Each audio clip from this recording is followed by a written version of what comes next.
What's going on, people? Hope you're having a good day. There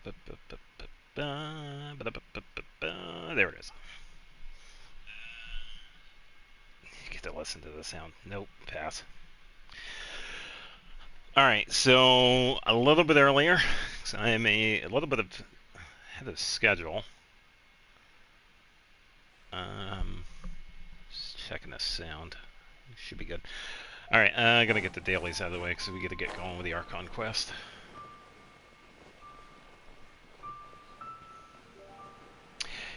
Hey, what's going on?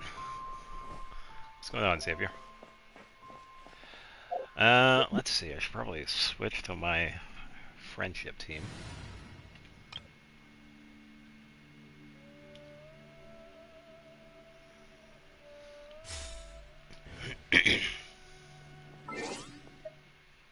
I was gonna say, does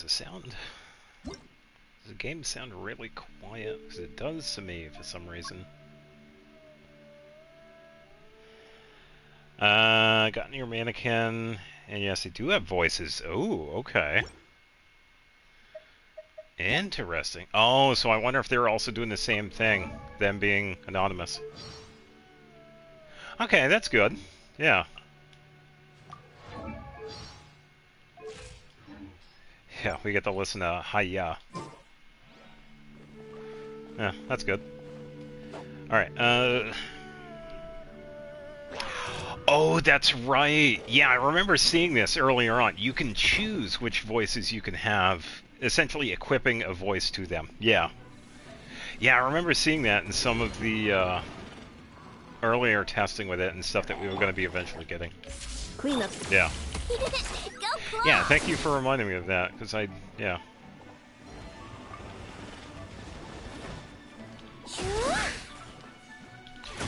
Alright.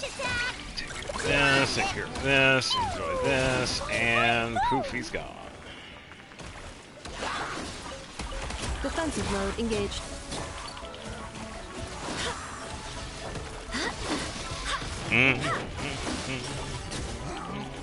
Yeah. Alright, no more drops and too bad fence. I haven't built it yet since I need to get Milios for level 10. Yeah, it has its own level system. When it comes to details, which shouldn't be too long, yeah, that's good. Yeah, because I probably won't do any of it as of right now. Oh, this one is way back. Oh, do we have to...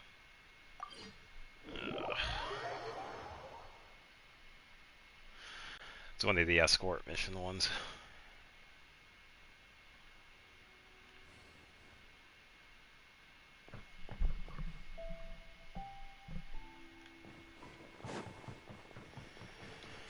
Have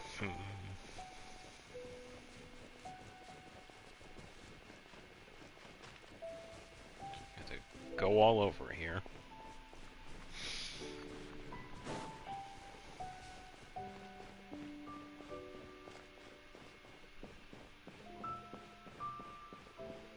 Oh, nice, nice. Yeah, and we are going to be getting a free Kale very shortly, too, with the Layla event. So I thought that was on schedule, I think within the next couple of weeks. Which is definitely good. Even though we get Kale for free, Kale is... She makes for a pretty decent Dendro support. So, all the more reason to build them. C6 Kale. Yeah, so do I. I just need to build her. Yeah, she only has a partial Deepwood Memories. But I would also have to find a team that needs Dendro support. And I don't really have a need for Dendro support. That's kind of the... Insulation chamber deployed. Oh, get out of here.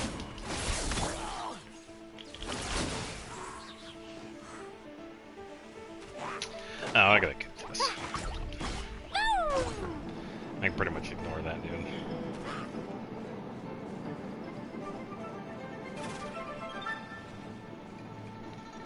I was just thinking, yeah, because I could have done this. So I could set this, and then use Gene and put all of it together, and then do that. Yeah, I just don't have any teams that needs Dendro support, because I have Nahida. She kind of fills that role herself. Defensive mode engaged. I had a lot of fun with Melee Monster so far, despite people saying how bad it currently is. Yeah, I think some people need to be reminded that it is an open beta. Obviously, it's unfinished. There are going to be issues with it, because that has also been discussed. But, yeah, it's an open beta. There are always issues with open betas. Why? What? How the hell it shows up there? Cleanup sequence initiated.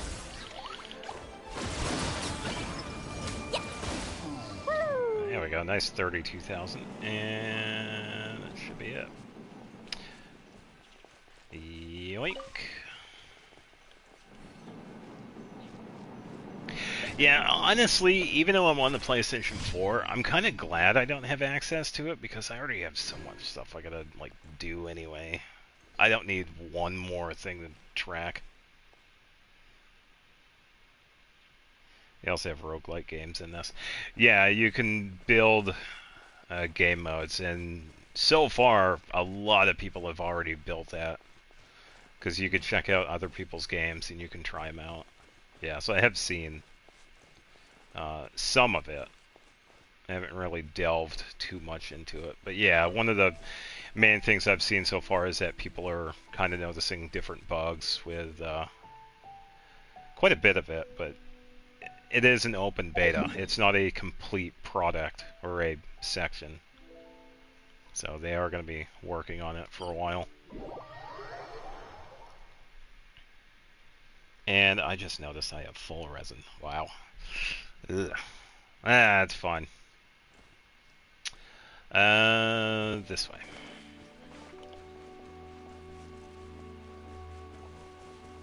Yeah, it is kind of nice. I don't have to worry about like anything with it.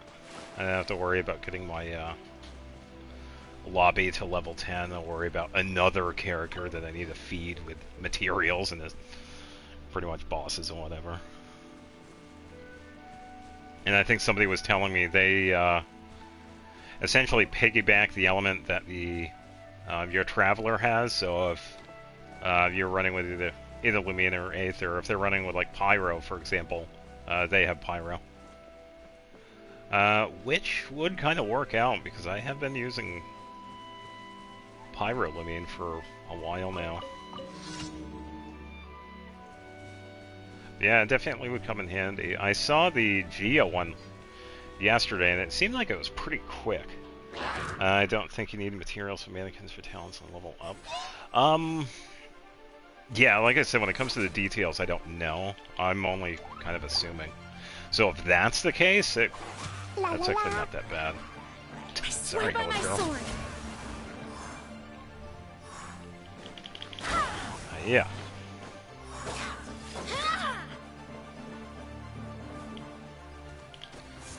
Enjoy the water. This dude. Here, hold this.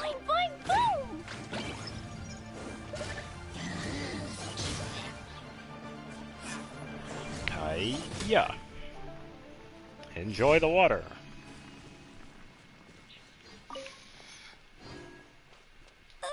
Yeah, and I think that's where some people thought that the mannequins would kind of overpower the Traveler too, because of their skill set. And it's the one that I saw, the Geo one, was able to use this skill pretty quickly. But I don't know how the cooldown is. I don't know how the burst is. So I'd imagine they're okay at best. I don't see any more drops. We got good sign over here. I think that was it. 1, 2. What What was number 4? Oh, number 4 was over here. Alright, so I got good sign left. Yeah, I've been doing a lot of TCG the past couple of days, which has been pretty fun. I got my card deck set up with Ayaka, Yoimiya, and Farina, which was kind of nice because I got to remember how we get character cards. We have to invite the character and win against them, and that's how we get the character cards, which I forgot. So I had to do that. I had plenty of the invite letters already, because I had stocked up a couple of things beforehand too.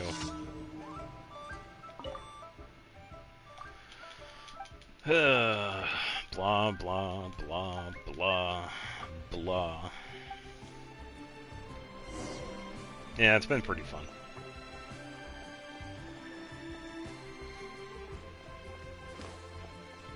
I'm surprised he wasn't going to say anything. Say, hey, who's that skulking around? Hey there. Yeah, the NPC's being pretty quiet. Try your luck betting on Jade? There he goes. You could barely hear it, but he said it.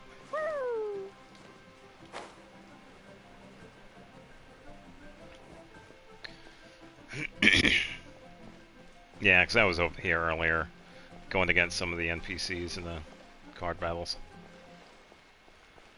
Some of them were pretty good with it. The guy that does that Jade challenge, he had a pretty decent duel deck. His secondary challenge was actually pretty interesting because he had Noelle and Xingqiu as the character cards. Because some of the other ones, they usually just have generic ones. But I'm guessing some of the dual ones they have actual cards.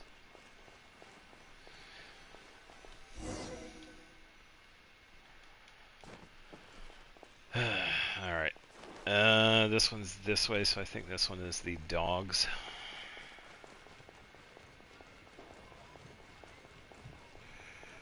Yeah, it's been pretty much it. You know, just been working on editing for Xenoblade. I got Chapter 8 done. I had to redo some of the thumbnails because some of the, So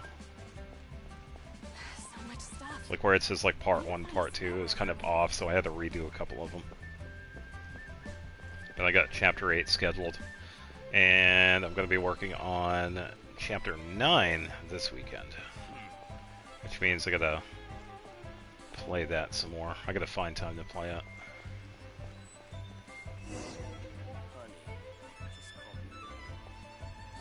Oh, it's this. Sell something. You know you want to say it, Yinger. All tasks have been handed out. Hey, who's that skulking around? I swear, these NPCs. Merchant's doing well today. A cat and fish made friends. Yeah, I approve Meliostra so far. That's good. Yeah, it's always good to have something in the game that's actually decent. It makes you want to not disavow it. Alright, so that's it for the commissions. I did the expedition earlier. I think I set up Ino.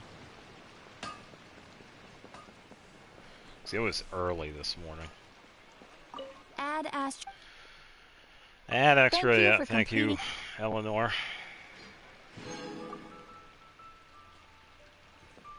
Yeah, it's funny. No one's gonna know who I'm referencing there for a while. They'll be able to. They'll know.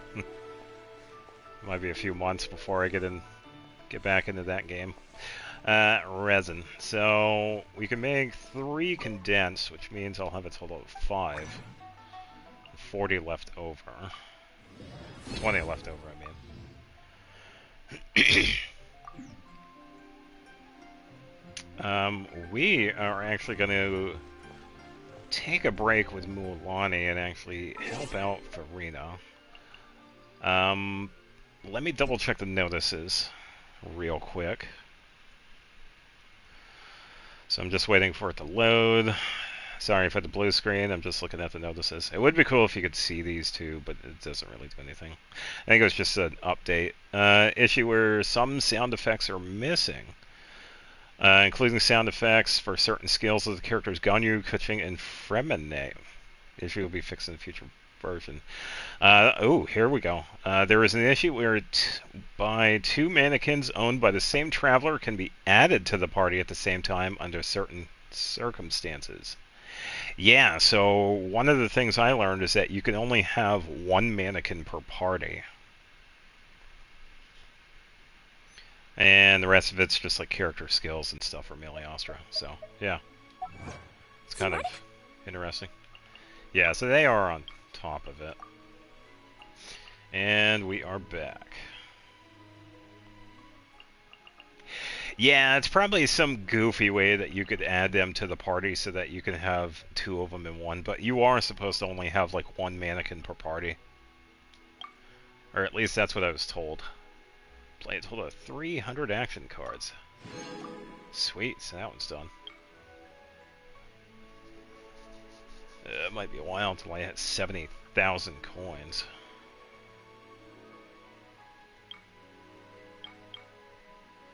A little bit more for this one. Use 3 more elemental bursts and achieve victory in a total of 1 match. Withstand a total of 150 damage using shields, a healing, in victorious matches. Defeat 2 more character cards from the opponent's deck in one single action, a total of 5 times. Yeah, I've only done that twice.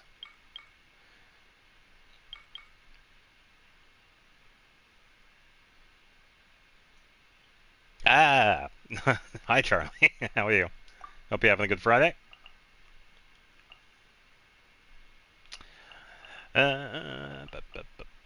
Should be it for the achievements. I need to see anything. Fish fasting with me? I'll get grounded for a whole day, but it's way worth it because the fish tastes so good.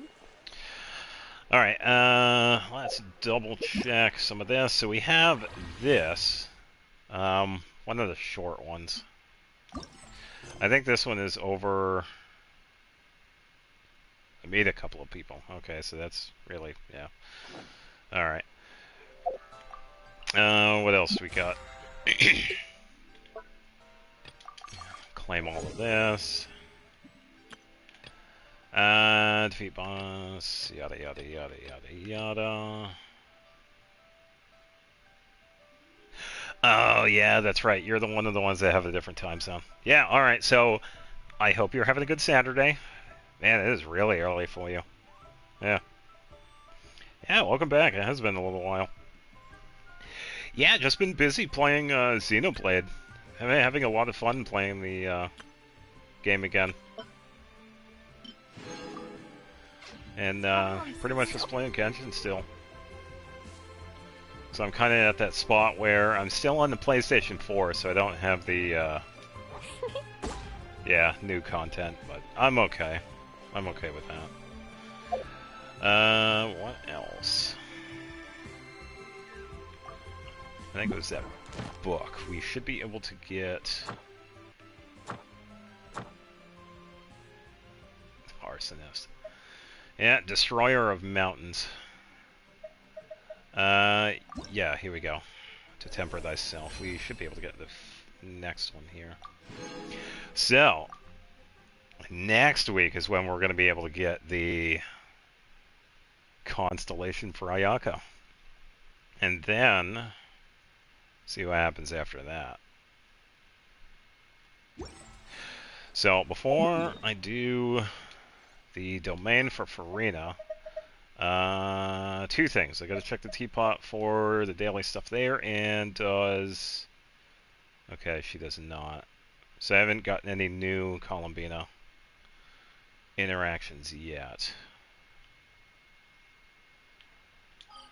Alright, so let's head over to the teapot. Then we can do the domain after. So, what I'm going to be doing on Farina, I made a golden troop build for her. Double the damage output, and it's even better because I have her weapon. I'm going to wait till next week to get the Stellar Reunion. Oh, okay. Oh, okay. Yeah, you haven't been on it a bit, so yeah, you'll be able to get that. Well, that's good. This route. Yeah, so even though I have the new set for Farina, the Golden Troop one, I wanted to rework her heal build. I wanted to see if having 2 heal bonuses would be more effective than the heal effectiveness and the heal bonus.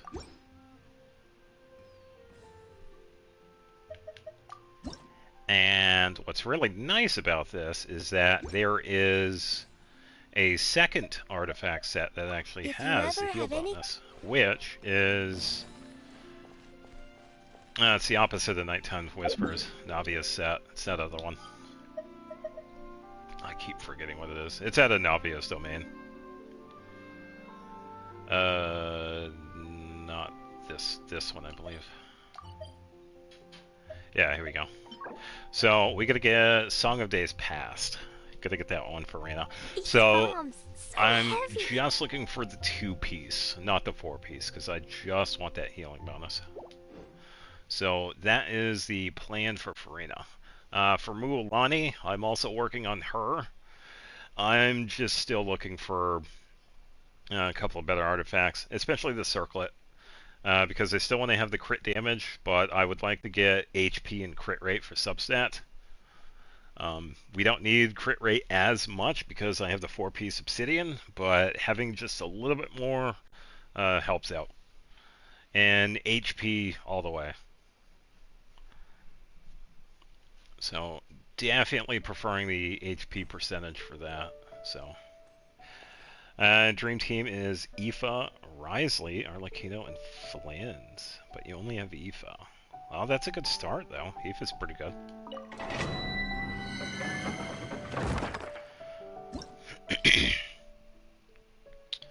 I don't have to worry about Crystallize because we're pretty much blowing everything up with this team. I don't want Risley for looks. Yeah, I will agree. Risley does have a really good design. He looks very distinguished.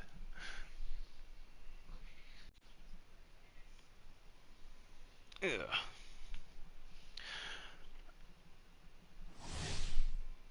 Alright. Alright, Nepha, you have Vortex on. That's good, so we are good to go. Ultimatum protocol. Yeah, I wouldn't mind getting Risley. I don't have too many cryo DPS characters. I have Ayaka and Ganyu. We don't have... well, I won't be able to get the cryo Lumine, so yeah. Arlecchino is the only one you want for damage. Oh, that's pretty fair, but then again, Risley can do pretty decent damage himself. Installation chamber deployed. I just don't see enough people build him. Then again, I don't usually see people that have them, so...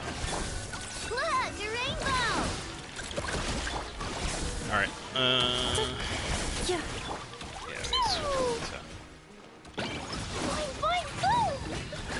here. Take this guy out. Defensive mode Set up engaged. Pita. Set up Ino. Flash attack! Annihilation mode. Punch the enemy in the face, and then throw bombs at it. La la la! Also free to play. Yeah. Yeah, that's alright, so am I.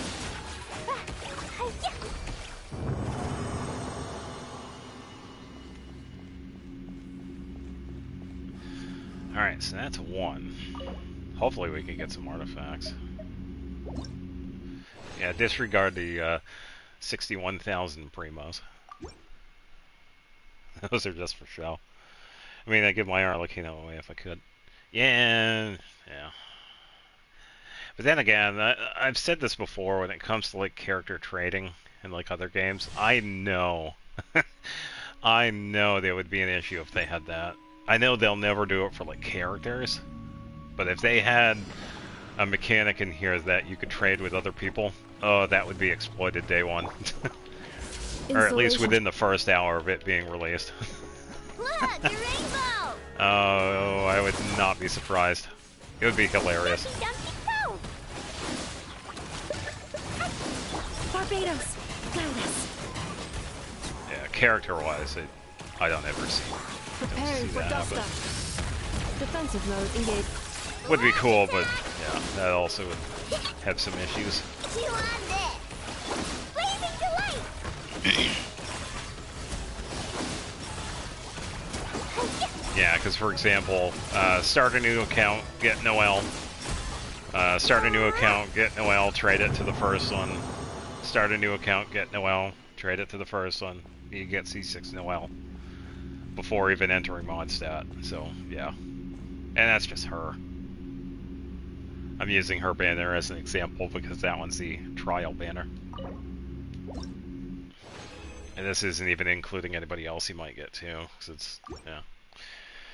It's still technically a banner. You could get anybody on it. Anybody that's available on that one anyway. I think that one's considered a standard. It just gives Noel a bonus.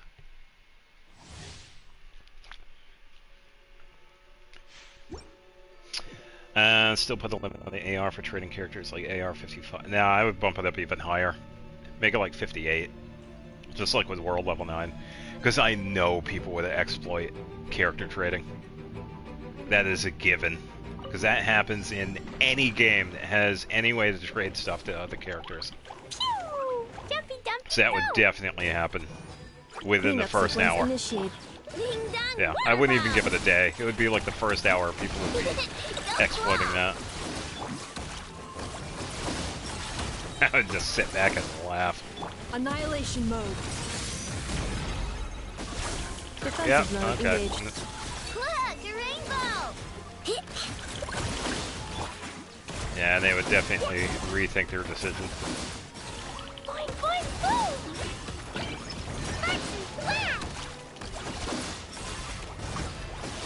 Boom! Right, and let's Swear go by my sword. top off here. Ah, by the way, if anybody did the quest in Hisi, the weapon that I have on Jane is actually now available on the weapon banner too, so if anybody's aiming for that one, it seems like it's an okay weapon. Yeah, you can get a copy of it. Not strong attack, but it does help out with like burst damage. So, it's decent.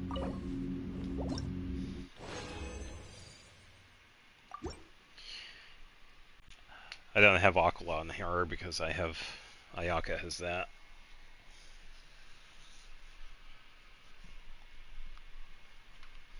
Yeah, I also found it interesting with the equipment cards in the TCG. They didn't have Mist Splitter or Rust. But they did have Splendor, which is pretty good. So what I did was that I put in Aquila Favonia for Farina, for Ayaka. I have Splendor in there for Farina, and I have Skyward Harp for Yoimiya. Yeah, so even in the TCG, Ayaka has Aquila. Woo!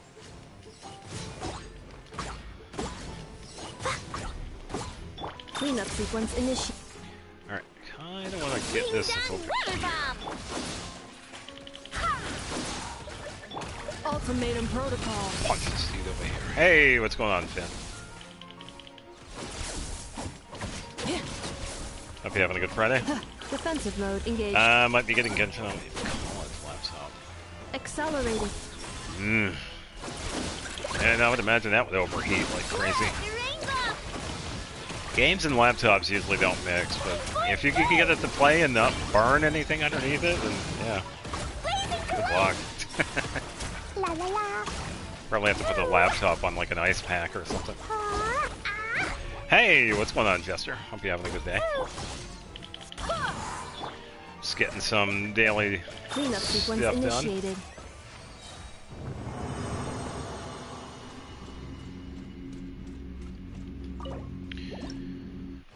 Hopefully we can get some decent artifacts for Farina.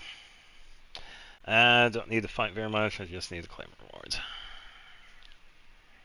Yeah, pretty much the daily stuff and whatnot.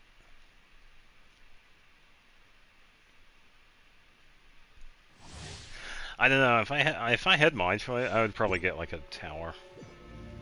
But I do see the convenience of the laptop. So that's also a pretty good idea. Annihilation mode. Let's go a little bit for and we are good to go.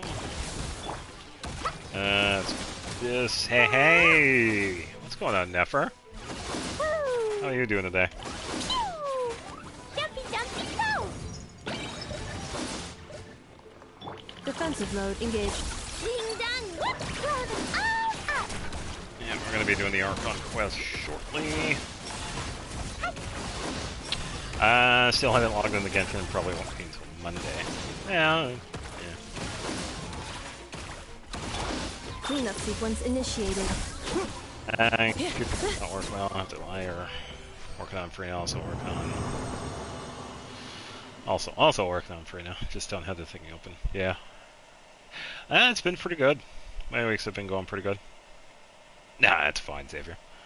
So bad if I didn't finish with him listening to Blackpink. Yeah, I kind of agree. I don't know, sometimes I gotta be in a mood. Because sometimes I'll just listen to music in the background when I'm doing, like, farming or whatever.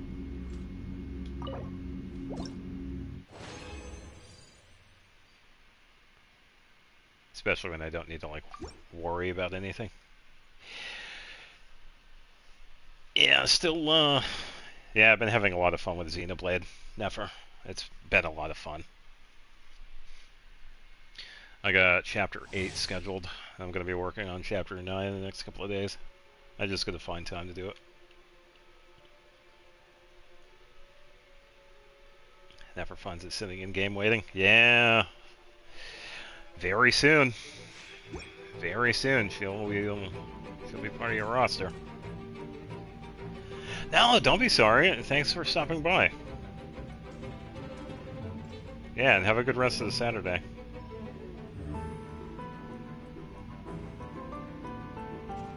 Yeah, and this is automatically saved on YouTube, by the way, so you can always come back and watch the rest of it. So, yeah, enjoy your Saturday. So, when it comes to the Archon quest so far, I did part 3 on Wednesday. Really good. I really like the cutscenes. Today, we're going to be doing part 4, and the reason is that some of the newer Archon quests were a little bit longer. This also gives me a chance to do like other things too. Yeah, so that one is already up and waiting, because that was Wednesdays. Yeah, because we have part 4, it starts right over here. Let me just get the event out of the way. I guess I gotta go talk to somebody in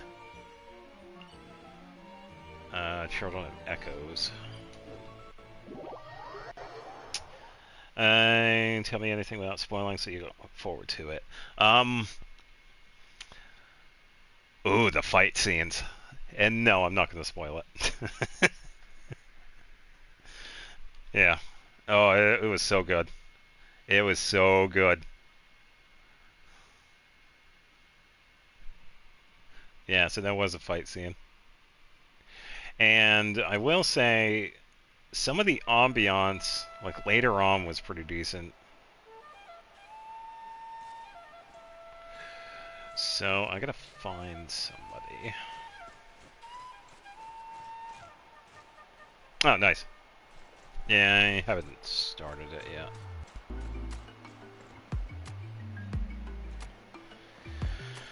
I don't feel like using the menu to show me where it's at, so it's going to be around here somewhere.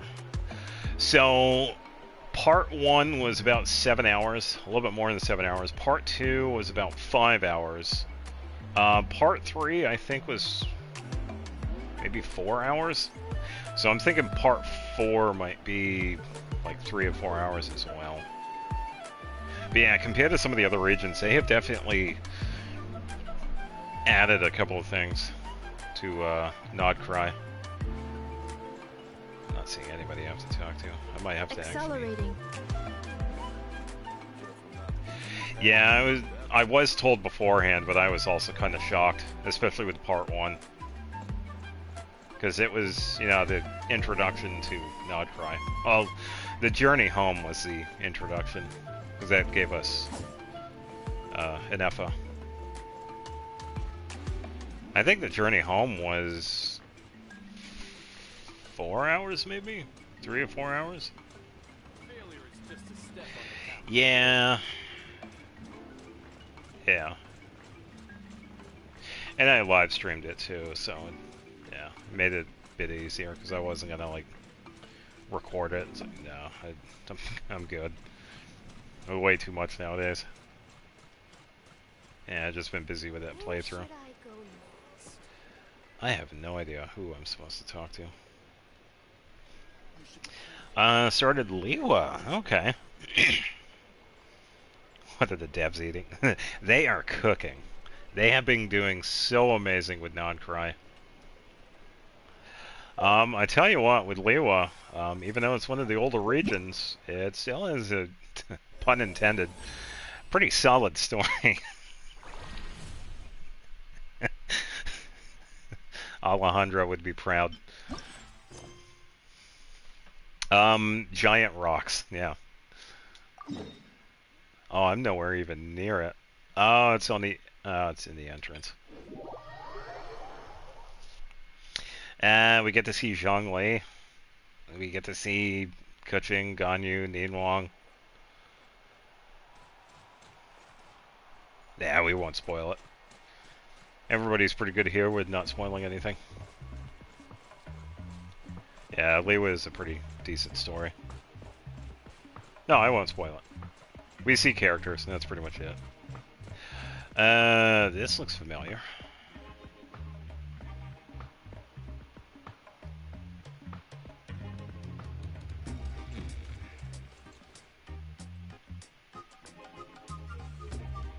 The Tapetlosaur is an assistant instructor. Okay.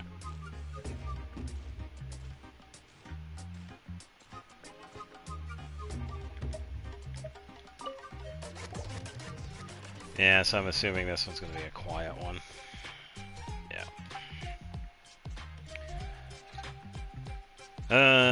Yada yada yada. Yeah, I pretty much just laying the groundwork for this. Espionage organization.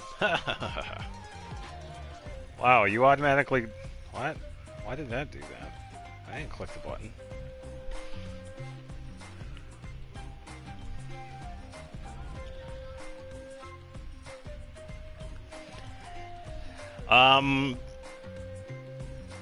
I don't think you have to, if I remember correctly, the end of Liwa, you don't really need to worry too much about anything.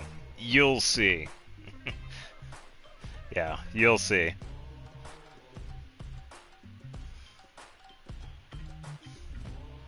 Yeah. It's a pretty interesting fight, but a pretty decent one. And by the way, if anybody did not know, there is actually an achievement that you can get during that. Instead of waiting until later on. Yeah, if you do the Archon quest, you'll end up finishing it, yeah.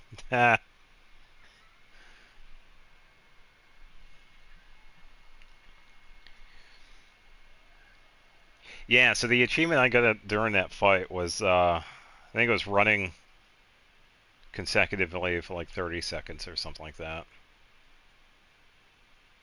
I can't remember what it was called. You can get it if you get like a good amount of stamina, but This was before I had gotten the max stamina. I don't even know what these NPCs are saying. I just want to know what this event does. I guess they're just stages I have to complete. You work together with various Saurians to complete the objectives we've set. By the way, we're in Nod Krai. Why are we doing stuff with Saurians? Just asking. Why are we, like, not doing other stuff in other regions? The important thing here is trust and teamwork between you and your Saurian companions. Yeah, I'm sorry, but Abraxas isn't here, so yeah.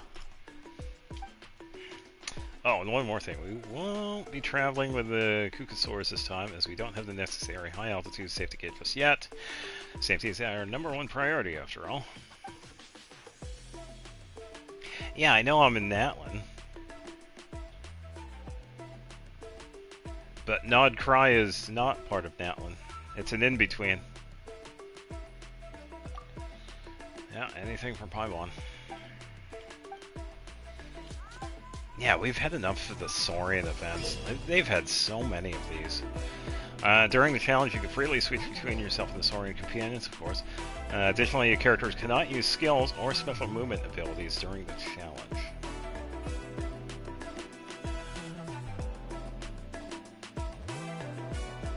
No, I'm just wondering, is that even though we're doing stuff at Nod Krai, why are we doing anything with Saurians?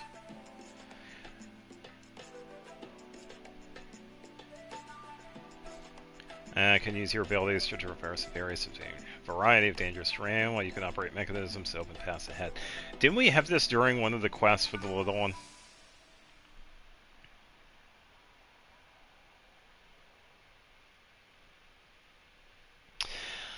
Since the ley lines connected to Teyvat, they should allow Teyvat wide phlogiston use. Sort of. The ley lines were cut off, and phlogiston is kind of native only to Natlan. That means they would kind of have to do like an entire rework of the entire system. Half the map places unlocked. Oh, that's not too bad. When it comes to exploration, Ley was decent. Cooperate closely with the Saurian companions and work together to collect adventure coins and reach the destination. Yeah, so this is pretty reminiscent of one of the quests that we had with the little one, where we were traversing some ruins and we got to switch back and forth.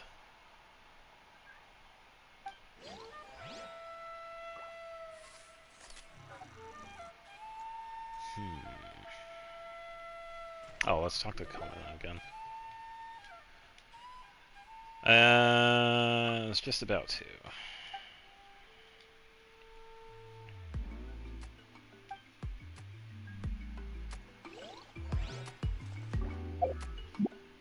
Oh, it's this guy I gotta talk to. Kweku. Wanna give it a try? The Saurian's ready and raring to go. Sure, I'll take a crack at it.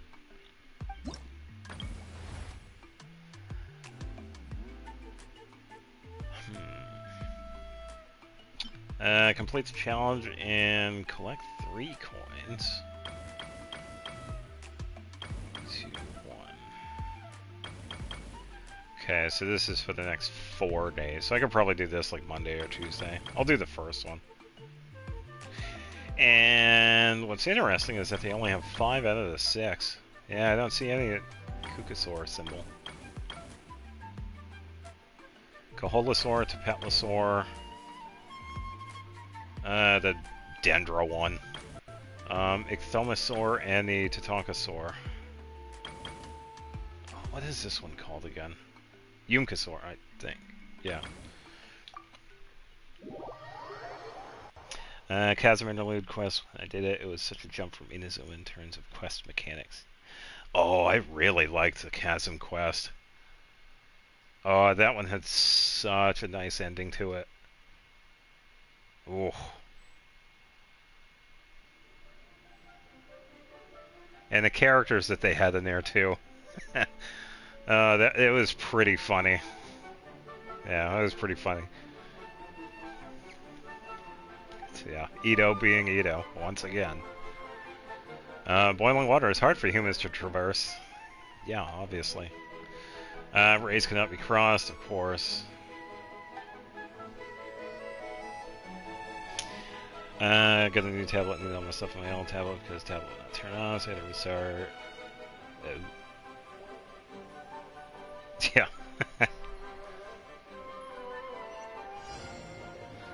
Okay, so there are 2 areas, 3 coins in this one. There is a coin. Seems like we have to lower the water.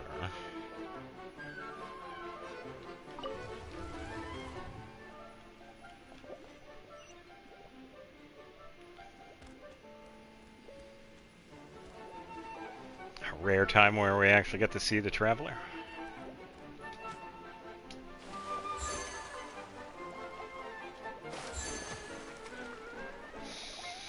Okay, see the other one I got to lower it again.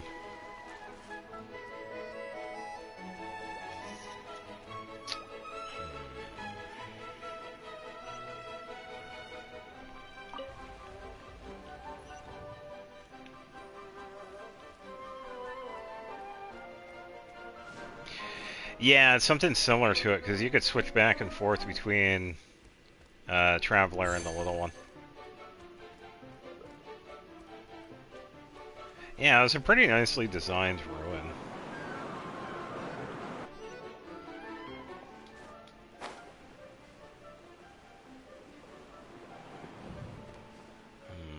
So I'm guessing I gotta press the button and then hop up.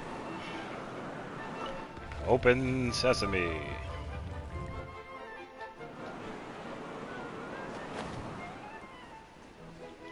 Well, that's not this exact ruin. They have something pretty similar to it. And we could go back and see it again. Okay, the water level is down automatically, so thankfully I can actually use his mechanics. Slight issue though, I gotta raise the water level. So I actually gotta double back. It's a good thing I didn't drop down.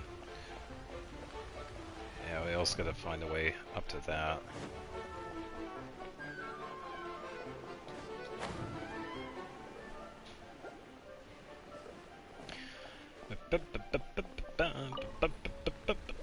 Hold up. To be honest, I don't know the logic behind the traveler turns into Saurian. Does body change? What about biology? Do they mind control the Saurian? What is their body?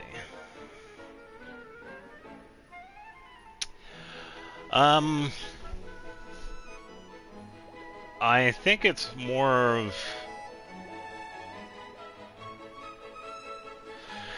I think the best way to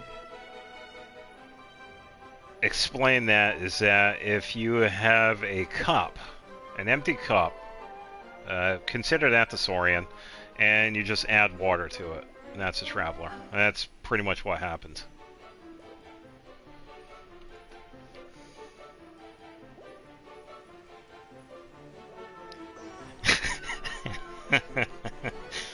A 4-2-2-2-2.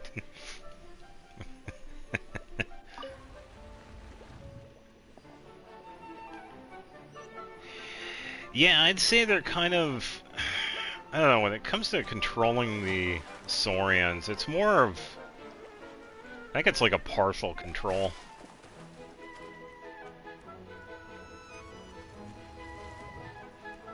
Because it's almost like you're turning the characters into like a... maybe like a spirit or a form of energy, I guess. I think that would be a way to think of it. Inappropriate. Yeah, I was thinking of tea, that's why I was thinking of that.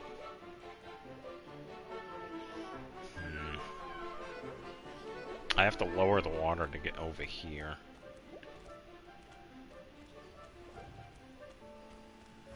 Oh, this water goes up and down. Yeah.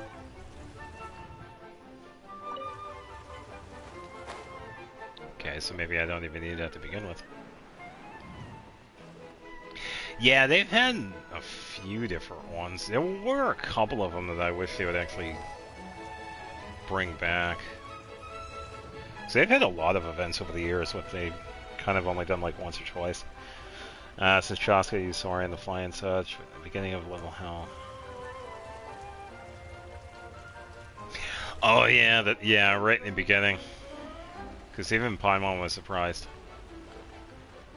It's like, wow, this big guy came out of nowhere. Alright, so I guess I could just grab the coins. For now, anyway. It seems like I gotta go in there.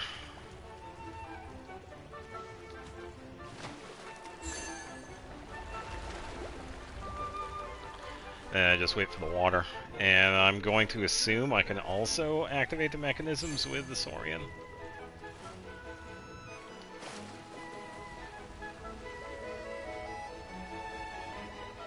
Oh, I don't have to.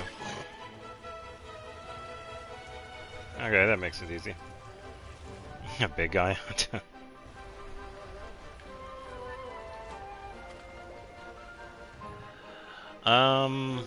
see. I was thinking I could probably just go across.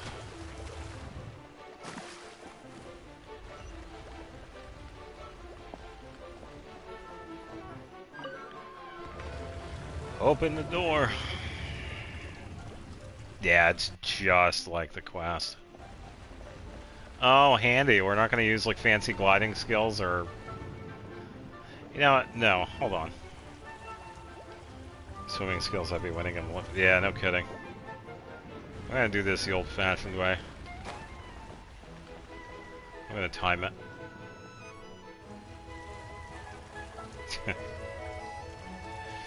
I don't need no silly platform to help me.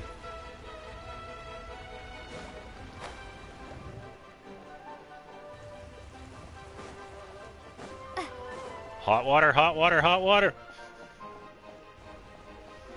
Yeah, it's just like the Saurian quest. We can pretty much just do this and go to our respective spot.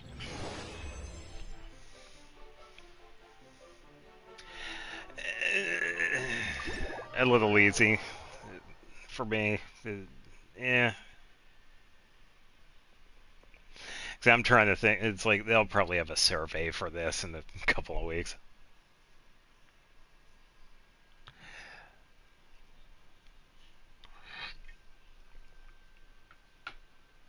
Not always. I think it depends on what's going on in the game.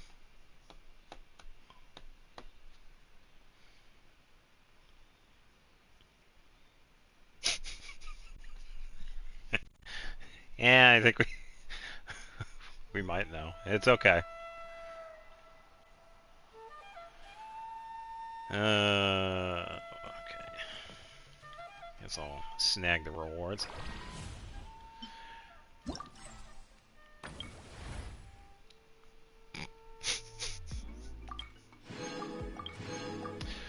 I won't say no to 80 primos, even though I don't exactly need it.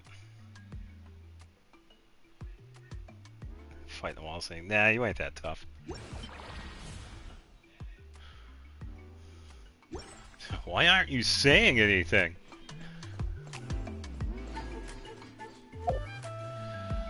Alright, let me double check. Spent resin artifacts, that's what we need. Double check the artifacts. And I am going to take a short break because I got cats to feed. And then we can get started with the Archon quest. So hopefully we can actually get something here. So it really depends. Well, let me get Freyna here. Because this will change on the artifact I need.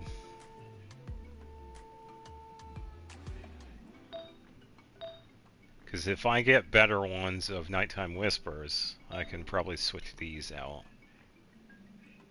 Because Ocean Hued is the other one that has the healing bonus. So, yeah, because I want to see if healing bonus is stronger than healing effectiveness.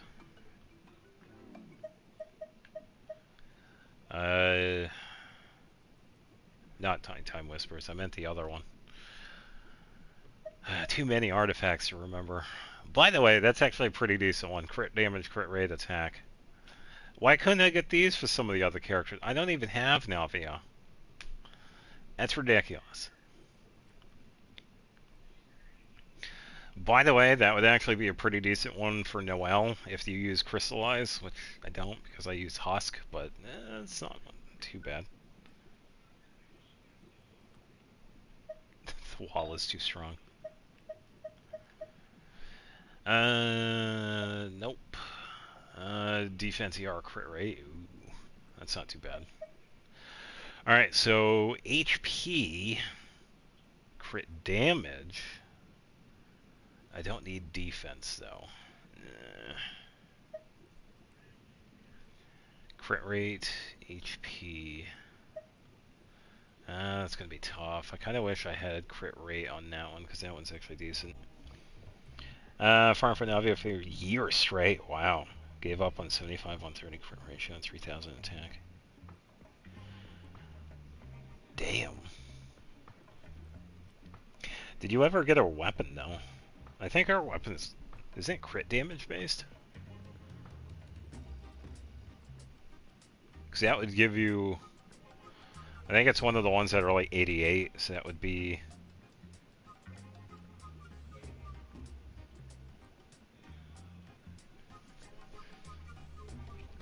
So that'll give you 210. Oh, yeah, it's a crit rate. Okay, yeah. Yeah, because that one will give you the 75. Yeah, it's that crit damage that you're losing out on.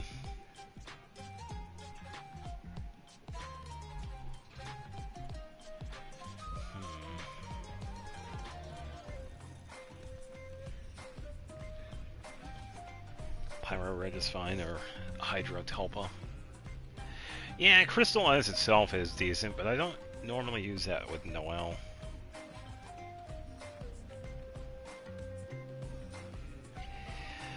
Yeah, when it comes to Hydro Tulpa and the whale, especially the whale, you definitely want to have a few built characters. I think Dendro is really useful for the Hydro Tulpa. You could solo Tulpa with Dendro. Did full crit for Farina, and half my artifacts were good, but didn't have anything good, 2 of them. Yeah, Crystallize is fantastic for Navia. It's pretty much part of her mechanic. Doesn't really work too well with Noelle.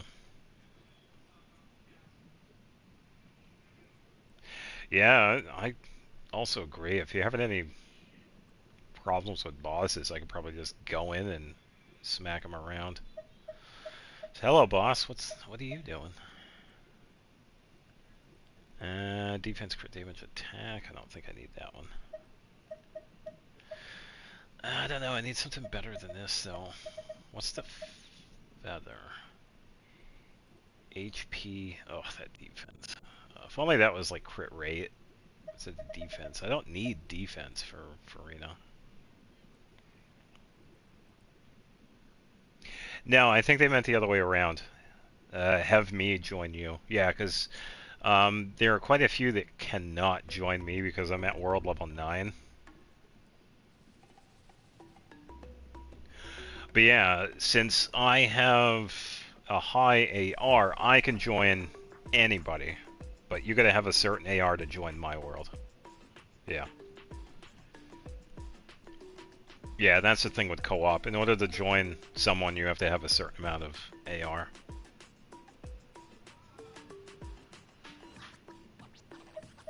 It's easier for me to join people versus people joining me. That's pretty much how it is. Which isn't too bad. Yeah, because it used to be AR-58 back when World 9 first came out, but they did... Hey, what's going on, Jay? Happy Friday to you as well. Yeah, they recently changed it. They lowered it to AR-55 because they included World Level 8 people as well because of the whole World Level 9. Just getting some daily stuff out of the way. Yeah, it's Saturday for Nefer. And it's also Saturday for Charlie, but they had to leave.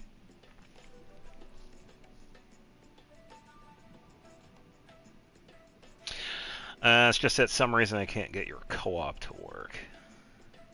Yeah, I think it was an option that you have. Because that's what is normally what's going on, is that if you go into co-op, because I had explained this earlier, at the lower left of the screen you have what's called permissions. If I go to the right one. So this is the random co-op right here. If you look at the bottom left, it says world permissions. What most people should do is have join after approval. You'll get requests, but it's up to you to accept them or ignore them. And it felt like when I was trying to join your world, it was set to reject join requests.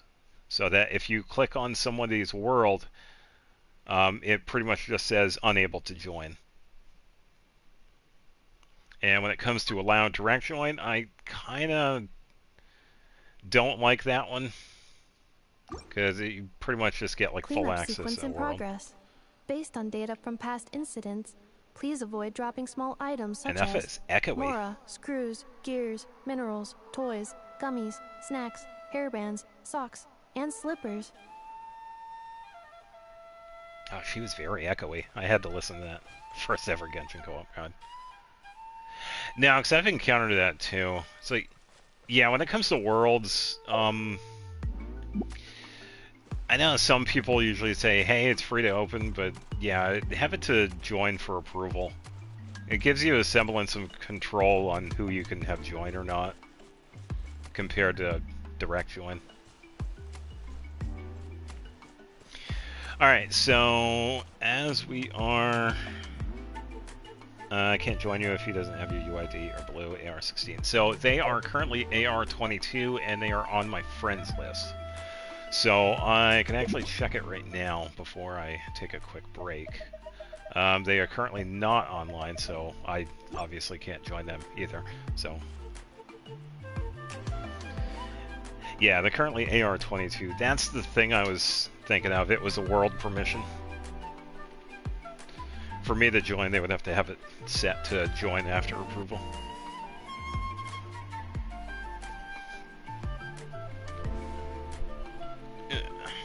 Reviewing outstanding items on today's to-do list. Do you have any additional commands? No problem. I can add them shortly. I'm quite used to it. Partial echo. Alright. Yeah, and this is what Genshin would look like on the Switch. Just saying. It actually looks just like what you're seeing, by the way. Just a smaller screen. Which is funny. Sorry, Switch people.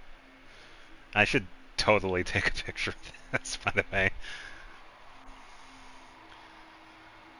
Colin being a rage baited you? Oh, what happened?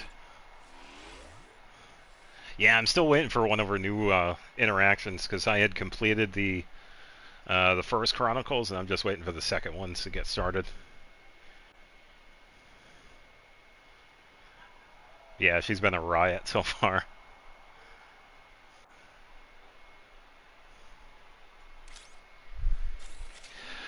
Alright, I'm going to take a quick break because I got to feed the cats. Probably about 5 or so minutes. It won't take long. So I will be right back, and you can enjoy these sounds. The one with paintings. Paintings. Oh, it was one of the Kuhenki that was painting, and you had to name it, or please avoid they came up dropping with a small name for items such as mora, screws, gears, Alright, I will minerals, be toys, right back. gummies, snacks, hairbands, socks, and slippers.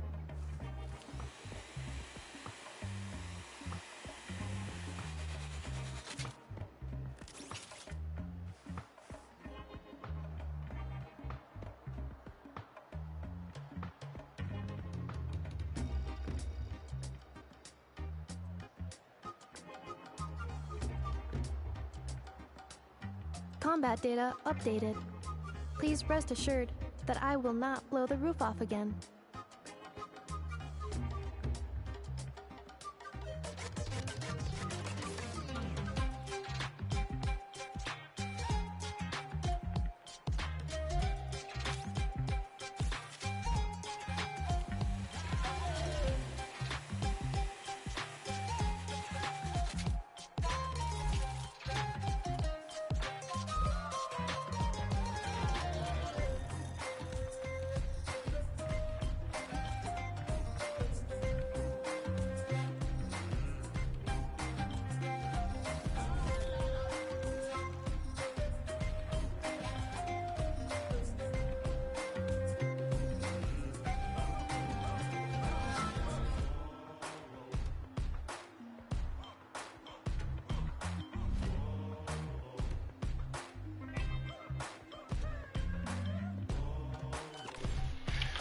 Alright, about halfway there. Just gotta get the food. Alright, so...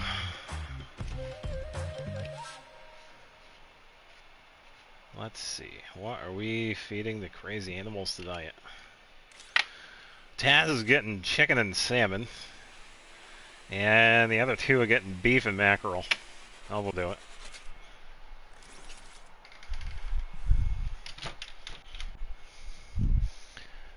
Taz is sleeping, so we'll let him be. Oh, thank you.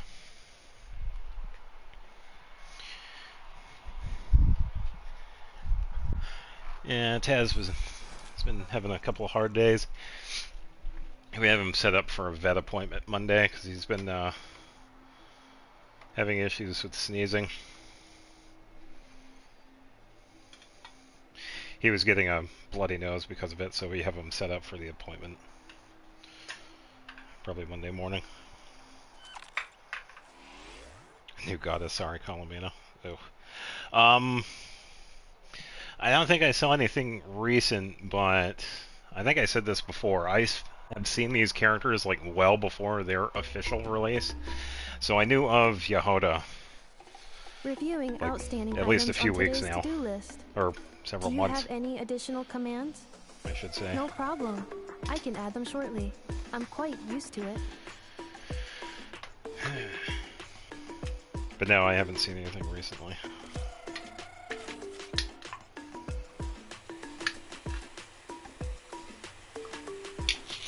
Yeah, if only I could eat this good. The pets are spoiled.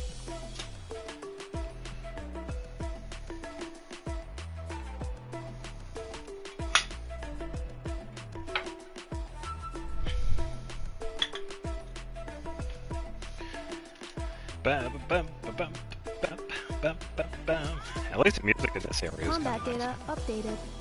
Please rest assured that I will not blow the roof off again. Well, you're not going to be able to blow off the roof because there's no roof in Children of Echoes.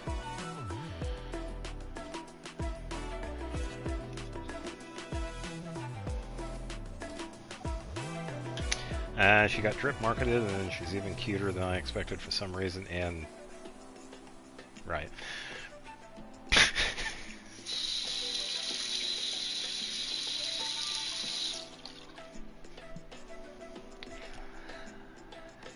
Well, yeah, I can see that. I do like her design. I think they did quite well with it.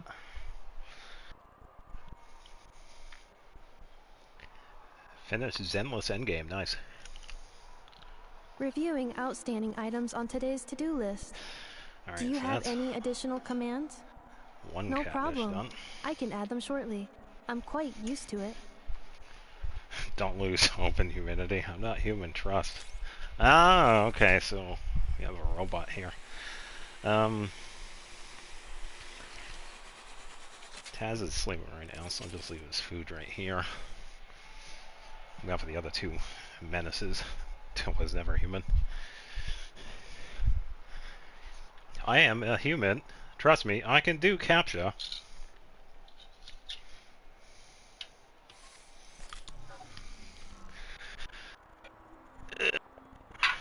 Now for the other two gluttons here.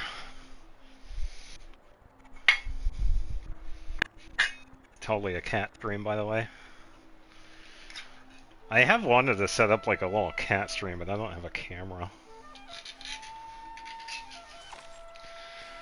So I think I would probably have to get something like a GoPro or something. I don't know. For some reason, I think you can't finish capture.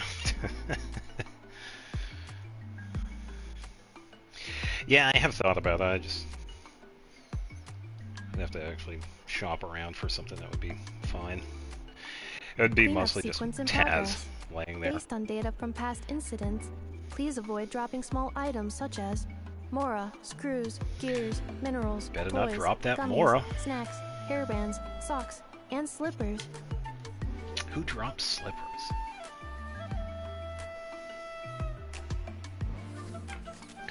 You don't like cats? Well, fair. You need to be paying taxes. Yeah. You know how many world problems would be solved if we had actual cats pay taxes? All of them. No more world hunger, no more homeless.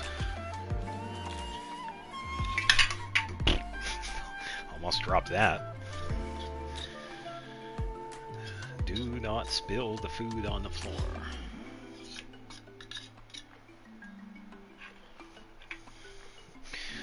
Yeah, this stream is totally not sponsored by... Oh, that ain't Purina. Nulo? Oh. Don't like cats that much either.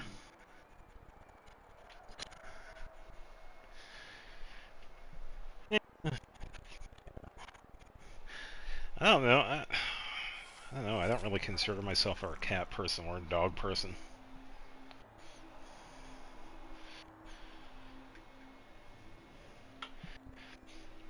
Cats are definitely less maintenance until you see the vet bill. Ooh, sometimes it's rough. Thankfully, insurance covers some of it. But then again, it could be, can be pretty expensive with dogs too, especially if you have an older dog. Yes, I see you. You're getting your food. Calm down. These animals. Relax, bro. Yes, I'm going. Here, have your fruit. Enjoy. Reviewing outstanding items on today's to-do list. Animals. Do you have any additional commands? No problem. I can add them shortly. I'm quite used to it. Did you know lions are eaten in some places? I wonder what lion would taste like.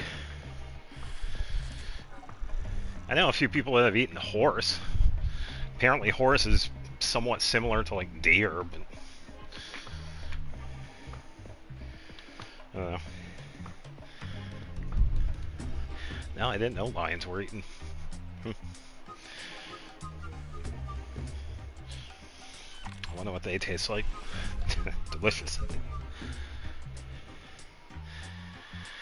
Alright, the scavengers are fed. And Taz woke up, so he's eating too.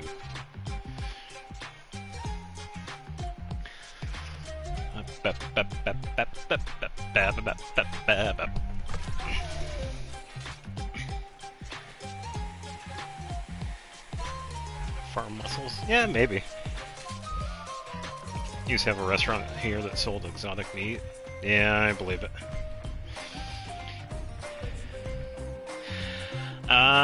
Need to complete Fate, choose Lupicol. Oh, that sounds like the Razor quest. Can I get to eat dodo? Well, dodos are extinct, so you might be looking for a while. Unless you become like a Jurassic Park researcher and replicate their DNA to bring them back like the dinosaurs.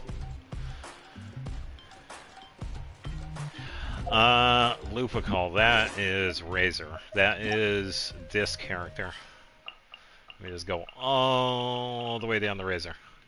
That is his quest. Whenever this Razor, okay, there he is. Yeah, that's his quest. Go into your quest tab and just see if the world Lupicol will open them. Yeah. Yeah, it sounds like you gotta do his quest. Because after you do his story quest, yeah, that story quest also unlocks a very fun weekly Combat boss. data updated. Please rest assured that I will not blow the roof. Yeah, stop blowing up the roof. Stop it. Get help.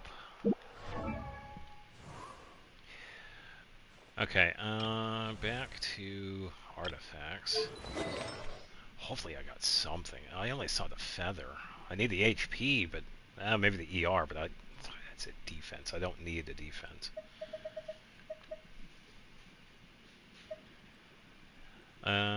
This one.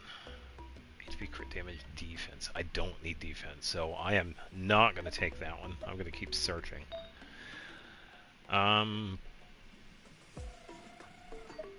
That's not too bad. It really depends on what I get. ER, don't need that for her. HP with ER and crit damage, but that's nighttime. I need song.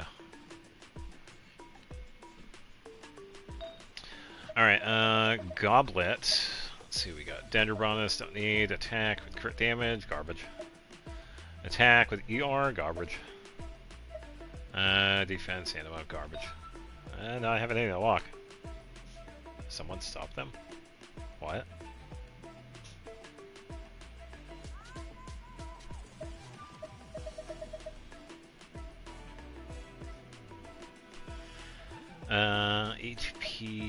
HP, defense. Wow, HP for days. I kind of need the heal bonus. And at first you didn't know how Farina worked until you realized. Yeah, that's okay. Farina can be a little tricky. Farina does a lot. Farina does quite a bit. Compared to some characters. So, yeah, that's fine. Unfortunately, I didn't get any good artifacts. So, I get to strongbox those. Yippee! It's a complete waste of resin.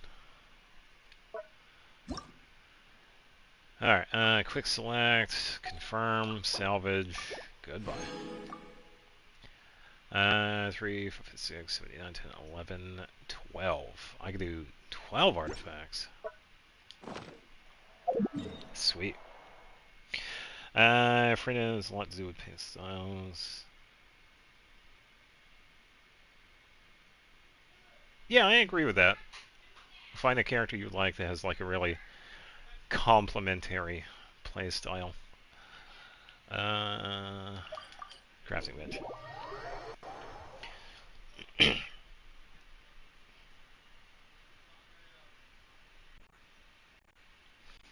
Attacking while minion thingy won't work. I think it does, you just gotta reset it.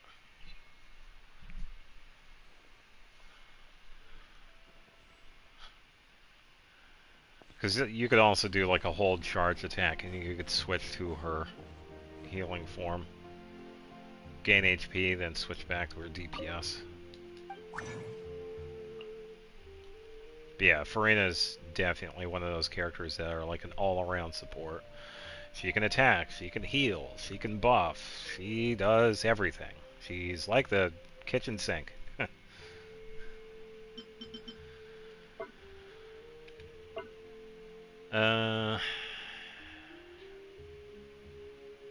Song of Days Past. This is what I need.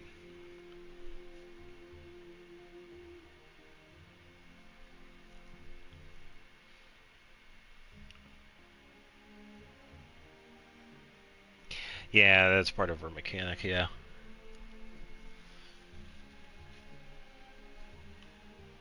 It's partially why I went with a stronger healing build. Yeah, the boss, I haven't really seen your character, so I don't know. You should be okay with where you're at. Might be a little tricky with just Amber, so I think it really depends on who you have with her.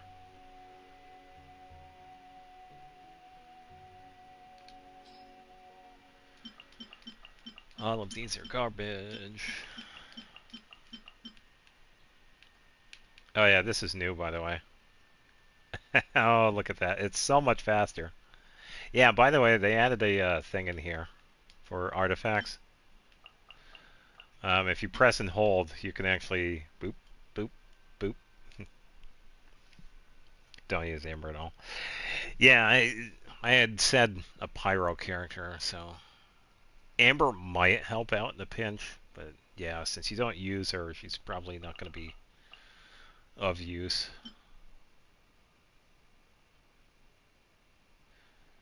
Well, I saw this a couple of days ago. I did know this. That's why I was talking about it. Yeah, this was part of the recent update. No, the thing I didn't know were those damn mirrors in Sumeru. This has not always experienced this. It's been there for a long time. Are you telling me this has been in here for how long? And I'm just realizing this? Like, I found that out like last week.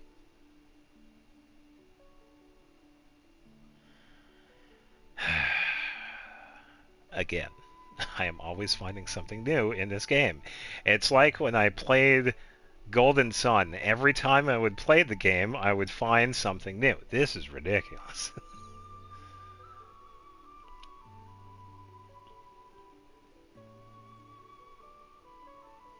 Close to Nod Krai. I was looking 20. Oh, okay. Natlin, you mean? Oh man, this has been in here for almost a year. Ugh. Yeah. Yeah, if you have trouble with the boss, I don't know if I can fight the boss for you because of that. I think it's set up that you have to fight it yourself first. Because it's part of the quest. Why are my headphones beeping? Probably because I gotta plug the headphones in. So many cables, not enough stuff to stay fully charged.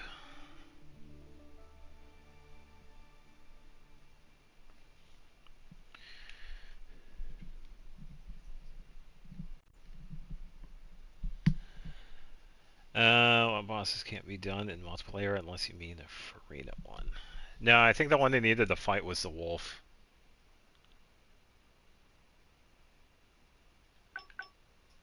Because I think that is locking them out of co-op. I'm not sure. Typical lore skipper. Lore, what is that? Hey, I'm for a skip button, but I will actually listen to the characters talk and whatnot. Story bosses can't be done in multiplayer. Okay, so they do consider him a story boss.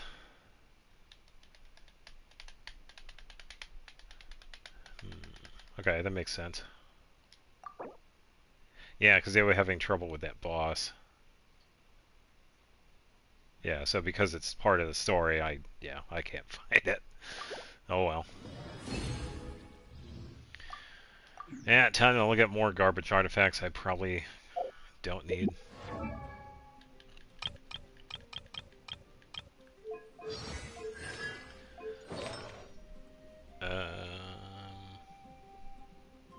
Okay. To be fair, to have more games add stuff for ease, like they don't expect everyone to use everything. That is true. I mean, when was the last time you used that gadget to help you cook some of the side food? Yeah. Pretty much. So, wait a minute, there's a gadget that helps you with that? Yes.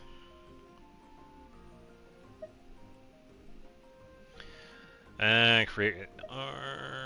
Man, these are garbage. Oh, HP, crit rate, ER. It's not too bad. Maybe. Kind of gotta beat the 11 HP though. I don't need attack on her. Crit damage I would like, but crit rate is not so bad. That's, yeah, that could work. Crit damage, crit rate, but it has defense. Ugh, garbage. And garbage. That's too bad.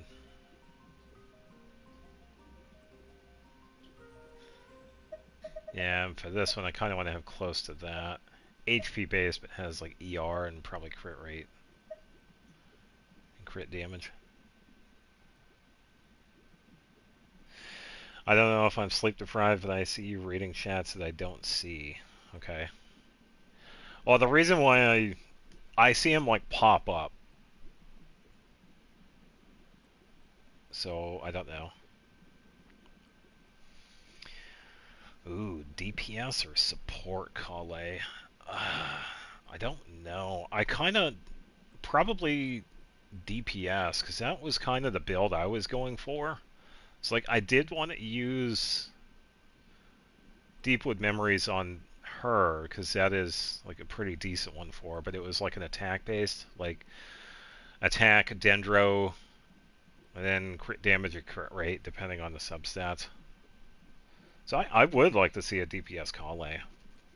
But support Kale is also pretty good too, because that would be like what? Triple attack? Maybe? Or what her recommended are. Oh, let's go take a look. See what she has for... Why are you missing it? Who took your goblet? Why are you missing a goblet? Oh, wait a minute. Did I give this to...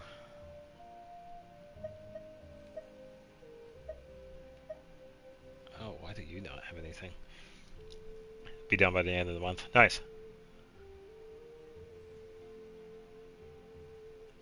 Yeah, Lost Paradise is also another pretty decent one too, because I think I have that one on Kujo Sara. Kujo Sara definitely needs a rework.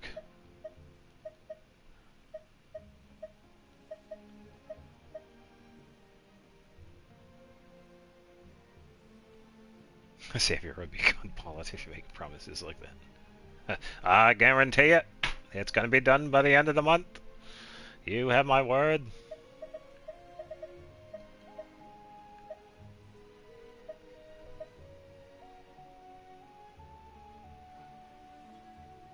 Oh, that's good. Yeah, Cookie was a pretty fun one. It pretty much just needs EM. I don't know, I had a goblet for her, but I guess I'd put it somewhere else. Yeah, and Cookie, I have Gilded Dreams on her.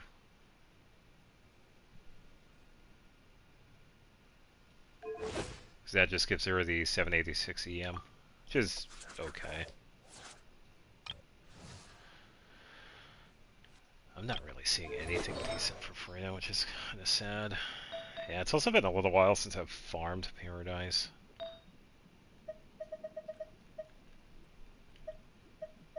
Yeah, good main stat, that's what I need, but I just, yeah, it's those substats.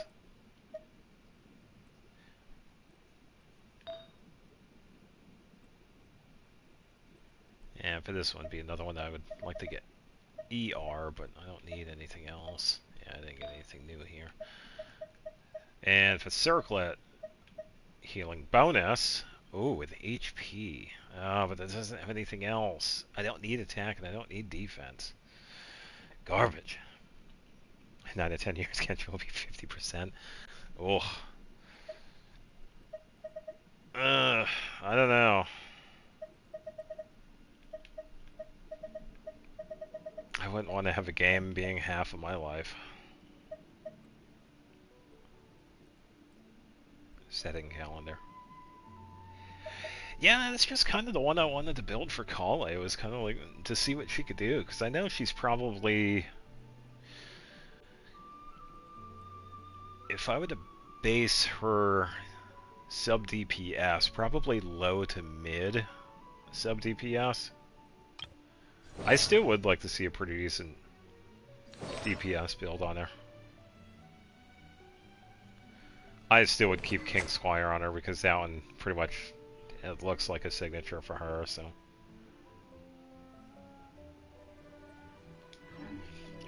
It's time to move on. Melee Oscar seems pretty fun. It seems to have potential, although people are, as always, seem to be looking at unfinished parts of it. Yeah, because, yeah, we were talking about this earlier. It's an open beta. I think people need to be reminded of that. It is not a finished product. Even though it would be cool if game companies could actually release something finished. Bethesda, Rockstar, Game Freak, Nintendo, yeah, you. But, you know, yeah. You might want to get a guide if you're not familiar with the area. Yeah, would be nice. Back in my day, all these games were complete, and they were on discs.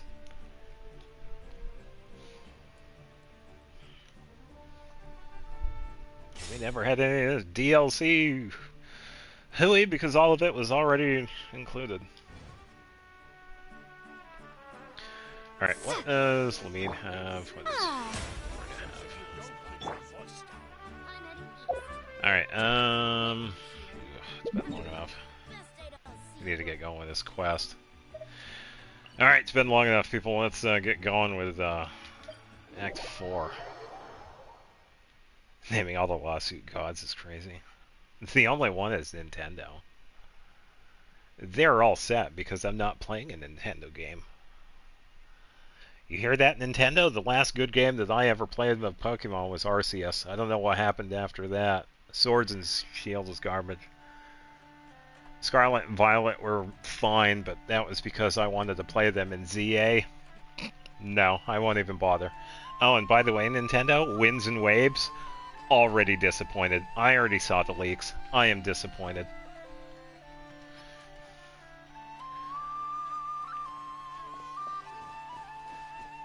Yeah, I am not worried about Nintendo.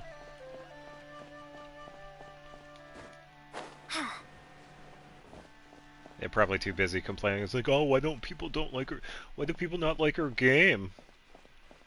I don't know, because of a multi-billion-dollar IP, and you only spent what, 15, 20 million on ZA? Yeah, by the way, Pokemon ZA's budget was a little bit less than 20 million. So, yeah, but they spend like, what, several hundred million on Zelda? Why are we looking at this? Do you think the others are making good progress? Hope it's all going smoothly. Yeah, I'm sure it'll go smoothly. If the devs in Nintendo were individual studios, I'm sure they make much better games.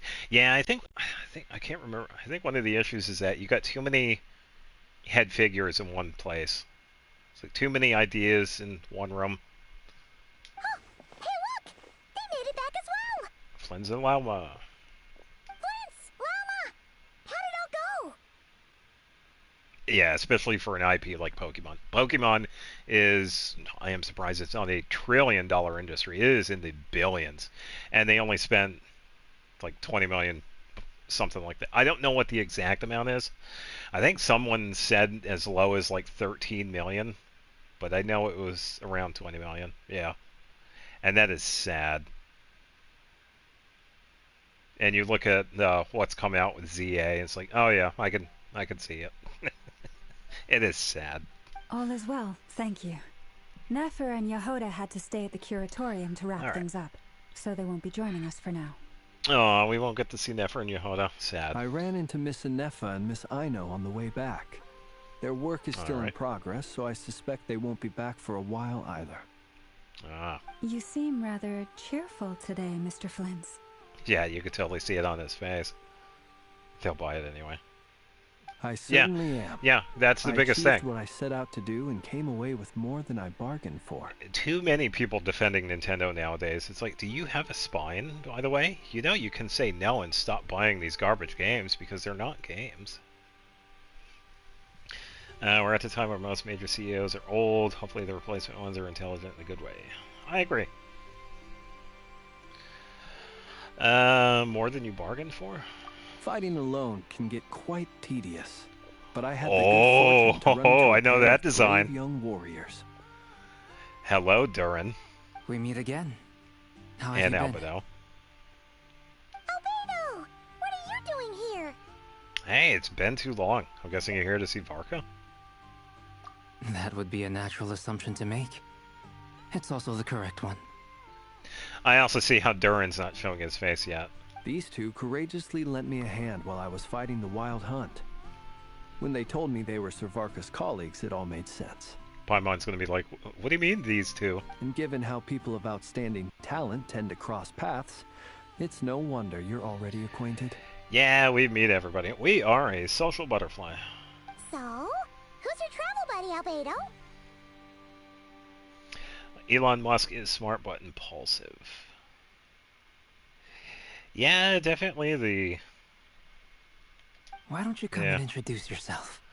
Yeah, come on, Durin, show your face. There he is. Durin himself. We finally get to see him. A gentleman of few words, I see.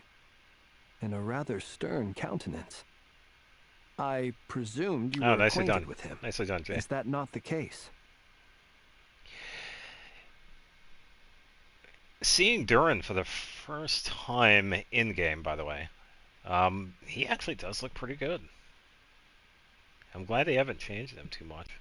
It's nice to meet you again. We've technically met before. We've met several times, yes, Mini Durin. Wait a sec! You're Mini Durin! Yeah, do you not see the horns and the tail and the fire vision? That's right. It's me. I'm glad to see you again. And I just started the Archon quest. By the way, he says it's okay if you drop the Mini. Oh, come on, that's funny. We could keep calling him Mini Durin. Yeah, I'm not as mini as I used to be. You're still short.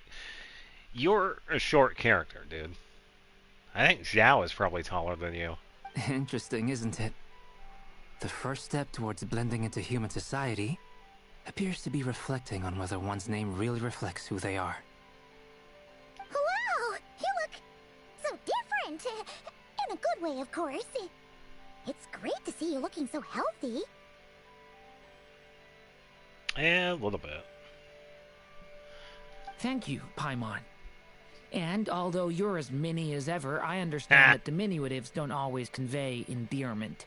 I'll be sure to simply call you Paimon as a sign of my great respect for you. Wow! You're such a smooth talker now. Paimon could get used to this. Okay, calm down, From now Paimon. on, you may refer to her as your esteemed guide, Paimon. I actually think a diminutive is warranted here. Well, Paimon is pretty tiny after all. Personally, I think our little Paimon is the perfect size. When people call her Little Paimon, it's just because she's so adorable that they can't help themselves. If that's not a sign of endearment, what is? I was thinking because she's small, you could throw her. You're absolutely right, Miss Lauma. My brother still has a long road ahead of him when it comes to understanding human relationships. Anyway, speaking of long journeys, didn't Columbina, leave with you? How come she isn't back yet? Yeah, she's busy. She's been catching up with old friends. Wouldn't be surprised if she stopped for a cup of tea or 10 on the way back. A lot of speaking facts. Oh, yeah. Uh-oh. People are talking about me. Uh-oh. Hope it's nothing negative. Yeah, seems like she's in much better spirits after meeting her old colleagues. Judging from your expressions, I'm guessing it all went well? It's getting crowded here. I'll go grab some chairs. No, we're fine. No need. This is a job for an alchemist. I'll whip some up momentarily. Thank you for your hospitality, ladies and gentlemen, but I was merely escorting my friends back. I'll be meeting Sandrone shortly, as we still have some things to discuss. It's been a pleasure, everyone. But this is where I'll say goodbye. I don't know. I just started it. Really this is like the first appreciate 10 your minutes. I don't know. It might be a while. Oh, come on. Spare the formalities. I'm just glad I could help out some true friends. Aww. I understand. Well, bye for now, Harlequino. Oh, this place is hopping. It's probably a good thing one of us left. Archon.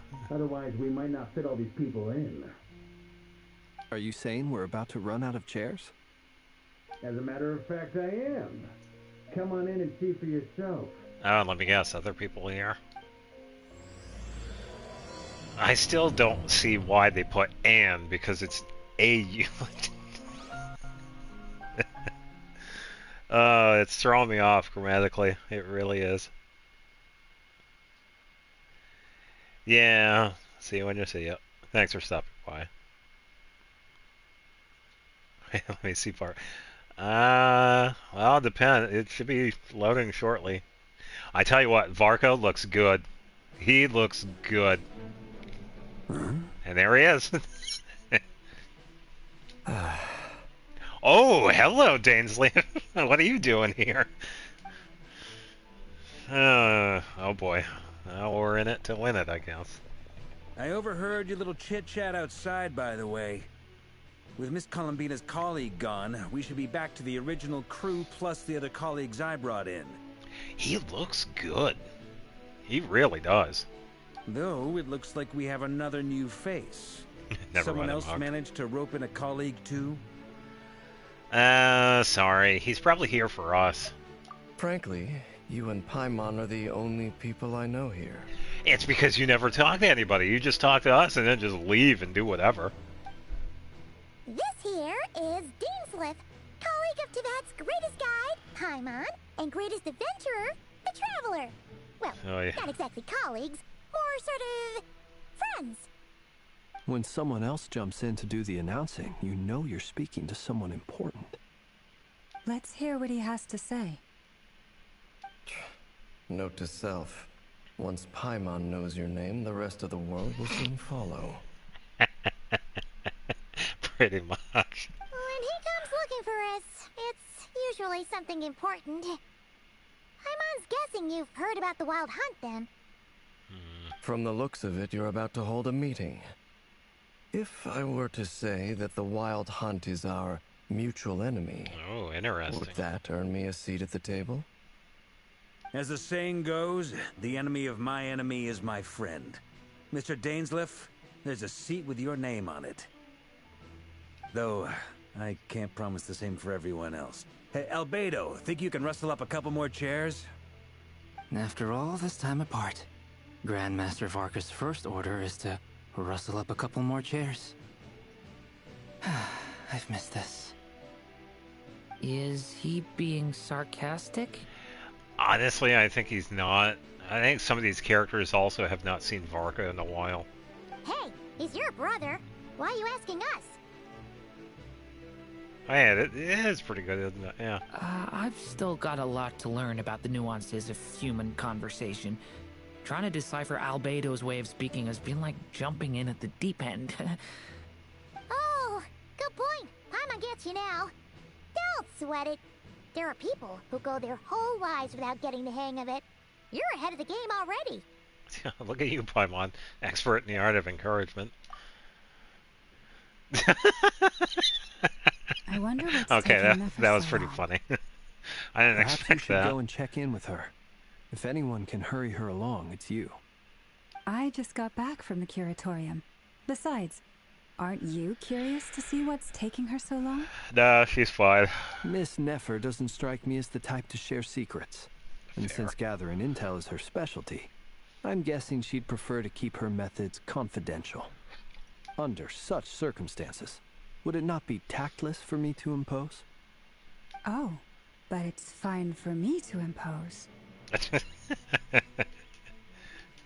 Yeah, I thought that was actually pretty funny. She was also crying. What can I say? Yeah, you have an unrivaled ability to garner people's affection, Miss Moonchanter. Besides, you have far more in common with her than I do. All right, then. Yeah, Flynn's gassing everybody up.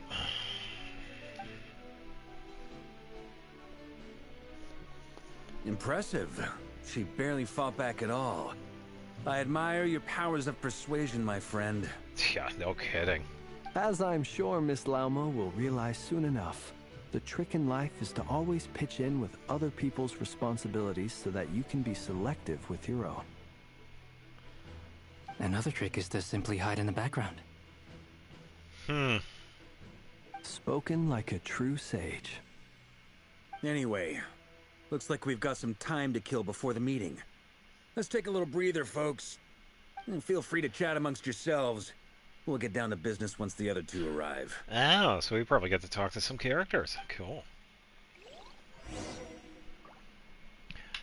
Oh, this is definitely good because we actually get to grab some photos. Let me just set up the camera. Because in-game, this is the first time we see Durin. So I am definitely grabbing a photo. I just leave this here.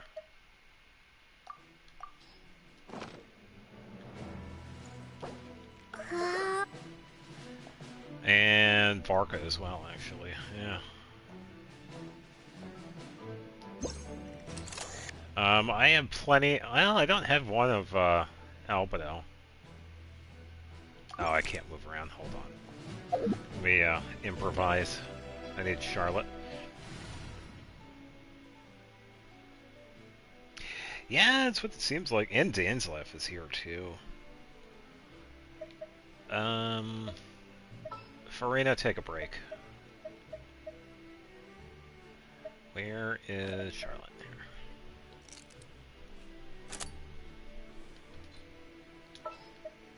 Oh, I thought I clicked it.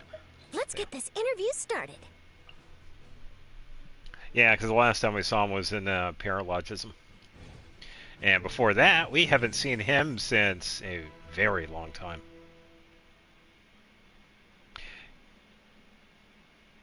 Oh, welcome back, Jay. I'm not seeing any issues on my end when it comes to YouTube, so I don't know. Hopefully it stops doing that. Yeah, kick YouTube back. Alright, Charlotte, Hold that pose. do your thing.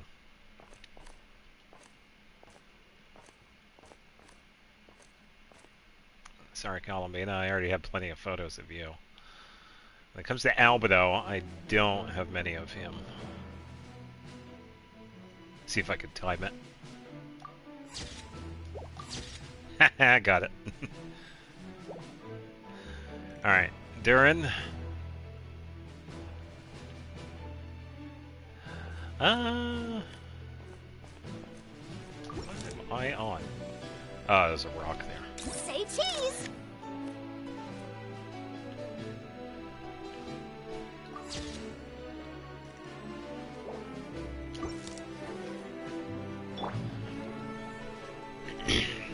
Yeah, I already got plenty of photos to call me. You're That's both what I need any. awfully quiet. Why don't I start us off with an icebreaker? Quick clear, don't you? I already said Zhao is probably taller than Durin. Durin looks short. Much obliged. Have either of you ever had your portrait painted? If not, I'd be glad to help. Oh, I would like to actually see Sounds that. like a lovely idea. You know how to paint, then? I dabble occasionally. He's an excellent painter. Dabbles, Tables, yeah. chairs, We've seen the people, paintings. dragons, you name it. He'll paint it for you. We need to prove it. I'm flattered. If I ever get the chance, I'd like to give it a try myself. I'll bear that in mind. Anyway, how about you, Durin? What sort of portrait would you prefer? Oh, I'd be fine with anything. Whatever style feels best to you. Very well. Just Then Zhao is the I'll play it tallest by male. ear. You can replicate any Tallest short style I character want. you'll ever see. I can try. If you show me a sample, I'll do my best to match it. I don't know. Thank you. In that case, I don't know I'll who the dig up some English voice reference actor for material Durin is. for you. And I can't remember off the top of my head who the voice actor for Razor is. English VA is Todd Haberkorn. I don't know. Maybe. I don't hear Razor enough, so I can't make the distinction. And since it was asked, we will actually check. Micah, Razor, Endurance. Yeah, a little bit, I guess. Alright, Charlotte, take a break. Evil shall be dispersed. Yeah, evil conquering, blah, blah, blah.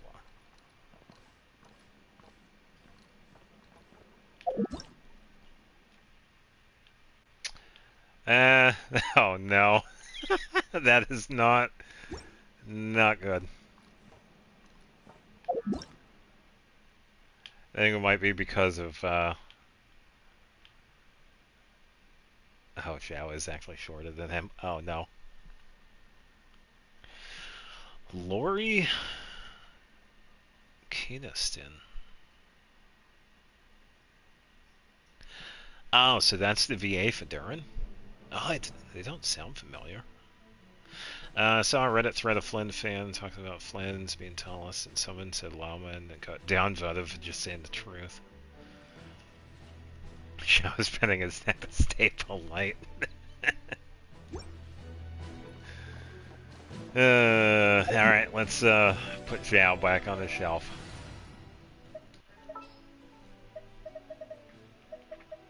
Nearer to the action is closer to...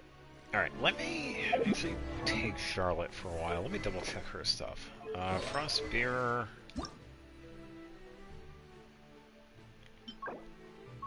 I can't make any more of that. Her stuff is like based off of Rosaria's, so that's fine. It's always time for Farina, but Charlotte, I kind of need her because when was the last time we ever got a photo of Dainsleif? Hold that pose!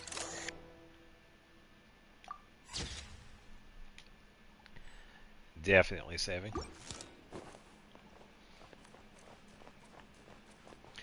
And Varga is actually quite tall, so this is going to look pretty goofy. Let me try this. Hold on. Say cheese! The camera's messing up. There we go.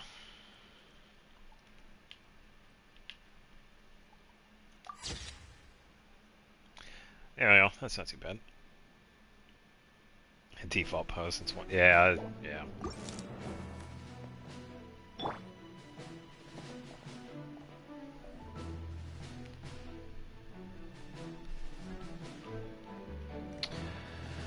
Alright, so since I'm not going to be using the camera, or at least I don't think I will be, I'm actually going to turn the lens off so I can use her skill.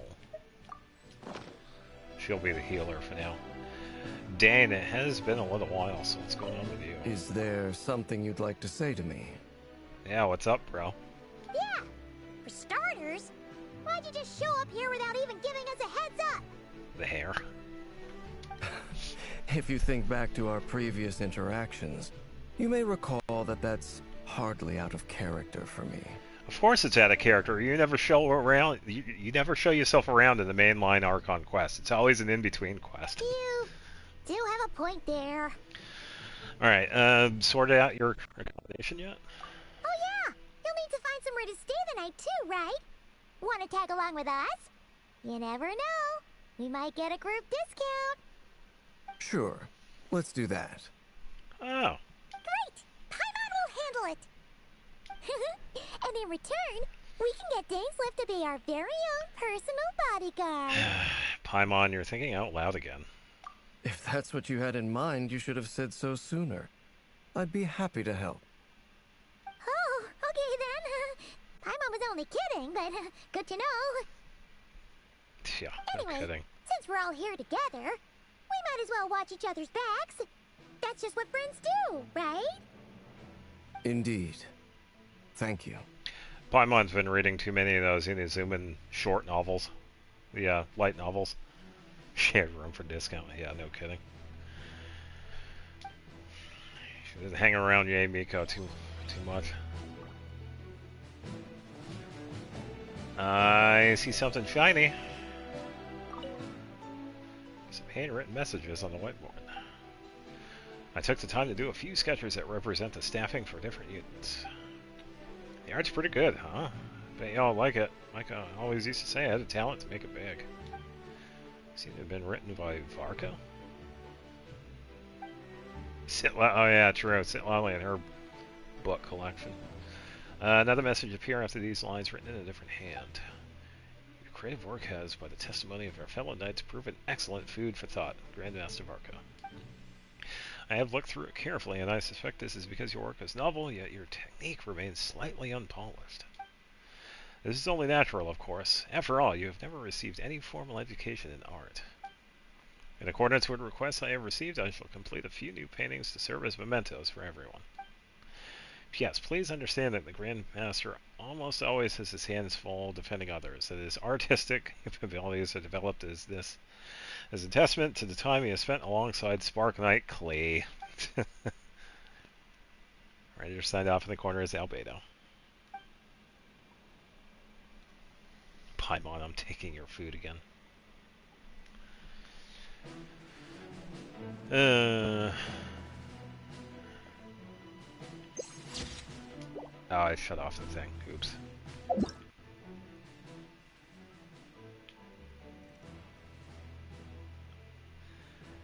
Pretty much a picture of Nausea Town. For reading the map and yeah. Yeah, I agree. The music actually does work. No, I'd say this is usually the best time for photos because sometimes we actually don't get access to these areas after the fact.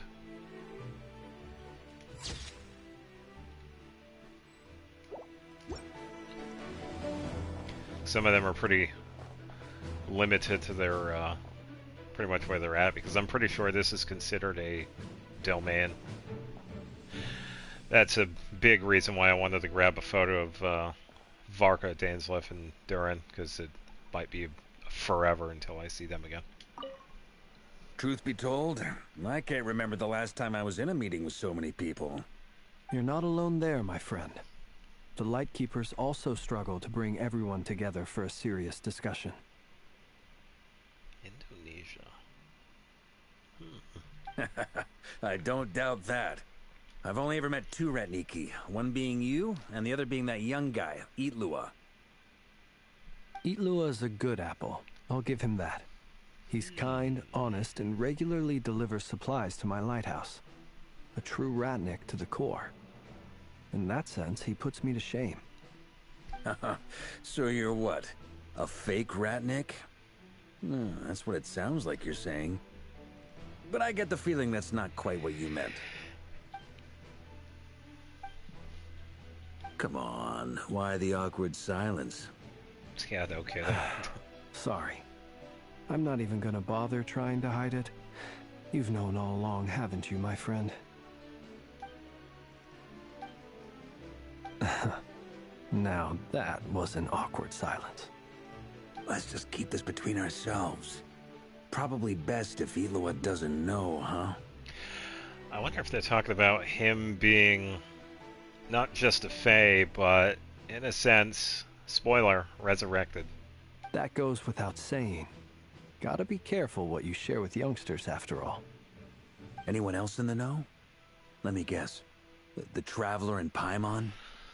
Good question. It's dangerous being too sharp for one's own good, you know. Then, in the name of the Animo Archon Barbados himself, I swear, your secret's safe with me. When we went for drinks, you said that you and Barbados were practically best buds. In the light of that claim, do you really expect me to take your oath seriously? Of course. Just as long as you don't go spreading around the fact that I'm close with Barbados, all right? Fair enough, then. Nothing like a bit of mutual leverage to seal the bonds of friendship. Uh-huh. Yeah, I wonder if that is the case. I don't know if Aether, Lumine, and Paimon know that. Someone's not happy to be here.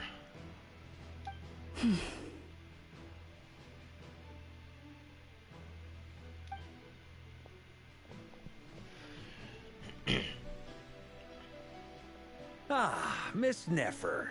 You made it after all. But what about Yehoda? Oh, Yehoda's probably busy. I'm here to give you an update on how things are going on our end. Once this is over, I'll be heading straight back to continue my work. I left Yehoda back at the curatorium to watch over things while I'm gone. Alrighty. So much for just this once. Shh! Not so loud! We're on a roll here. What if she remembers and suddenly decides to back out? No, I don't think so. Did you say something, Mr. Varka? Notice me. Huh? I didn't say anything. Right, Flints? Must have been a frog. They get so noisy around here at nighttime.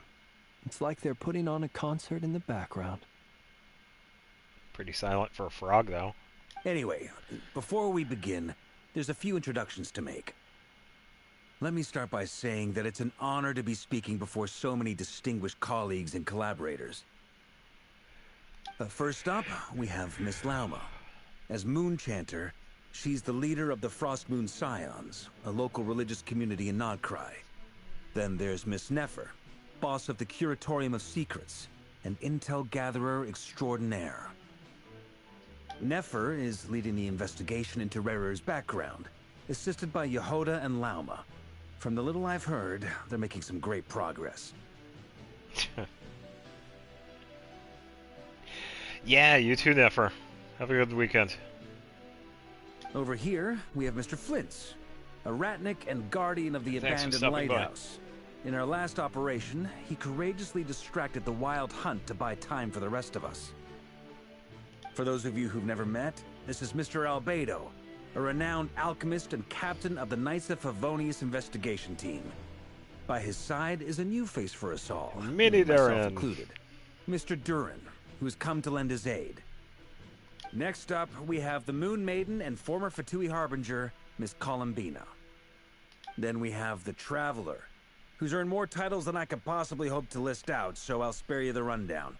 And Paimon, the ultimate travel companion and quite possibly the best guide in all of Tevat.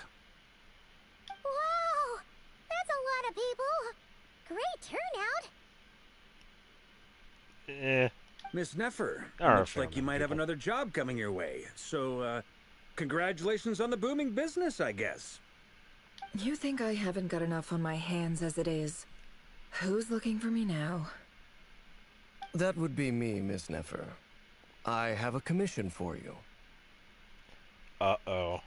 And you are? Who I am doesn't matter right now. What does matter is that I'd like you to gather more intelligence about the Recher of Solnari. Well, it's not as if we never take on anonymous commissions, but in your case, I'll have to decline. I'm gonna take a wild guess and say your job's probably more hassle than it's worth. Something about you seems like bad news. Yeah, I would imagine she probably noticed his eyes, because we did see what we saw in part 3. It's my eyes, isn't it? That's what I said. Conrian, I assume. And what's with the mask? Are you trying to hide your identity? In any case, the fact that you're even still alive raises an awful lot of questions for me. I think the reason for his mask is because some of his face had started to deteriorate, so... My name is Dainsleif. And yes, I am from Conria. As I'm sure you're aware, the Recher of Solnari's real name is Rerir. He was once an acquaintance of mine. Yeah, as we saw. Really? Then you must have been quite an influential figure yourself. You flatter me, but none of that matters anymore. My point was simply to clarify why I have asked Miss Nefer to investigate Rerir's background. Okay, Jade. No, I do agree. Varka does look pretty good. So you're both from Conria, and it sounds like you used to be friends. What am I missing here? Surely you already know how he became one of the 5 sinners. It's alright. I'll tell you everything I know. The history of Conria, the names and identities of the 5 sinners. Yeah, this is a long I remember backstory. it all like it was yesterday. Especially with Conria. I have never spoken openly of this before, but the truth was exactly as people say. The 5 sinners were each driven by their own desires, and it was by playing upon these that the Abyss tempted them to their fall, tearing Conria apart in the process. The visionary, Vedifenir, who wished to foretell the future. The wise, Haroptatir, who sought limitless knowledge. Gold, Rhindaughter, who desired to create life. The foul, Surtologi, who pursued supreme strength. Yeah, and some of them we have actually seen. And last, but not least, Raker of Solnari, Rerir, Ravager of the Moon. Of the 5, Rerir is the only one who remains a mystery to me. He never harbored grand ambitions, so what changed in the space of a single night? How did he come to fall like the others? Wow, it does never look like a python cat. I think it's because of her design. She's from Sumeru. And it's pretty much like a desert region. So you could think of it like Egypt. Cats are a big part of the mythos. So that's kind of where they're pulling that design. In other words, you're saying that his change came as a shock to you, and you have no idea what actually happened? Yeah, because Nefer also has the companion of hers, which is a cat, Asheru. That's right. You mentioned how the Abyss tempted them, which led to their fall. But what did that look like in practice? And what other context can you give me about the events of that time? The more detail you can give me, the better. Yeah, Sino is another pretty good one that's pretty based on Egypt. Strangely, now that it comes to it, I hardly know where to begin. The fateful night took place during the era of the Eclipse Dynasty. One day, my elder brother, the visionary, Vedifenir, was summoned to the palace by the Vinster King, only for the king to gouge out his eyes and cast him into the dungeons. When I came to hear of this, my fury knew no bounds. I gathered together every ally I thought I had, and together we set a night to storm the palace and free Ved. Centuries on, the memories of that night still haunt me like a never-ending nightmare. We broke through the palace gates, just like we had planned, each striking towards our separate targets. But then, I was betrayed. Even Vedifenir, the very person I had come to rescue, abandoned me and partook of the Abyss's power. So, it's personal after all. Then tell me, Mr. Dainsleif, what price are you willing to pay? You, of all people, must know that nothing comes for free. I cannot say what price would be worthy of such a commission. But know this. Rerir was not always a madman. Believe it or not, there was a time when he was just an ordinary man, working for the Conrian Intelligence Service. Yeah, it is going to be getting darker and darker earlier and earlier, so, yeah. Uncovering the truth of Rerir's past is the only way to unravel this mystery. But before you decide if you will accept my commission, I will tell you more about him. Enough, I hope, to help you plan your next move. Ugh. Yeah, I will say, anytime Dainsleif shows up, we're pretty much in for like a whole story of what's going on in the background. So it is kind of nice he shows up, because we could get his perspective. Sounds pretty good to me. Feels like we just flagged down a random passerby, only to discover he's actually a master strategist who has a score to settle with our enemy. Must be all that good karma I've been building. Who knew having a Conrian friend would come in handy? Can I borrow your halo? It could be useful in the lighthouse. Good question. Hey, enough with the wisecracks. Besides, isn't that lamp of yours bright enough already? Relax. It was meant to be a compliment. If that was a little over the top for your liking, I'll make sure to tone it down next time. Yeah, turn the brightness down on your jokes, Flins. I'll give your proposal some serious thought, Mr. Dainsleif. Let's speak in private once the meeting is over. Before that, there's a few things I'd like to share. Hello.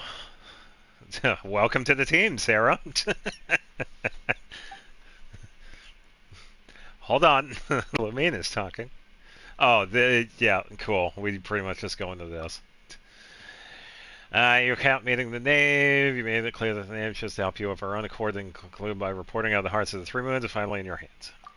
Now that we've united the hearts of the three moons, your power should be greatly enhanced. But it seems like that hasn't happened yet. I believe it will take a little longer. Yeah, she talked the world is saved. You've done so much for me, so I want to be completely honest with you all. Even though I'm doing a lot better now, the truth is, my recovery will likely be an ongoing process. Yeah, because her power is still cut off. I mean, we do know this. From the moment I was born, my power has been slowly ebbing away. And that is because Teyvat has never accepted me. Even with the moons united as one, it seems my rejection cannot be undone. So far, I have yet to find a solution. It may turn out to be a problem that will plague me until the day I finally leave this place behind. Make a spaceship. Even so, I will do everything in my power to help you drive out the Rahier of Solnari. As Arlecchino put it, this is not about chasing the spoils of victory. It's just a gesture of heartfelt gratitude. Kutar. She seems a lot more energetic and positive than she did when we first met. Defeating the Rahier of Solnari will be no easy task.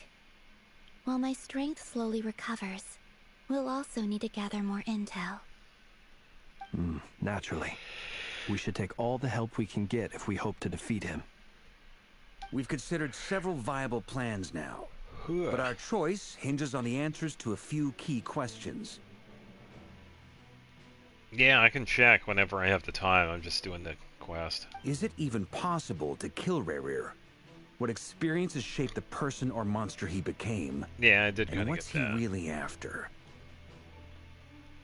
Given Albedo's expertise in alchemy, I think we should leave him to try and answer the first of these questions. Understood. As for the other two, I'm afraid we'll have to count on you again, Miss Nefer. Believe me when I say it's not my wish to burden you.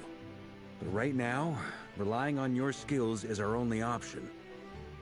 So you're placing all your hopes on me, huh? Oh, just say yes, Nefer. Come on. You know you want to help out. You're here. We can't thank you enough for agreeing to help us. Honestly, I can hardly believe how lucky we are. You sure have a talent for changing your tune, Miss Moonchanter. Timid like Yehoda one moment, then flinches insincere flattery the next. Yep. Ladies, please. I must object to your portrayal of me. That's all.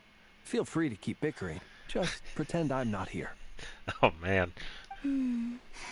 I almost don't want to leave this room. I'm curious to see how this plays out. She also wants to watch. I have faith in you, Miss Nefer. Something tells me you'll stand by us until the very end. Oh? And what makes you so sure of that? What if I suddenly decide that my compensation is insufficient? This isn't about the money. I can sense that you've got a deep-seated distaste for Rahier. And knowing you, That alone is motive enough. Look at them getting along so well. Like two peas in a pod.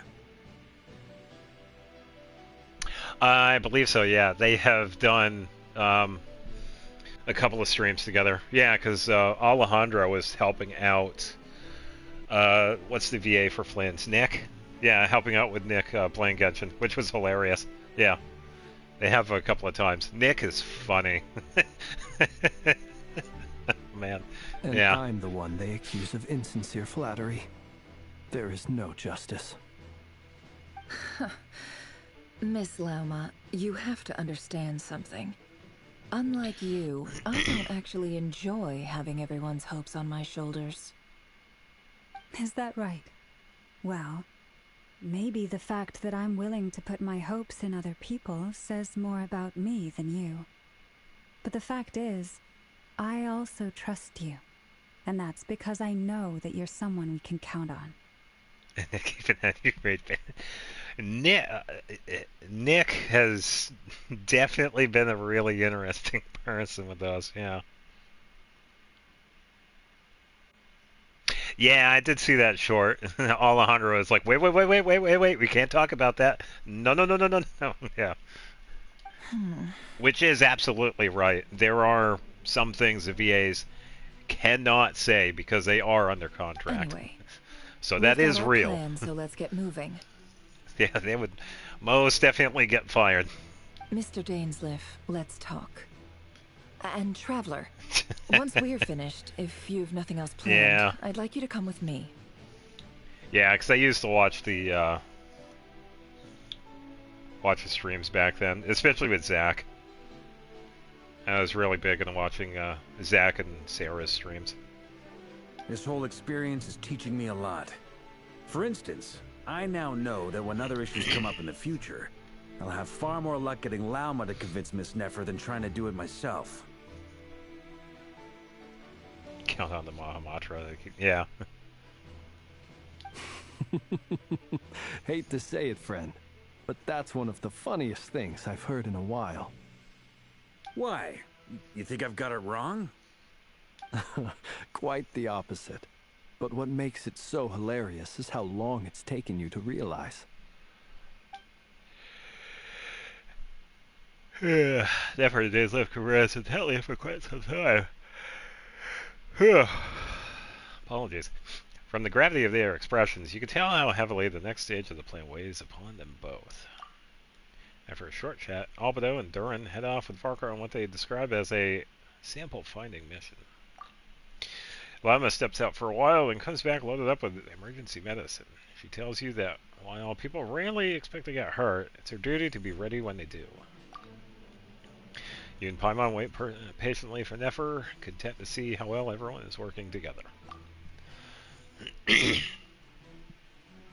Once Nefer is finished, you follow her and Lama back to the curatorium. So we're probably going to run into Yehoda. Yeah, I say one of the fun streams that I used to watch with Zach. Hold on. Love the Among Us streams and the Sayud. Oh yeah, I believe it. Yeah. Yeah, I'd say the good ones I really liked of Zach is when he would interview some of the other VAs. It's like what got them into voice acting. You know, talking about that character while Zach was also pulling for their character. So I thought those were kind of nice. It would be cool if Zach did those again. It's been a while. And this is Osharu, by the way. Let me find a lens here. Smile!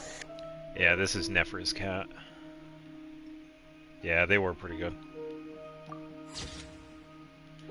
Let's get one. There we go. Looks like we have a notice here. This is Curatorium Secrets message board. If you have any feedback or suggestions regarding a commission, please leave a note. What? An employee of the Curatorium Secrets. If you have a commission that needs dealing with, please direct your request to Yehoda. Ashuru doesn't understand you. Must be busy with all those. Yeah. I would imagine they're pretty busy. Yeah, so fun fact, if you actually have Lauma, you can talk to Offshrew. Which I thought was pretty cool. Really? Lady Nefer doesn't give interviews? Fine, I'm willing to pay for it, you know. Perhaps we could work something out for an interview with a Moonshiner, Miss Lauma, instead. Pretty much just over. Huh.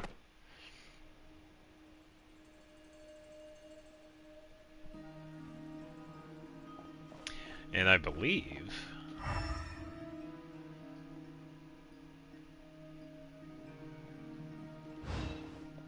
Oh, fake door. That's where we're probably going to go next. How much would it cost to get to know about Nefer? I don't know. Yeah, I'd say the dynamics between Nick and Alejandro is pretty hilarious.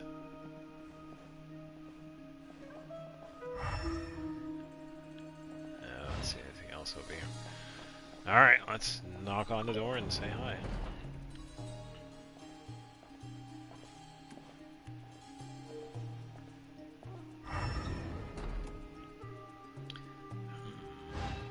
Not seeing anything.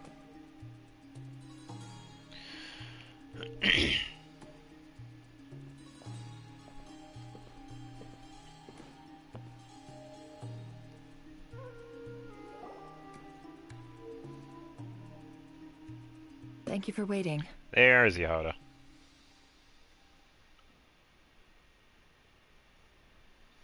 Favorite duo will always be... Who's Erica? I know, Zach. Do you mean Sarah? That's okay. We actually used the time to help Dainsliff get a room at the hotel. That's very considerate of you. Now, I trust you share my curiosity about Rarier's past. And you seem fairly familiar with Mr. Dainsliff already. Oh, are you talking about Erica Mendez?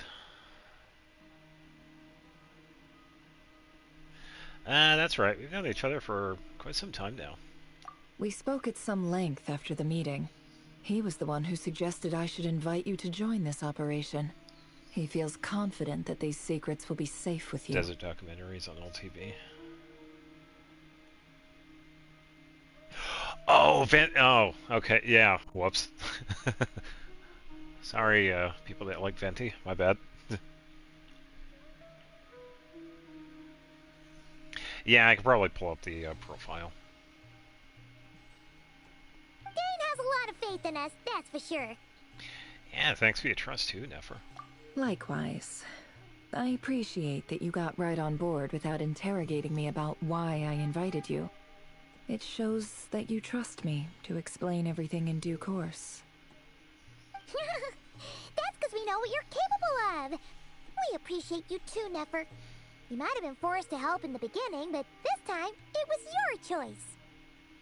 That's one way to put it. Another is this, that once a decision's been made, it's set in stone. After that, my only goal is to see it through. Alright, so here's how it is. I'm going to access Raider's thoughts again using my confidential method. Now, I'm sure you've seen things like this before on your travels, so you're surely well aware of how dangerous it can be. Yeah, don't talk, don't interact, ignore the voices. Yeah, we know. The reason I've gathered you all here is to ensure my safety during the proceedings. I plan for us to enter the fragment of his consciousness together, and once inside, I will focus on searching for information. Yeah, so I guess we are going back to the back rooms. Think of this as a diving expedition into someone's brain. If I'm the diver, you are my safety equipment, tasked with keeping me alive while I'm under the surface. Once the ceremony begins, we will all be spying on privileged information. But in the interests of safety, you must remain absolutely silent at all times. We will discuss our observations after the ceremony has concluded. Lastly, Any individuals of a weaker constitution are we also did this advised in not part to 3. partake in the ceremony. In any case, Paimon has her own job to do, which requires staying in the room, but not joining the ceremony. Never conspicuously left out the details of her confidential method. I guess her brain diving techniques are a trade secret. Well, good luck, everyone. Sounds like all Paimon can do is cross her fingers and root for you guys. You can go bring us coffee. Coffee is always good. There's a little more to it than that. I was being serious when I said you have a job to do. While the rest of us are inside Rarir's mind, it's imperative that we have a team member on the outside. In the event that something goes wrong, you will be our first responder. I don't anticipate any issues, but the extra level of safety will be greatly appreciated. I second that. This is a dangerous operation here, and you're our whole rescue team. That's pretty much the most important job in the crew. Yep. So, Paimon's like the lifeguard? Yeah, that makes sense. Alright, got it. Good. Please, take a seat. We'll get started momentarily. Paimon can beat Rarir in an eating competition, and we can bring Varese and Moik as backups. Oh, man.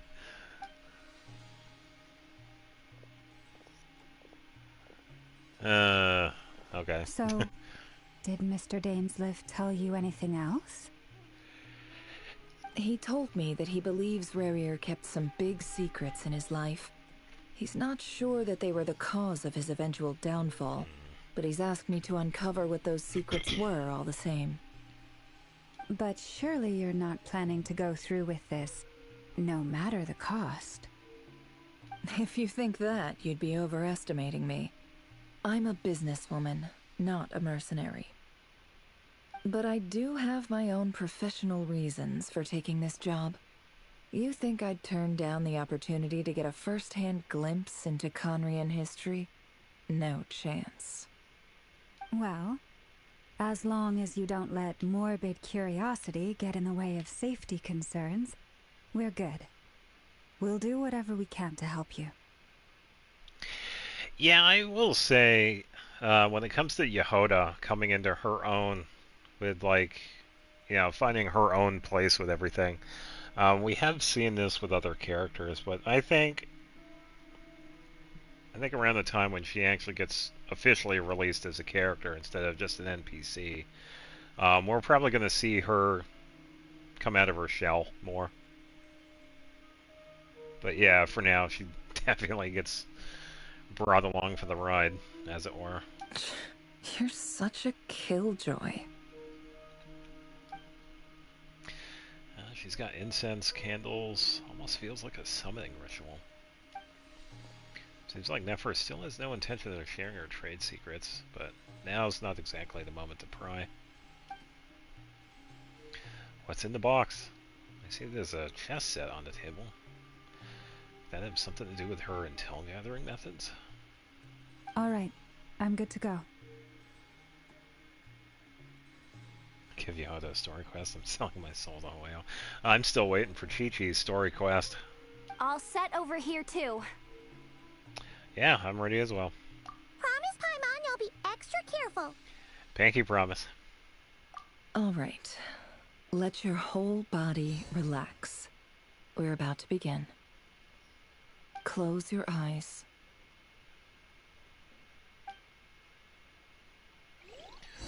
Ah, it's dark in here.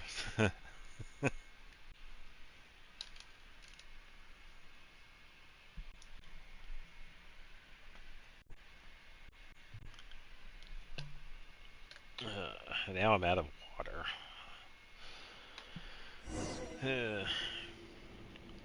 Yeah, I just haven't been able to get out of the Archon quest yet. Phew. Could this be his office? Pretty standard setup. Shelves, paperwork, files. Seems more of like a storage section. According to Dainsleif, Rarir used to be an intelligence operative. Chances are there's plenty of top secret intel stashed away in this room. Is this where you keep your secrets, Rarier? Can't say I'm not looking forward to this. Oh, how am I going to be able to tell when I can press the button so we can continue hearing the dialogue if I don't open my eyes? Hey, we got Trial Nefer again. Oh, we can actually use her this time. It all adds up.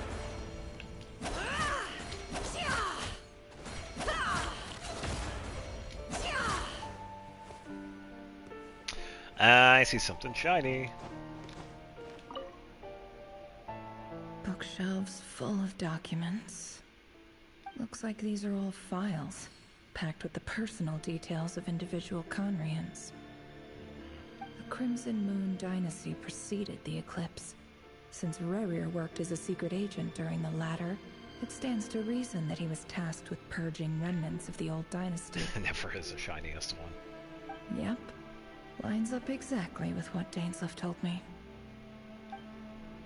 I tell you what, the green accents that they have for Nefer's design, oh, that is so good. I think they really nailed it with Nefer's design. Like, seriously. Compared to a lot of the other Sumeru characters. It is really nice. Since I finally got that thing, you can find... Yeah, I'm just in a story, so I can't exactly leave.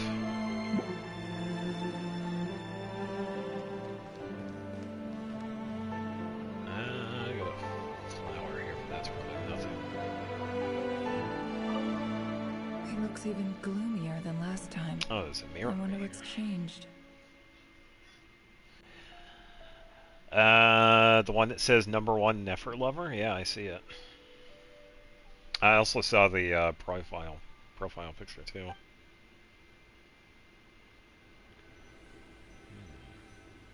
Oh, I wonder if I have to sit.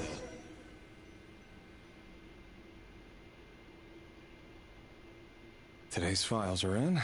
Time to wade through them just like usual.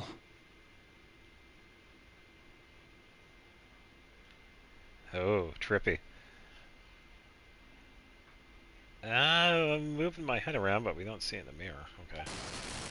Male, 51. Occupation, cook. Confirmed Crimson Moon descendant. Has maintained frequent contact with other descendants over the past year. Poses a threat to the dynasty. Okay. I believe you. Neutralized. So this is what Rarier used to look like. We saw him in part 1 and part 2. We saw the beginning of his backstory in part 3, and this is a continuation of what we saw in part 3.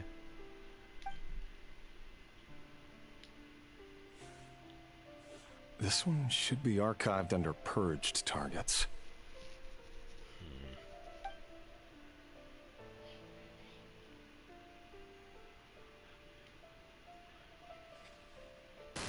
Female, 23. Occupation, office clerk. Confirmed Crimson Moon descendant. I was going to say has maintained frequent contact with other descendants over the past year. Poses a threat to the dynasty. Oh yeah, this is one time I agree that NPC shouldn't have been an NPC-like design. I'd say some of the designs have been horrible. Some of the designs for the NPCs, though, have been actually really good. I think a lot of people have been a fan of Thelindis' design. Neutralized.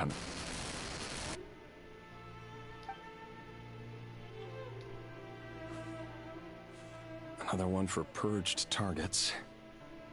So that one's another one going.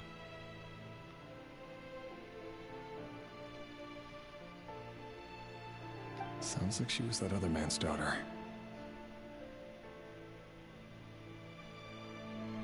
In part 3, yes. I'm not going to spoil anything beyond that, but yeah, we did see her in that. I don't know if we're gonna see her yet in this one, though. Never mind. What's it got to do with me?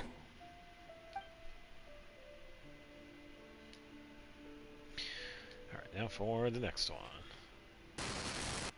Male, 40. Occupation, teacher. Confirmed Crimson Moon descendant. Has been observed making contact with other descendants during the past year. Poses a threat to the dynasty. Neutralized on...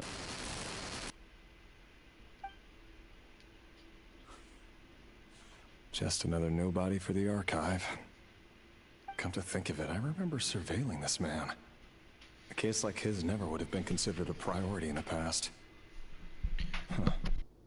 He barely even interacted with other Crimson Moon descendants.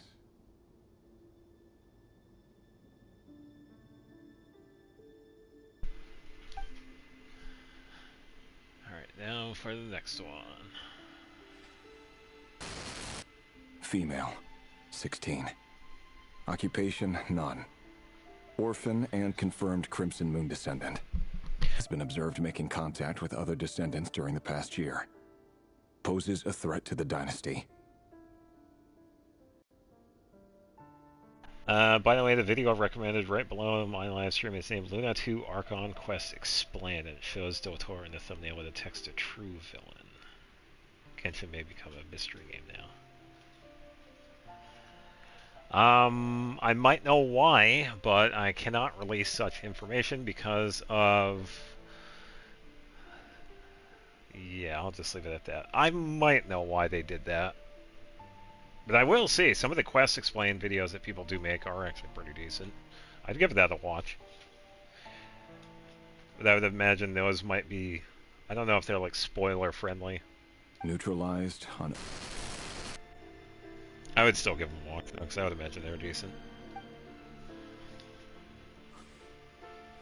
Filed. I have no recollection of this girl. None whatsoever. She doesn't seem to be anyone important, but then again, how many of them really are?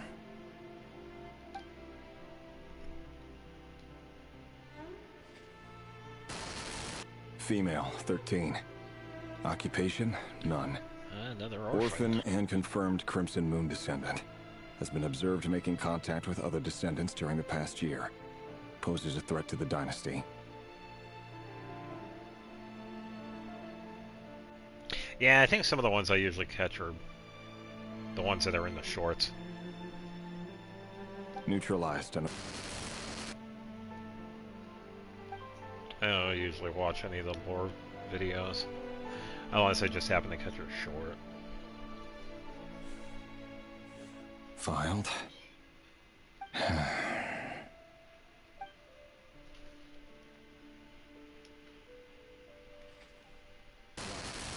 Male, 11. Occupation, none. Orphan and confirmed Crimson Moon descendant. Has not been observed making any contact with other descendants during the past year. Poses a threat to the dynasty. That was partially explained in part 3. But the Crimson Moon thing was kind of like a subsect of a main group of people. The Eclipse Dynasty, and then the Crimson Moon Dynasty is like a part of it. Neutralized and...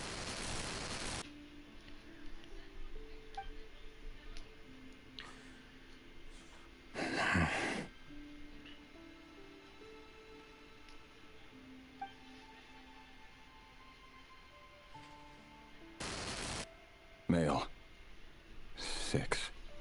Occupation, none. Orphan and confirmed Crimson Moon descendant. A lot of orphans dying. To the dynasty. Not good.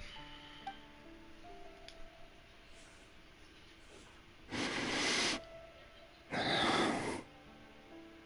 need Kaya here. Yeah, because it is... Isn't it? Your job is becoming both harder and easier at the same time, depending on how you look at it. Oh, the temptation. The Crimson Moon descendants will be completely wiped out. But as their numbers dwindle, they become harder and harder to track down. That's not how it is.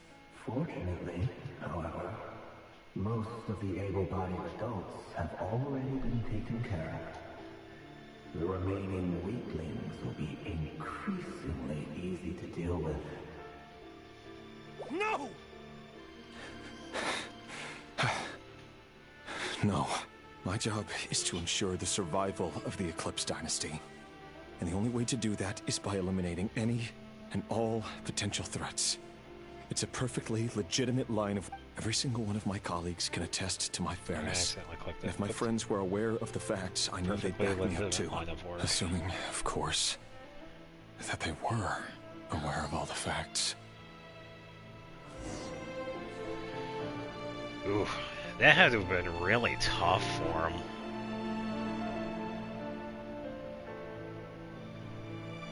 Man.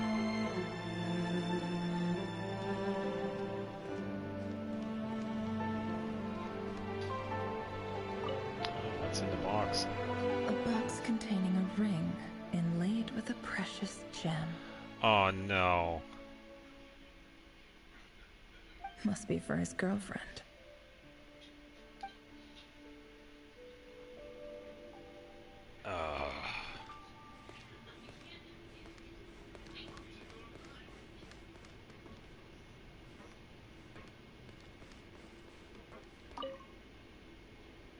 A file tucked inside a folder. The title reads, Dear Breakfast Shop Owner.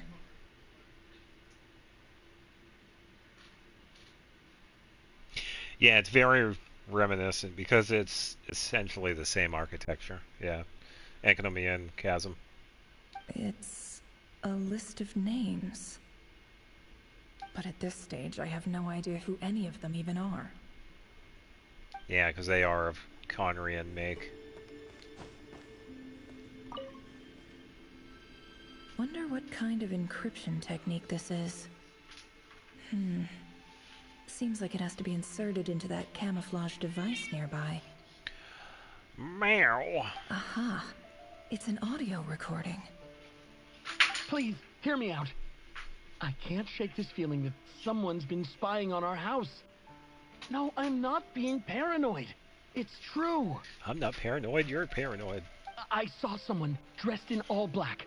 It was a couple of days back, but that was on another street, not near my house. I swear, I know what I saw. It was the men in black. There's a note in the margin. Surveillance of the Runfarther residence has concluded. We apprehended the target and filed the mission report last night. Could the voice in the recording belong to one of Rarir's targets? Yeah, that was Taz. He's doing good. He's just roaming around. Oh, man. I knew it. I can spot a fake door anywhere. Yeah, I don't see anything. I guess I gotta take... fake door. No prompt, so it's gonna be the other one.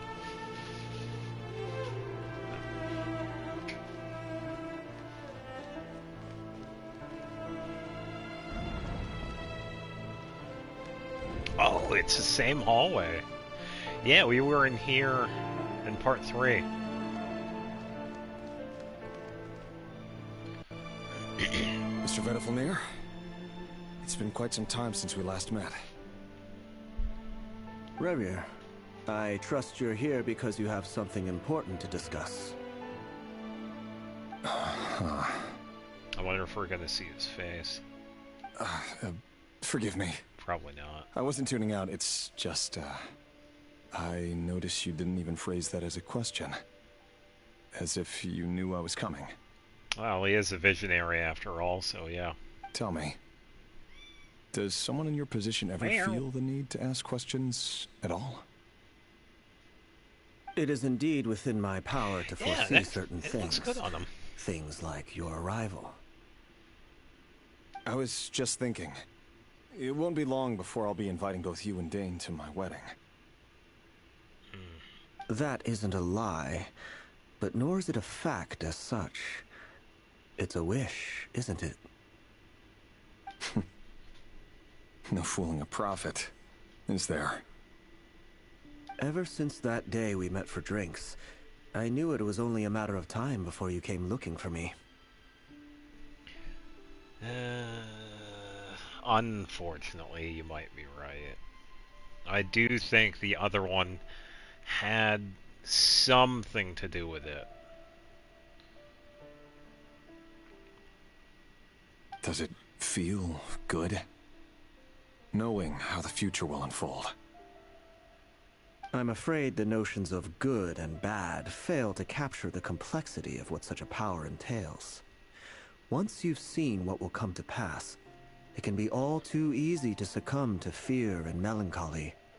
Unless, of course, you learn to abandon these feelings.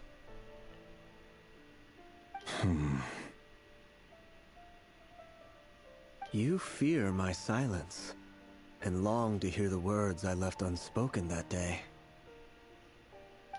That's right. You must have noticed my reluctance to broach the subject. And the reason is simple. Because the truth could never have lived up to your hopes. For both our sakes, such words are better left unsaid. Yeah, it keeps leaning to that, but I still feel like someone is behind the whole thing orchestrating it, like pulling the strings, as it were.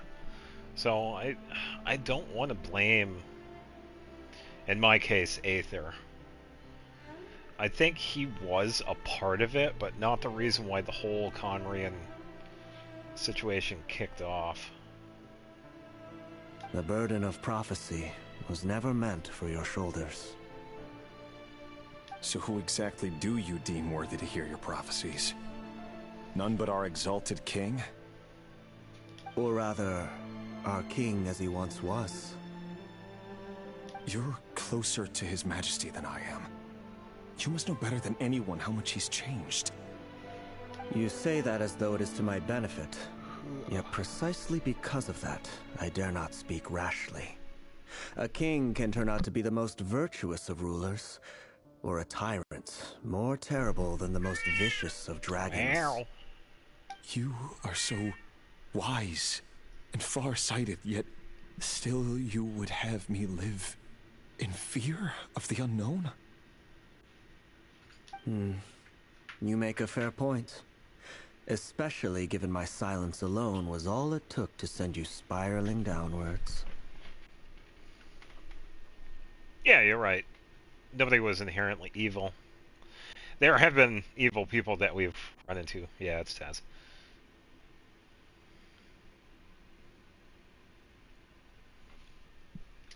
Very well then. Let me offer you some advice.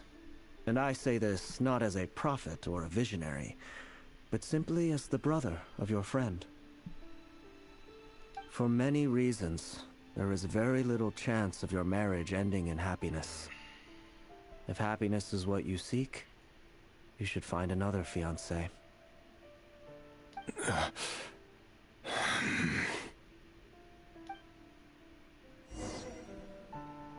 Hold on. There's that same black fog again. Could this memory belong to Thelindis? Oh, you get to see Guess her I again. better tread carefully.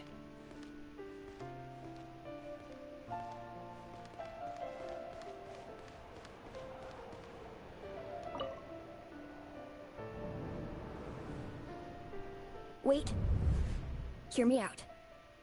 This time we finally got a clear look at his face and learned his true identity. His name is Rayrir, and he claims to be one of the king's guards. What did you say? A cruel irony, isn't it? The man you're set to marry leads a double life as a brutal executioner. Why are you telling me all of this now? Simple. It's because I want you to kill him. You are the only person he would never suspect. That's a twist. No, absolutely not. I would never dream of doing such a despicable thing. So you'll just stand by and watch him slaughter us to the last? Do not forget that the blood of the Crimson Moon flows in your veins too. What? The blood of the Crimson Moon? What does that matter now? The dynasty has long been dead and gone. It's going to be a very small part because she doesn't have the signature eyes. You think that alone is reason enough for me to throw away everything I have? Why wouldn't it be? You two were once a child of the Crimson Moon, just like me. What do you mean once? Don't tell me you've never felt so much as a flicker of fury for the way we were trampled into the dust.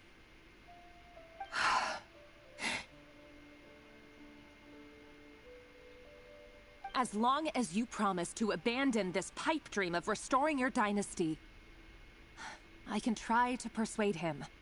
Or have him persuade the Venster King. Yeah, some of these NPCs go through it. Compared to, like, normal characters, damn. I feel bad for a lot of these NPCs. Persuade the Venster King? Do you even know why he's so obsessed with hunting us down? Why he keeps trying to force us to hand over our secrets over and over again? Or why we refuse to give up on restoring the dynasty? The Venster King. A blind fool. His eyes clouded by powers from beyond this world. A petty little man with a miser's heart. And he dares to sit upon the throne? Mark my words. Sooner or later, Conria will fall. And it will be his doing. If you can't bring yourself to do it, so be it. Just you watch. It won't be long before calamity descends upon us all. The Reikir of Solnari. That really is quite a secret you've been keeping from me, Rarir. But who am I to talk? Am I really any better? I've kept my own past a secret this whole time, too. Love should be built on honesty. But ours was born from lies. And yet, is it really so wrong to hide things that would only make life harder? If we don't cover up the parts that no one else should see, how can we go on pretending to be normal? Vedifulnir must have known all this. And that's why he made his prophecy. In the end, nothing stays hidden forever. But I won't just sit by and watch this disaster unfold. I'll do everything in my power to protect what I cannot afford to lose. No matter who I have to face. Man. Yeah, because if she was a full-blooded descendant, she would have those eyes. The ones that have the red X. Like Orlog or Arlecchino, but it seems like it was just a... Huh? Was that Rarir who just walked past kind of like a second cousin? Doesn't it give you the chills that he still takes the same road to work every day, as if nothing ever happened? Those people at the deli. Enough already. They're clearly pretty taken by their own disguises, so just smile and play along. Pull the rug from under beasts like that, and you'll risk having your throat torn out. Deli? Oh. They're talking about those people from the opposition. Right. I'd almost forgotten they used to run a deli. People of no consequence always vanish so easily. And no one even remembers them.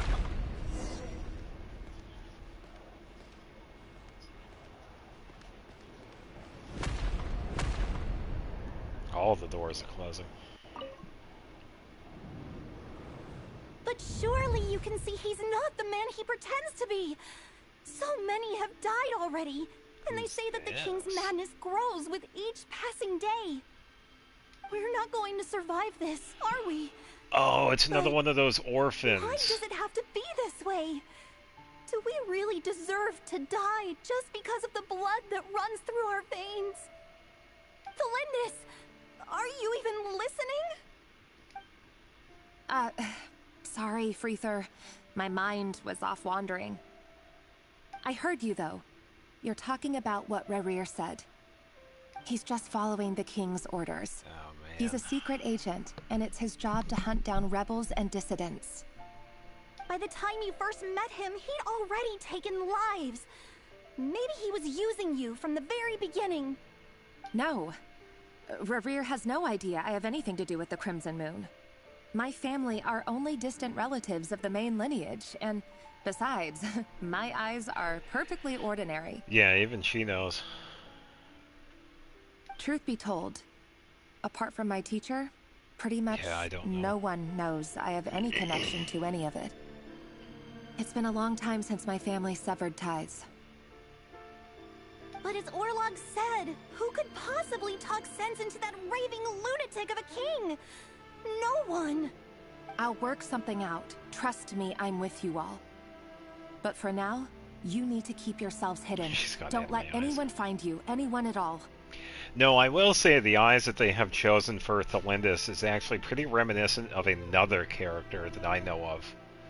That I cannot exactly talk about.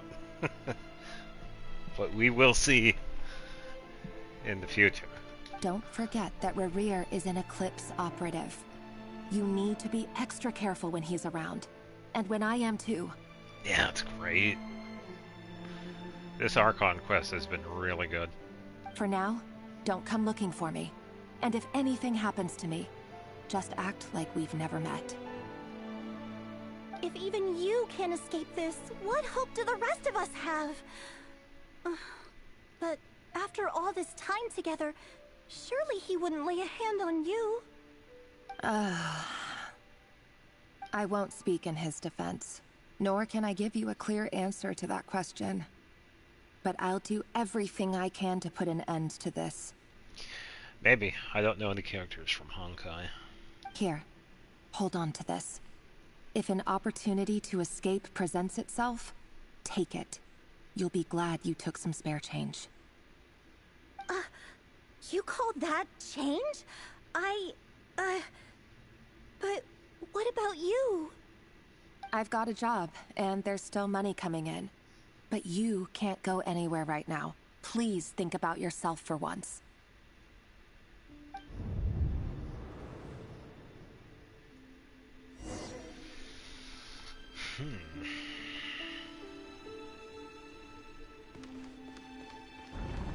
Open sesame. Oh, another room.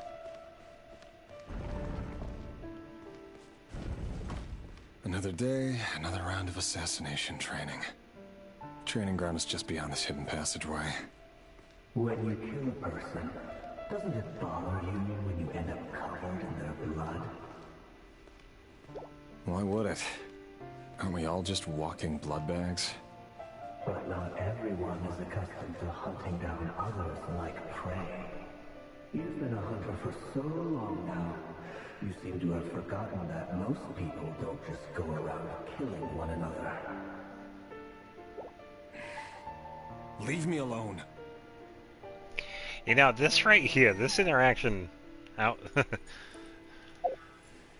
got Ashiru.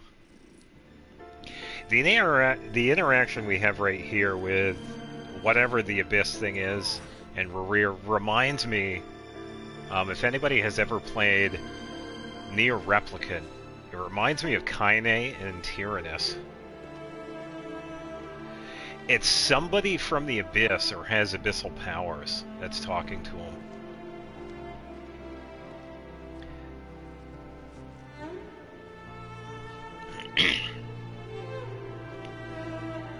Took me for a month to play doing quests every day.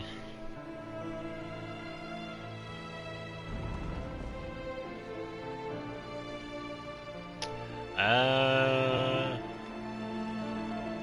okay, so this is just training.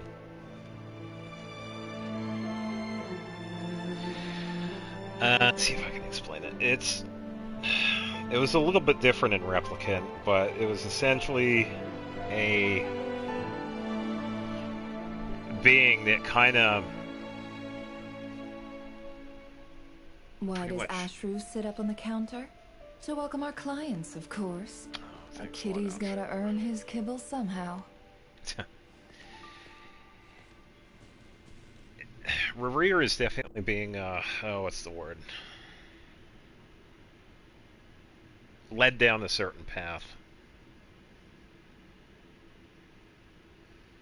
That was kind of where I was going with Kaine, because she was kind of dealing with the same thing. Sinners divided the power of the abyss that sibling was supposed to have after a sibling has gone to find us, but then how does someone already have it when Rerir doesn't? I'm not sure. Even though we have seen quite a bit of the lore of Conria, there's still quite a bit that we do not know.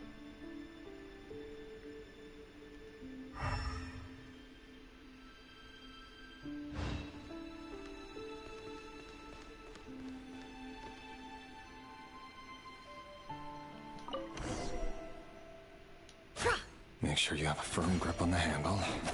And choose your angle well. Keep your movements light and brisk. And pray one sense a thing. I doubt that. Although no one's ever died a quiet death at your hands. I work clean. No traces.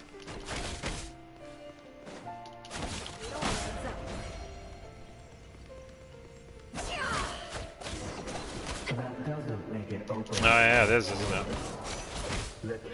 Yeah, because someone had said that there was like a big lore drop with those gliders. Yeah. You bring up a really good point.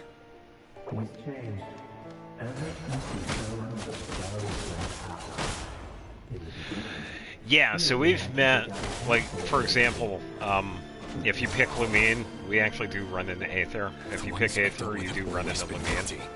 In various quests flawlessly along the way. No more lies.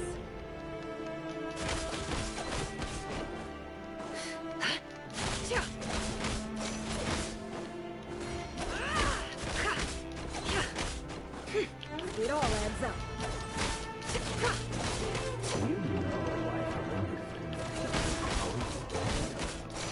Was it because you didn't trust me?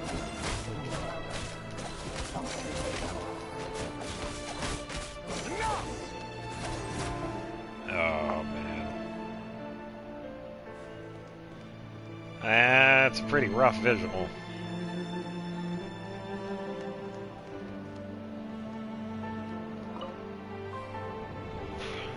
Miss, do you still remember Orlog? Usually when we see the other sibling, it's usually like in between quests. Yeah, I will say, a lot of the mental fortitude that some of these characters have is Orlog. pretty crazy. The boy who was pretending to sell flowers. You spoke for quite a while, didn't you? Yes, we did. What about him? He was arrested 2 days ago.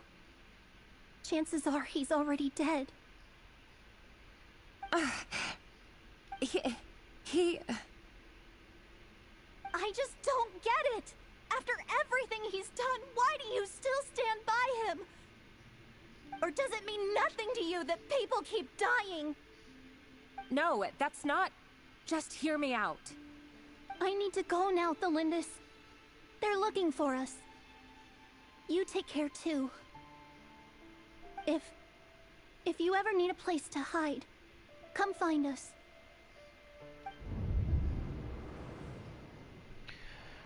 Oh man, this is getting pretty rough.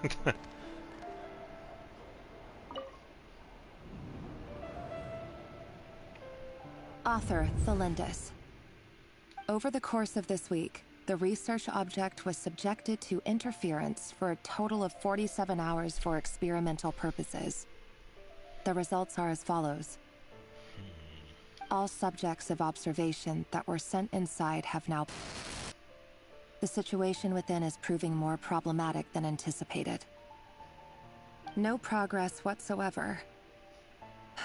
What now? Won't you give me even a glimmer of hope? Things are getting worse by the day. I have to find a way or we'll all be in danger. But I... If all this research comes to nothing, what then? Sooner or later, it'll be my neck on the line. But could he really bring himself to kill me? No. Surely he wouldn't have the heart. It's kind of hard to beat Farina's story quest, but this is definitely getting up there. Oh man. Definitely rough. I'm not seeing anything else. No more lies.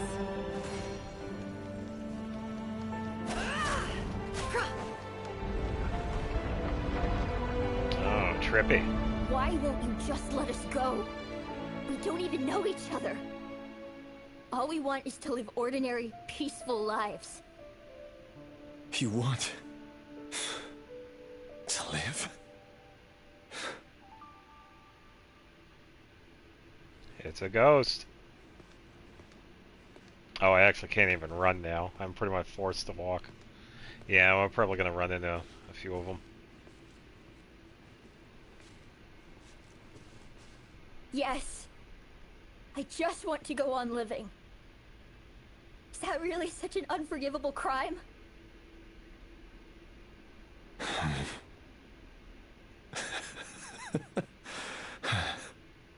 You want to go on living. I want to keep living too. To keep living forever. That's why I have no choice but to continue on the path I'm on.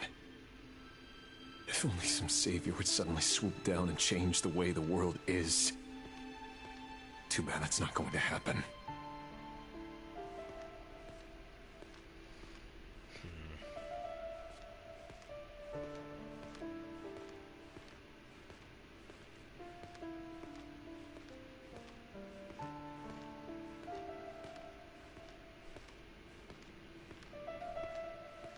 Imagine that.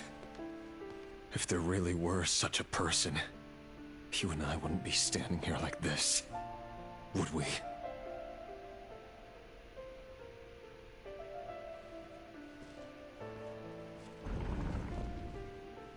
Damn.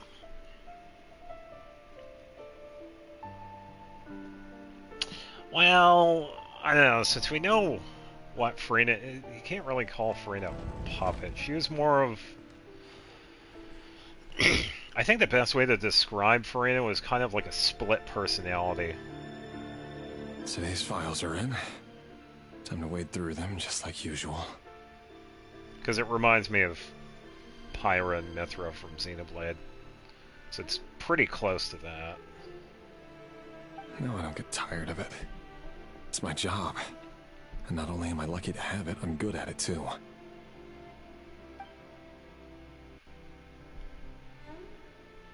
Huh. Wait. That's... Please don't tell me. Thalindis? Shit.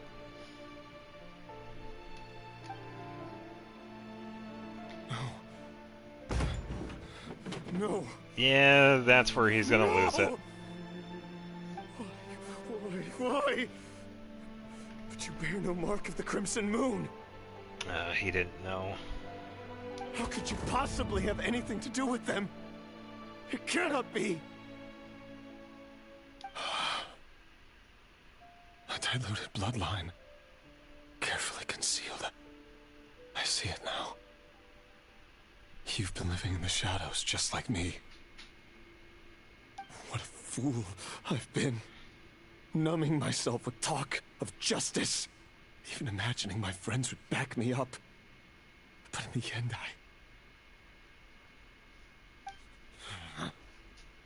Irminsul. Finster King! How far are you going to take this? From the direct bloodline to secondary offshoots? And then what? Today it's the descendants of the Crimson Moon. Who will it be tomorrow? Will you not rest until everyone down here is dead? No. This cannot go on. This is where it ends.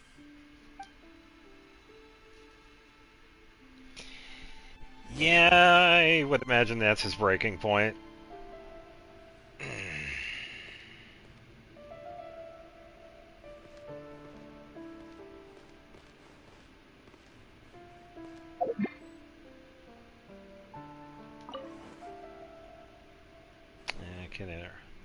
I was thinking of taking a picture of that, but I can't exactly. Yeah, that is horrible. Free chest.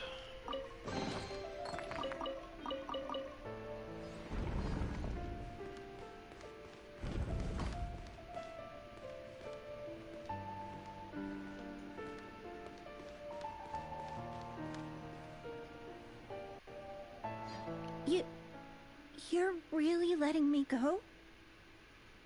I am. As long as you can guarantee that no one will find you. Don't worry, I'll be extra careful.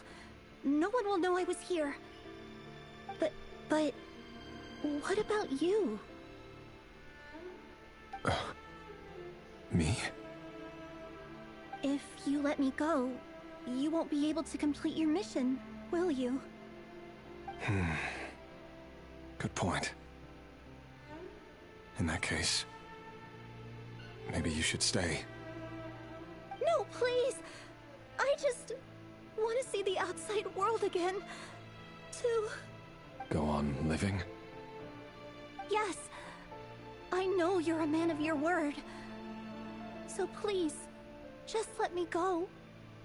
If I let you leave, what will become of me? Just kidding. Go, now. But remember, don't let anyone know you were caught. We'll be seeing each other again very soon if you do.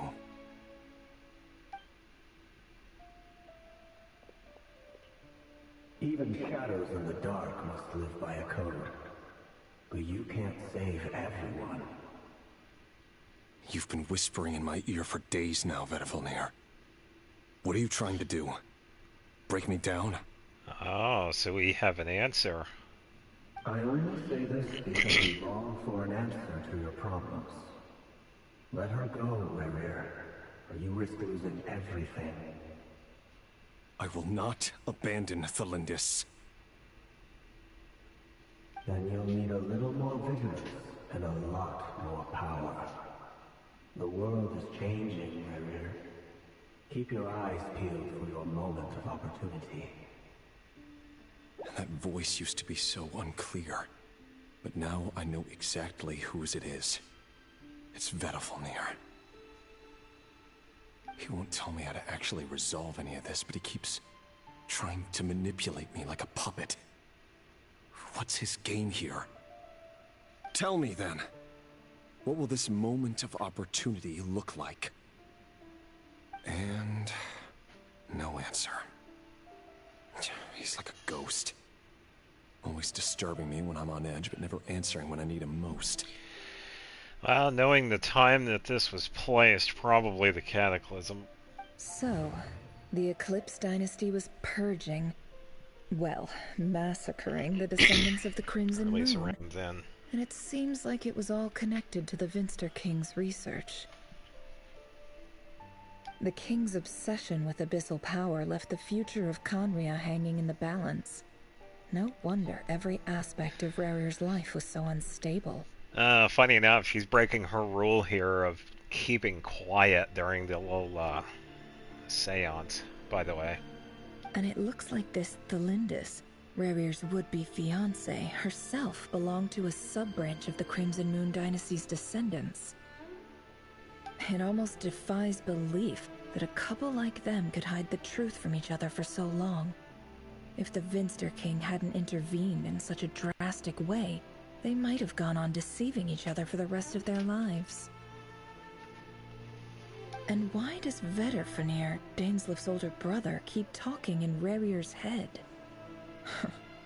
This guy kept more secrets than I ever imagined.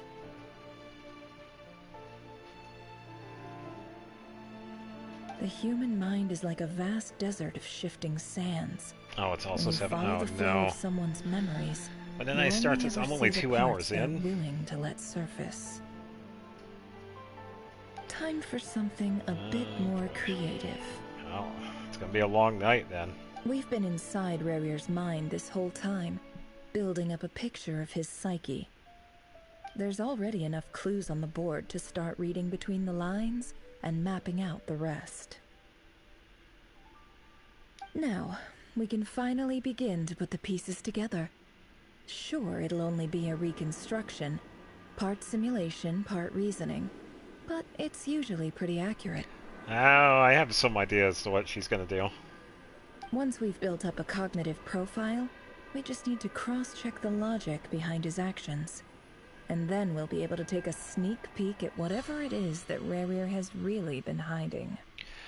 I tell you what, if this quest is going to be this long, I'll see what I can do. It really depends on where the quest is, because a lot of times, like I've said before, I can't exactly leave it because we're usually in a domain that's locked to the quest.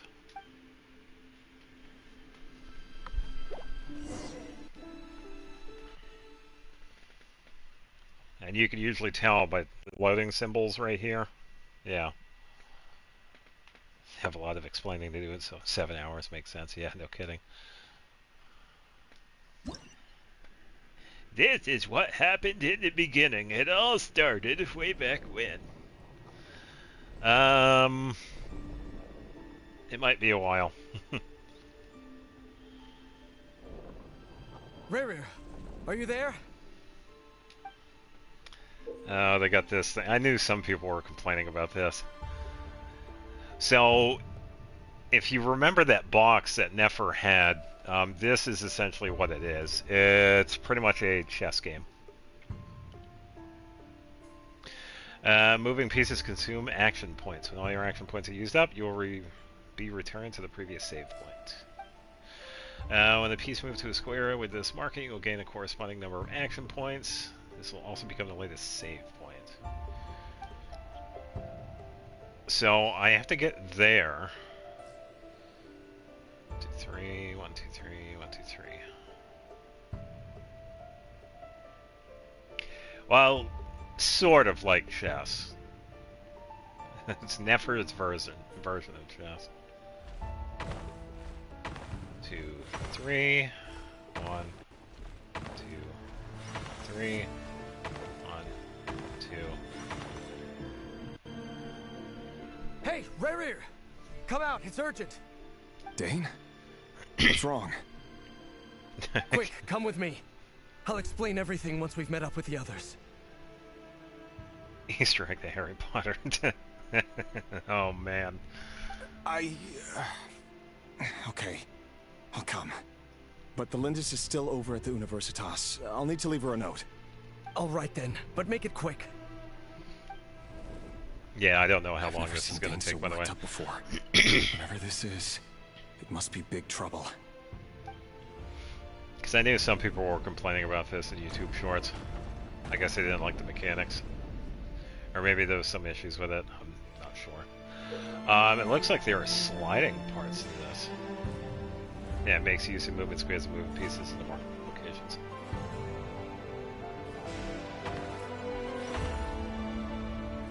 So...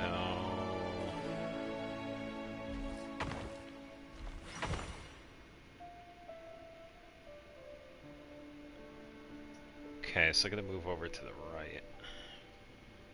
Yeah, pretty much.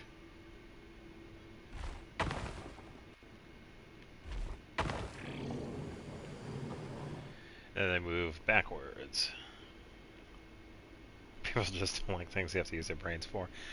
Yeah, that's why we have that neat little thing called skill issue. Okay,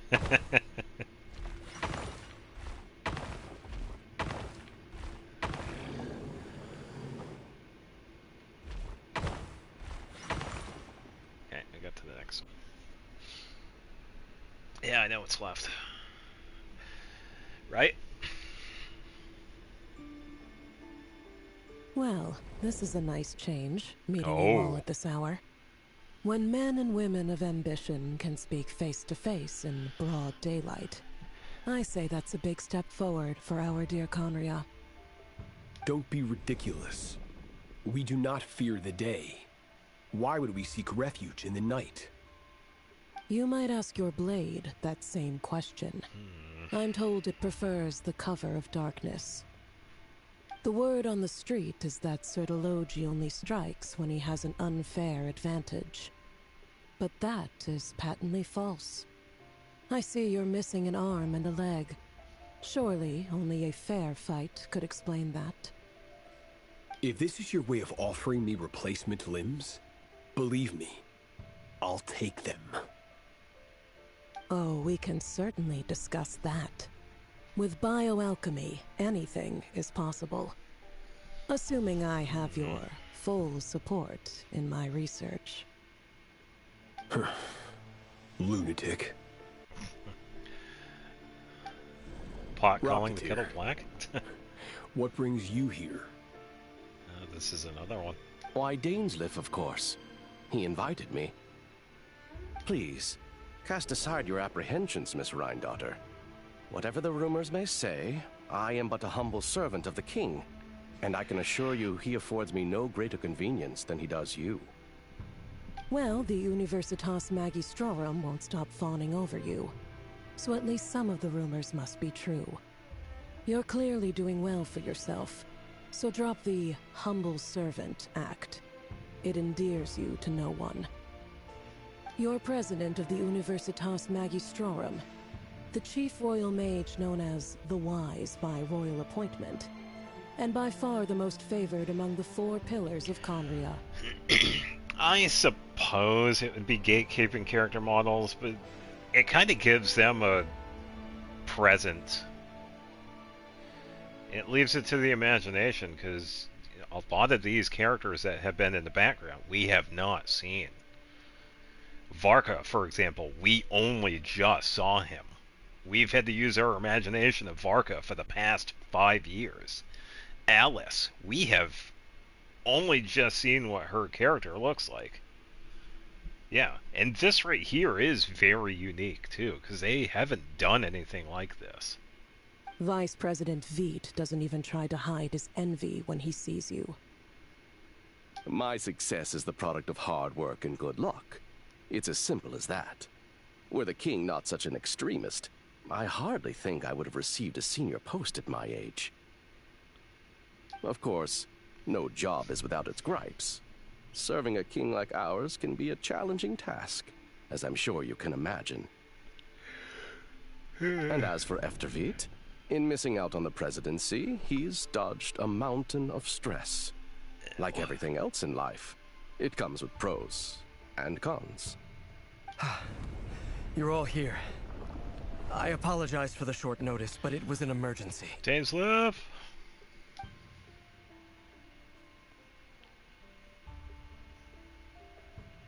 You must be Rerir.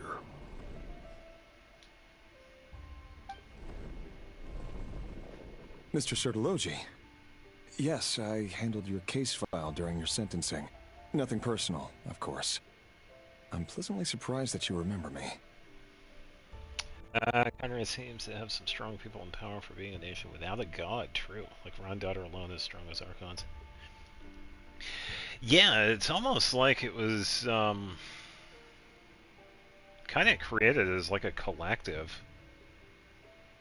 Kind of like created by a bunch of people that didn't really belong anywhere. Yeah. You're clearly a person of substance if you've been invited here. But Dainsleif, you'd better have a very good reason for convening this little gathering. Oh, gatherings are fun. It's fine, Sertologi. This dude. It's my brother, Vedafenir. After he spoke at the court this morning, the king was so infuriated by his words that he had him blinded in both eyes and thrown in prison. My eyes! Vedafenir in prison? Strange. I thought the king trusted him and Horoptatyr more than anyone else in the world. Does this mean the king's circle of trust just got even smaller? Yeah, that's true. Yeah. It's like one of the few places that we've seen and actually kind of believe in someone that's not an Archon. Which is kind of neat. Kind of like a different perspective. It has nothing to do with trust. It's about what the king wants, which is as clear as day to anyone paying attention. I simply appease him, because it's in the best interests of the Universitas Magistrorum. And also because you're slimy. Vetifolnir, perhaps less so. But still, a visionless visionary? It rather inclines me to think that qualifications are not what get you ahead in Conria. Do you honestly think this is an important discussion to be having right now? Dane, what are you planning to do? Rescue Vetifolnir, I assume. Correct. It will mean storming the palace by force. Tonight. I need all of you on my side. Yeah. That's far too dangerous. And don't forget, Dainsleif, you're captain of the Royal Guard. You swore an oath to the throne. This dialogue was in the trailer, and I thought it was Arlecchino saying it.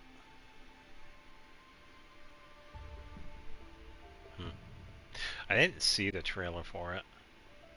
Yeah, because I've said this before. Usually when it comes to like character trailers and story quests, like glimpses or whatever, I usually skip it.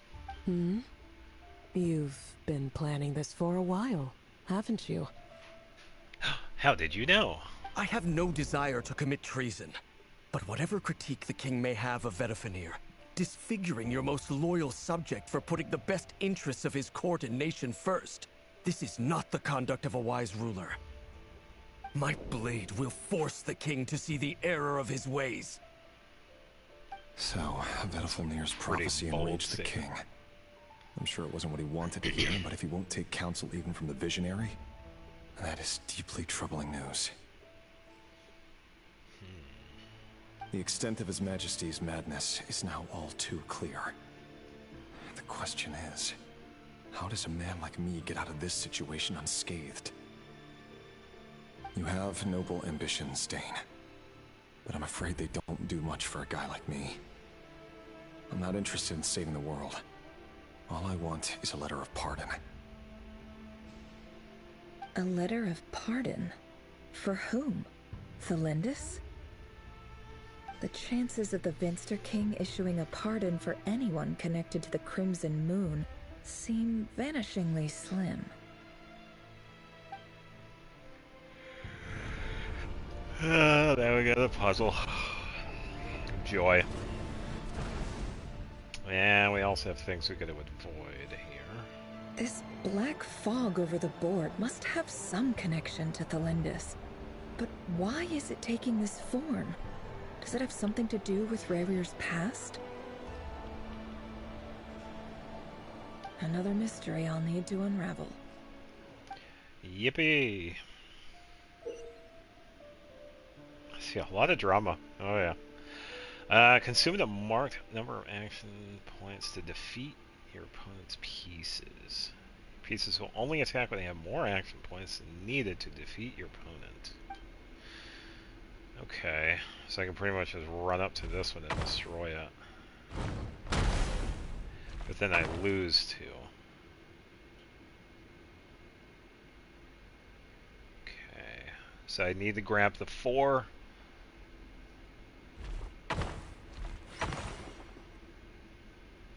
Probably...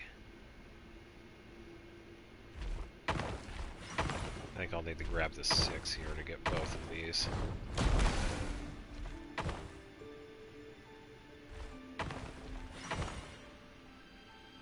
2, 3, 4. I'm stuck now.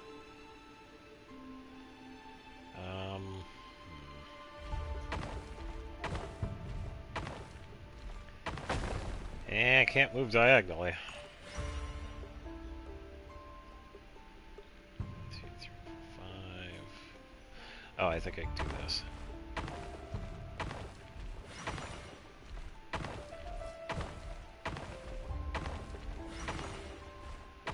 Two, 3, 4. Yeah.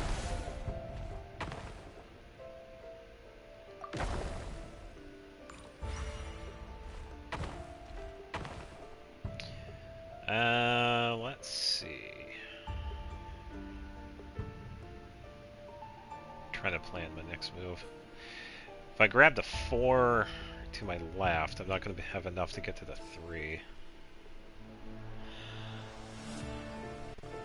But if I actually stay at the 5, I'll have enough to get to that.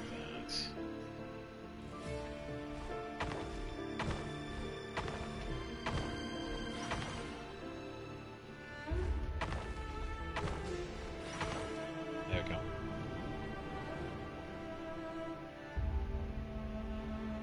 Author Thalindis.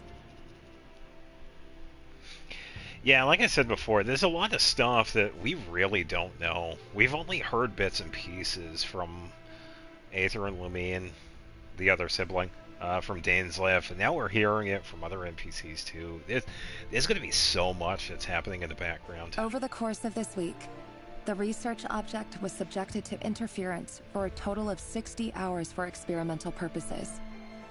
The results are as follows. Research dating back to the Crimson Moon Dynasty has established 2 points regarding moon marrow. Firstly, its origins have something to do with a god's power. Okay. Secondly, it serves as a portal to an as-yet indeterminate location. Moon marrow can thus be defined as a spatial gateway. Oh, what's that called? It's kind of like a tesseract. A fourth dimensional object. However, Oh, there are a is number crazy. of hurdles to overcome before we can answer the question of where it leads to.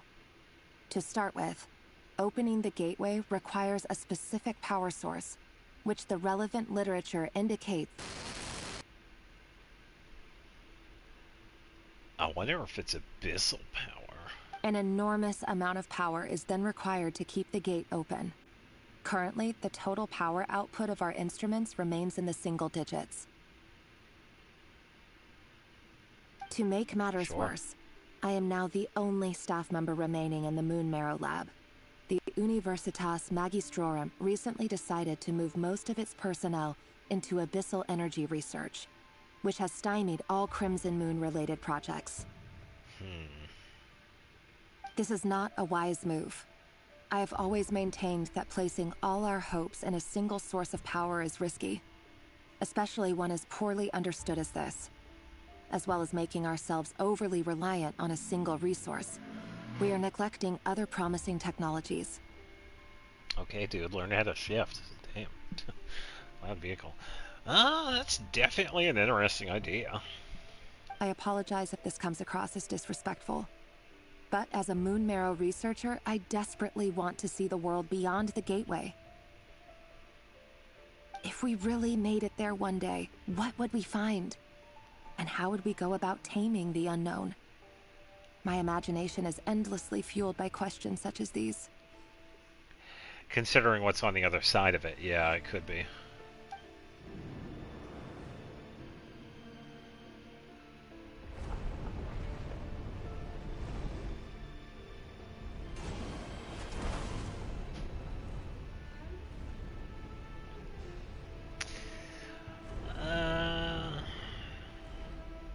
Yeah. Alright, so now I gotta go that way. Oh, the controls are backwards. No, head back. Hey, these controls do not want me to look down.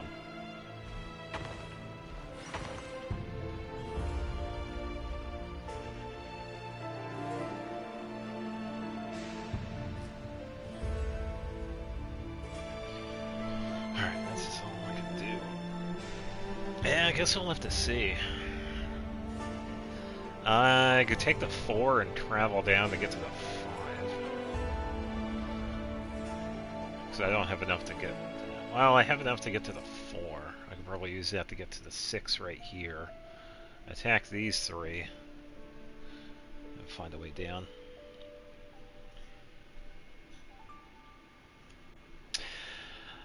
You see the trailer had this place where we fight Rerir. It was similar to Raiden's plan of Euthymia, but the color palette was like Silver Moon Hall of Columbina.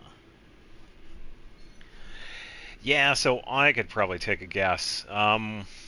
We fight Rerir on the moon. I don't know. Probably. Who knows?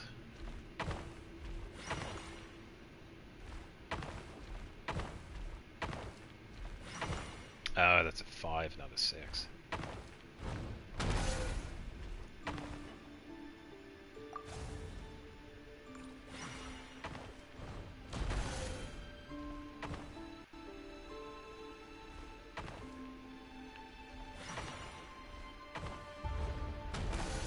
Alright, so now I'm gonna get to that one. Could be, or as I said, it's a place within the Moon Morrow. Yeah, you might be right, actually. Because it's very similar to what we were dealing with when we were in Inazuma with I. Yeah, because we went to the plan. So, based on that, I think you might be right. We're probably going to take a quick little dimensional trip through the portal.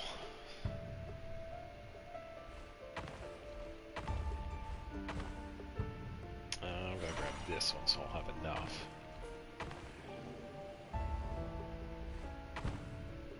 Oh, I think I did have enough. It's high.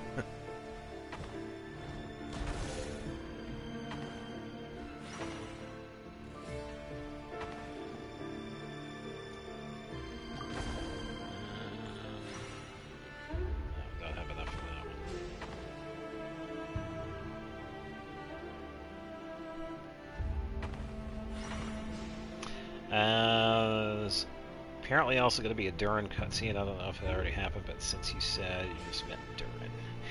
Yeah, it was when Albedo introduced him, so probably not just yet. We haven't really seen him do too much. Don't have enough of that.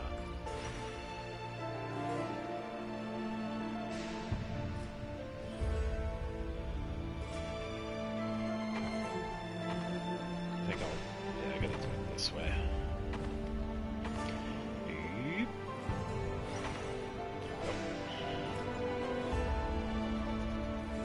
This is for you. I heard you're gonna leave the city with your parents. Valindis, did you hear about what happened? I've heard nothing. Rerir got back very late last Friday, and he was acting a little unusual, but he slept pretty well, so I'm guessing whatever he did was a good deed. Last time on Luna 3, Archon Quest Act 5, Season 11, Episode 153. Yeah, pretty much. It's getting to be like that. You never saw him, and I don't know what he did. And this conversation never happened. You understand? Who are you again? What if he finds out that you pried into his secrets? Oh, just leave. Don't be silly. I don't know what secrets he does or doesn't have. All I know is he's just a normal guy who happens to run some errands for the king. Are you scared of him? I don't know. The Rerir I know doesn't match the person you all describe. Logically, I should be scared of him. And yet, I don't want to lose him. But enough about that. You should get going, and be careful with the package I gave you. Keep it secret. Keep it safe. My money is on the Moon Marrow. What's in it? A piece of the moon.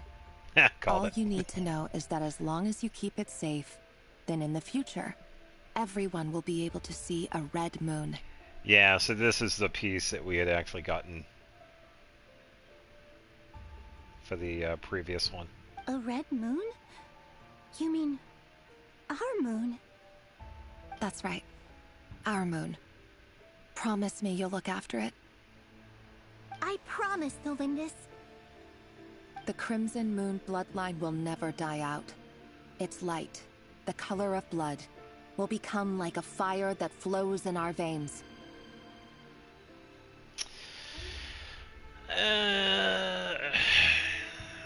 As long as you have, like, shielding, you don't have to worry about radioactivity, but yeah, when it comes to this stuff, it probably isn't. I don't know. Or maybe the red fire of this one is the radioactivity? I don't know. We're getting into hypotheticals here. We can guess. No matter how long it takes.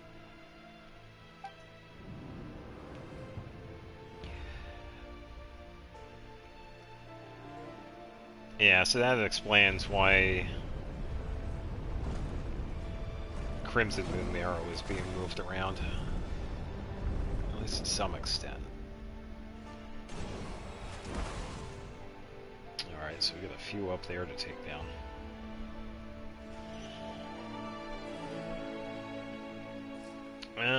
Let's see. Definitely gonna move around a little bit.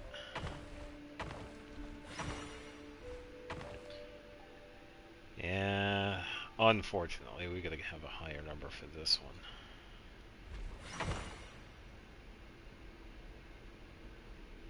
How do we take out this one now?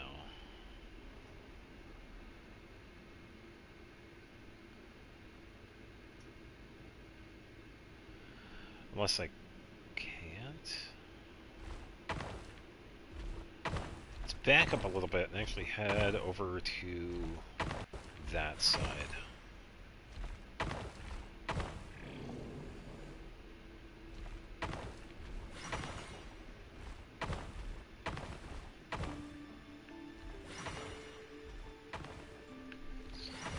Can't take that one out.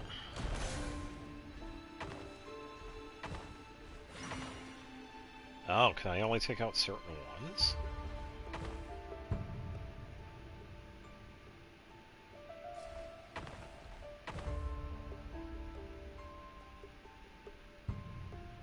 Yeah, based on the placement for some of these, it seems like I can only take out certain ones.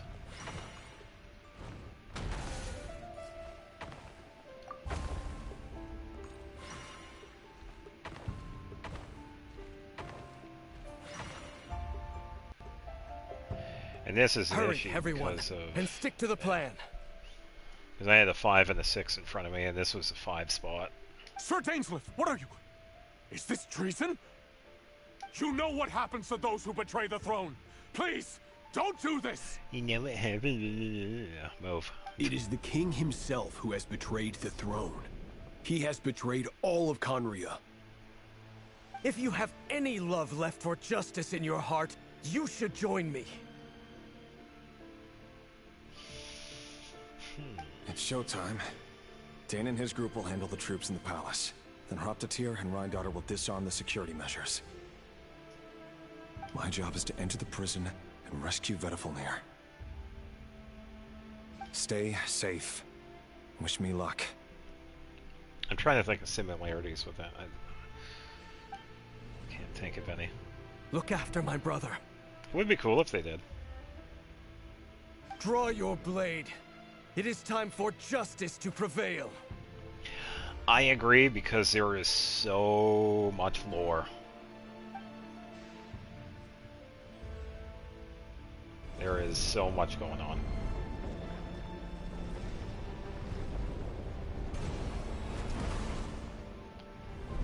Okay, so they're gonna go do their own thing while we have this way to go, I guess.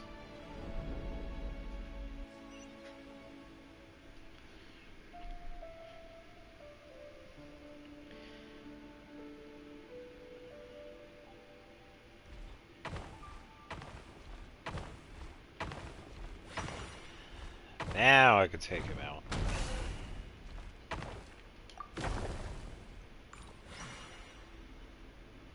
Conria Minecraft. It's like Dungeons. Ugh. Don't remind me. That game was garbage. And I refuse to believe otherwise. Ugh.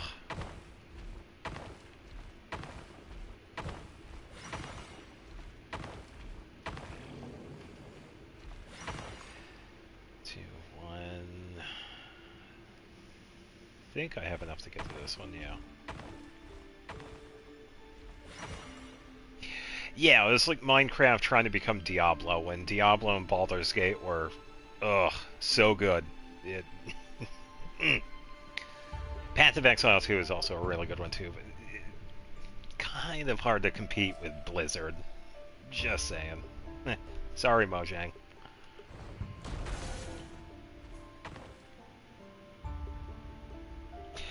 Yeah, and I saw enough gameplay of it. I'm good.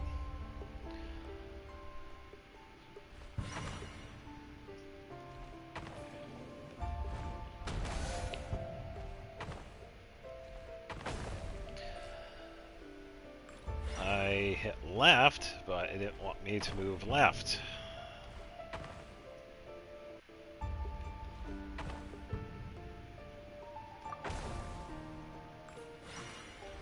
Left.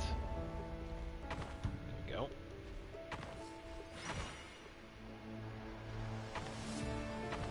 Oh, there he is. Ow. Oh, that hurts. This place is filthy. And the smell is abominable. Clearly, the king doesn't allow his prisoners a single shred of dignity. This is dire. It's a dungeon. Found you. Hello, Mr. Vedafalnir. Ah, it's you. Surprised? Oh, wait.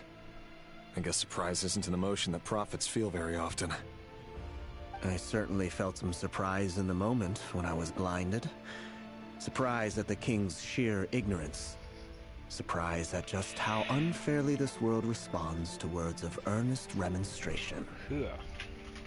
I'm curious. What did you prophesize this time? It wasn't a prophecy. It was a word of warning. Someone had to say it. You know, if you actually turn his design a little bit, he almost would look like an Ouroboros. The king has forsaken all reason in pursuit of his obsessions. Yeah, he looks like an Ouroboros. I simply told him that if he continues on this path, Conria will surely fall. Interesting. But he didn't listen. Worse yeah, still, it's a lot he of lore stabbed you in stuff going both on eyes right and now. locked you away. It's understandable. Dane asked for my help. The court is in complete chaos now, but I'm sure you predicted that. Yeah, gameplay-wise, it is kind of boring, but lore-wise, we are seeing some pretty good info. Everything is transpiring as I foresaw, yet I am powerless to change it. Fate is an immutable force. Yeah, I can that but is lament way as the back. inevitable unfolds. I do wonder whether giving a man the power to see the future does nothing more for him than slowly crush his spirits. I tell you what, good on you remembering that ring, because I forgot. It has been so long since 1.0. Forgive my curtness, Vedafalnir, but the king did not suddenly turn on you today. His suspicions have been brewing for a long time. You can't have wisdom beyond the reach of your fellow man without attracting his fear and suspicion. There are things the king does not want to see. So, he doesn't want you having visions of them either. He blinded you because he thought this would make the visions stop. He wasn't entirely wrong. I did indeed lose my power to see the future. Right up until...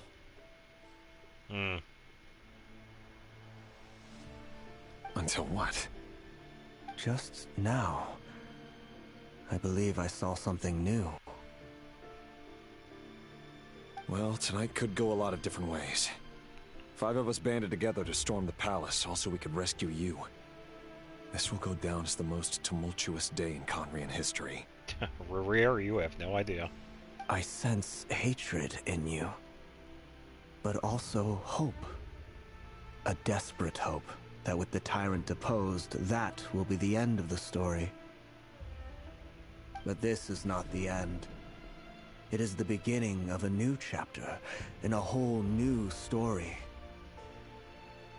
There are many men of honor and courage in this world, Rerir. But you are not one of them. You're not here for justice, are you? You're here for yourself. Is that a dagger?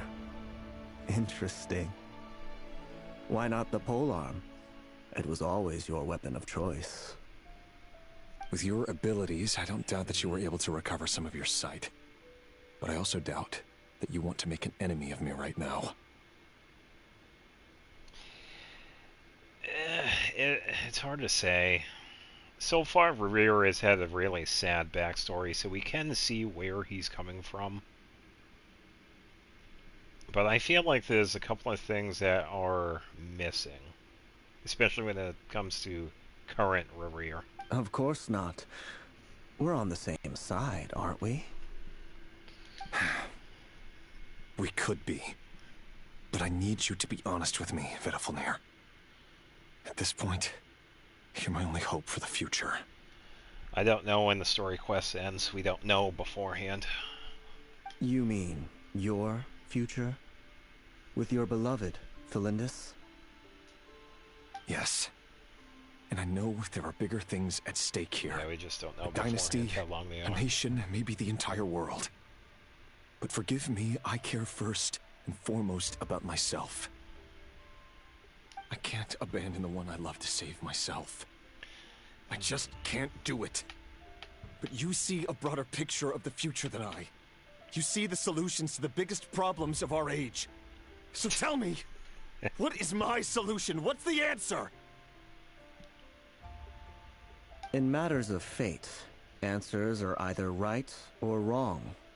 What will be and what will not. Maybe you are willing to pay a certain price in the pursuit of happiness, but unfortunately, fate does not negotiate. Yeah, I will say that's correct. Sometimes when it comes to certain points in the story, it's okay, Jay. There are points where we do have the option to leave, but there have been some instances where we would essentially reset a section.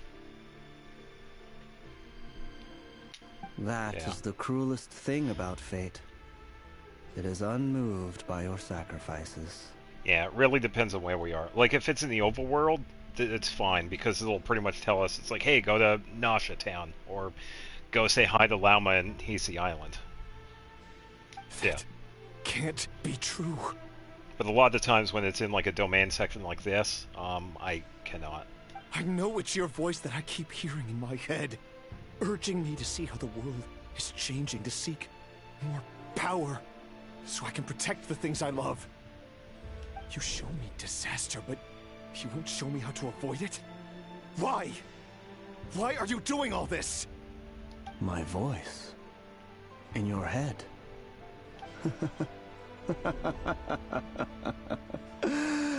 So, you hear it too? The voice that steals your mind, gains your trust, and drives you crazy. It turns out that we are not so different, you and I. Vedafilnir just broke into the strangest smile I've ever seen in my life, as if he'd discovered some monumental secret. But then he suddenly switched to looking extremely weary. Yeah, that it wasn't him speaking to you, Revere. It was actually somebody else impersonating him. Very well, then. My advice to you is as follows. Yeah, the star. You must persevere. Whatever trials and tribulations you may face, be steadfast in the belief that they are your path to the future. For as long as you live, your story with Felindis shall not come to an end. That is the only chance you have of fighting back against fate. Yeah, I will say there's a lot of symbolism that we've seen. It is up to you whether you believe my words. Regardless, that is all I will say on the matter.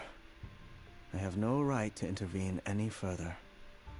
Yeah, because I will say, when it comes to the chess pieces of the different characters, except for the, I think it was like the face mask or the helmet, Dainsleif is the only one that actually looks humanoid. Everybody else looks kind of like an animal. Which I thought was pretty interesting. Almost like he was able to keep some semblance of his humanity, perhaps, when it comes to Dainsleif. I will hold you to your word. Thank you for setting me free. Yeah, it's In possible. return, I will tell you one more thing that you cannot afford to ignore. Just then, A strange wave of energy rippled through the city. We had no idea what it could mean.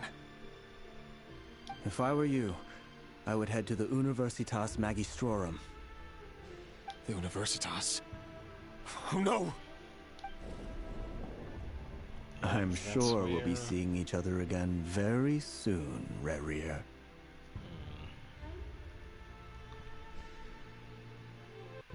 Whatever Vedifalnir said, I didn't catch it.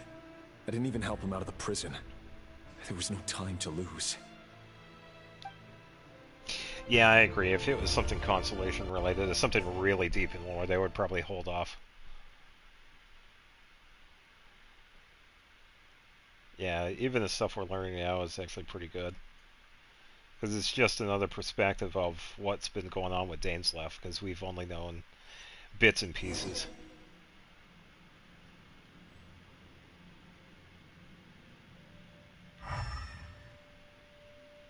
Hey, look, a free chest. Yeah, this is why it takes me 8 hours. Ooh, shiny!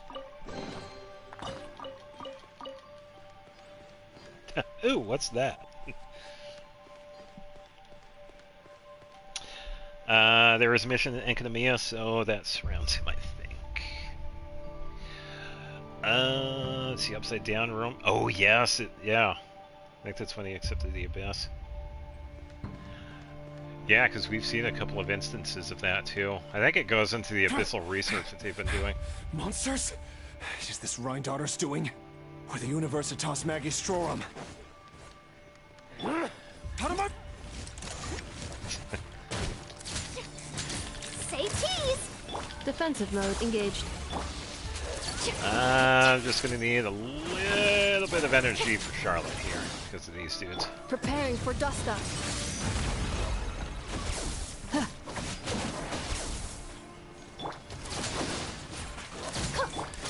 I know, do your thing. Freeze, freeze, freeze. No, it's Pokemon Legends ZA, I believe that's what they were saying.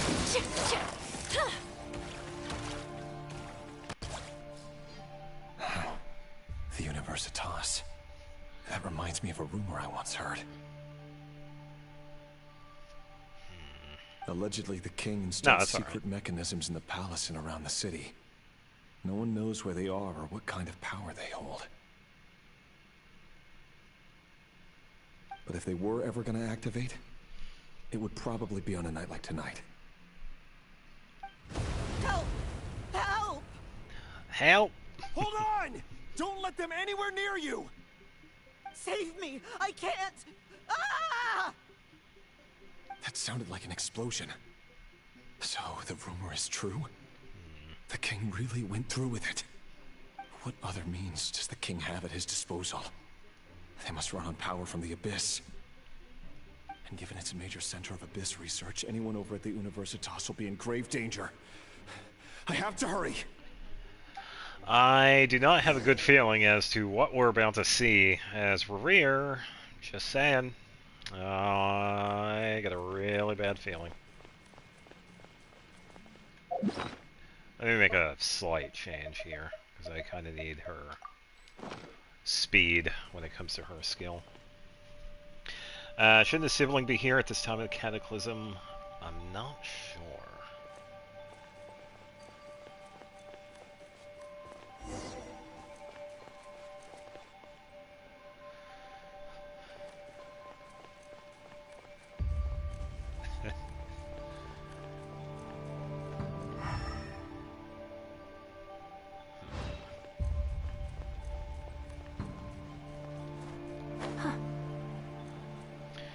Can I pet that dog? Put you out in. Oh, I can't though. I'll take photos though.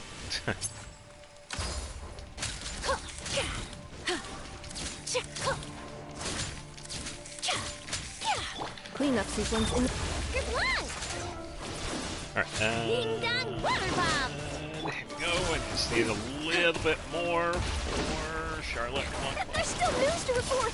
Hold that pose! And there we go. Full heal. Ooh, 12,000. Very nice.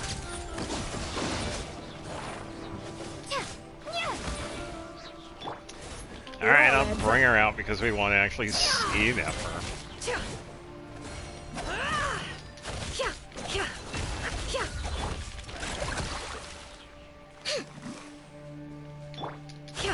Can't hide the truth. The deception ends here. Just see a little bit more hydro. Alright, let's do this, and we go. There we go.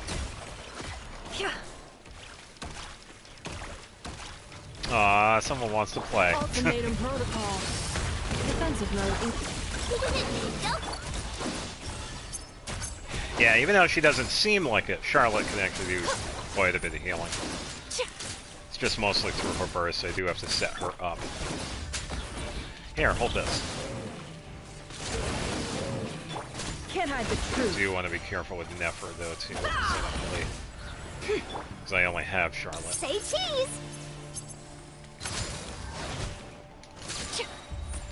Breaking news!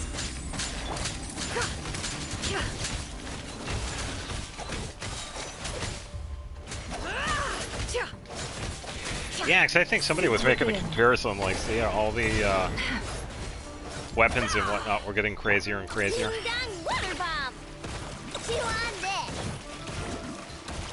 Yeah, Charlotte can be a little tricky to work with. Installation chamber. Hold that pose! But she's fun.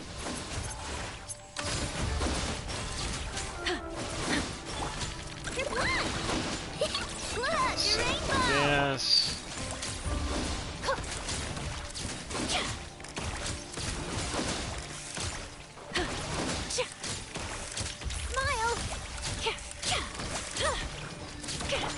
Here, hold this. Oh, here we go.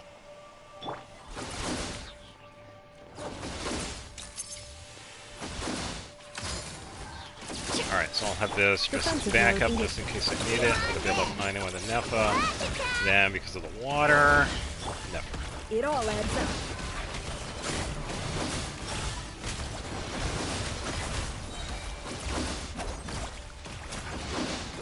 The mystery unravels. And it should be done.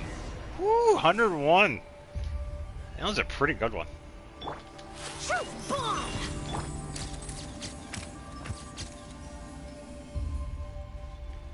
I didn't even need to use Lumion for that.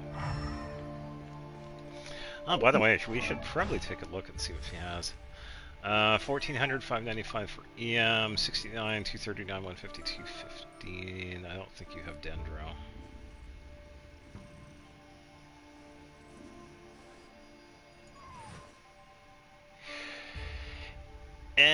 Sort of. Yeah, Nefer actually does really well. I do have Ino and a Nefa in the team too, so that is giving her, if you see just below Nefer on the right, she has 2.5 moons. So that actually does work out for her. So the best team for Nefer is having another Nod Krai character and a Hydro. So yeah, I'm pretty much at a good spot for her trial character in this. I don't see anything else though.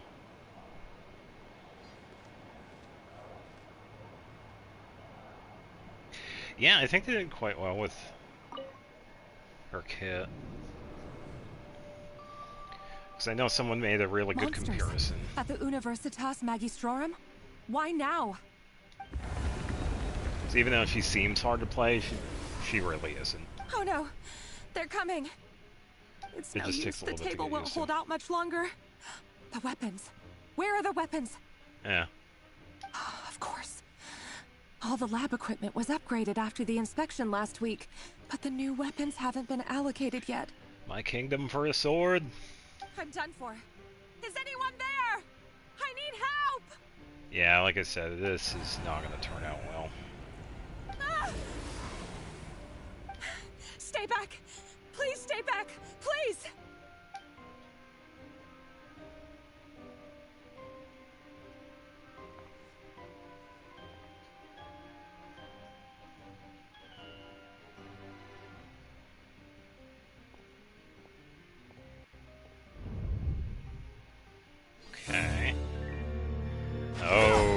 cutscene time. Here we go. What's that? Reverie. So the rumors about your work are true. What? No! Listen, something happened at the palace tonight. We have to leave!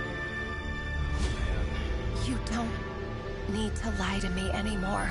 What do you mean? I know why you're worried, and I will respect the decision you've made. But it's okay, because I found a solution. I know how to end all this. You can have it back. The normal life you so desire. But until then, I'm afraid our wedding will have to wait. Felindis? No, don't do it! Felindis! Felindis!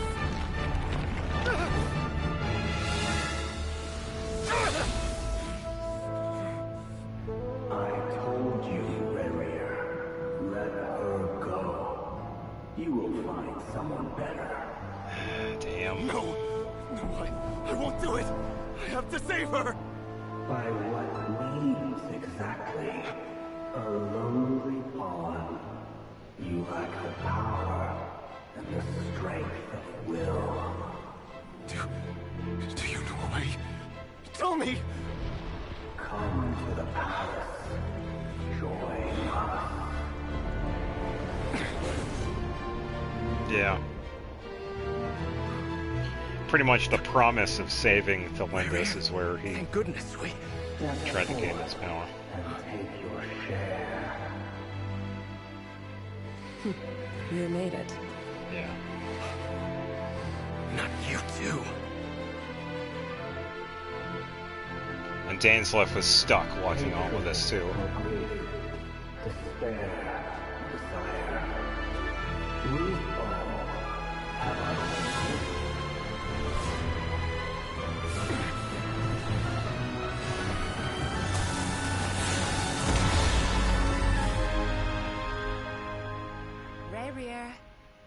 Reverie.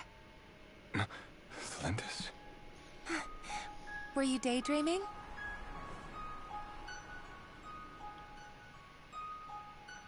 You still remember, Reverie? That question you asked me a couple of weeks ago? Oh. You mean the proposal? Yeah. I'm wondering, where do you think would be a good place to discuss it? Maybe in the garden? Or were you thinking a fancy restaurant? It's your choice.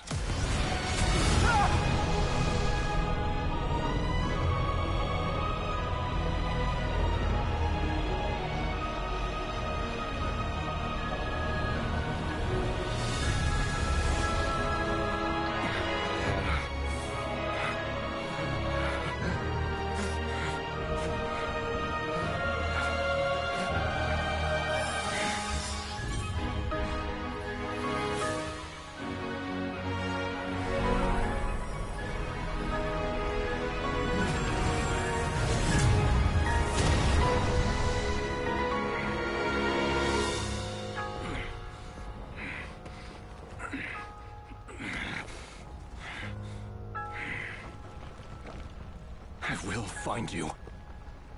And then, you can give me your answer.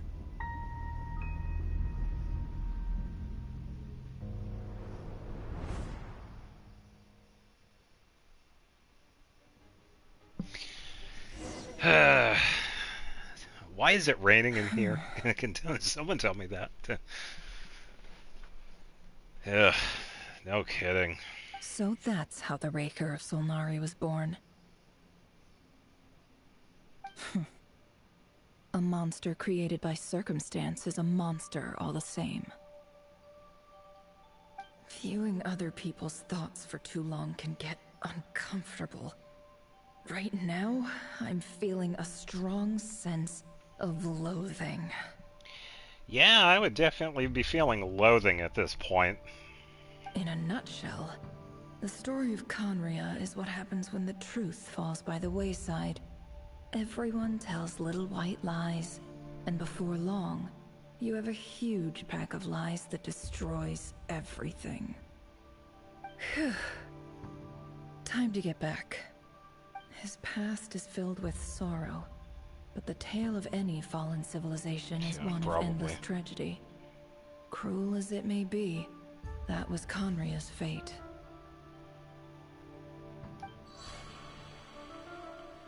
Are we finally done this section?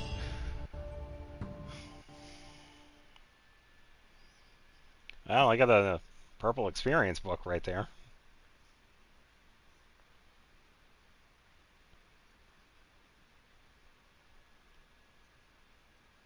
I'm only just saying that section, not the quest as a whole.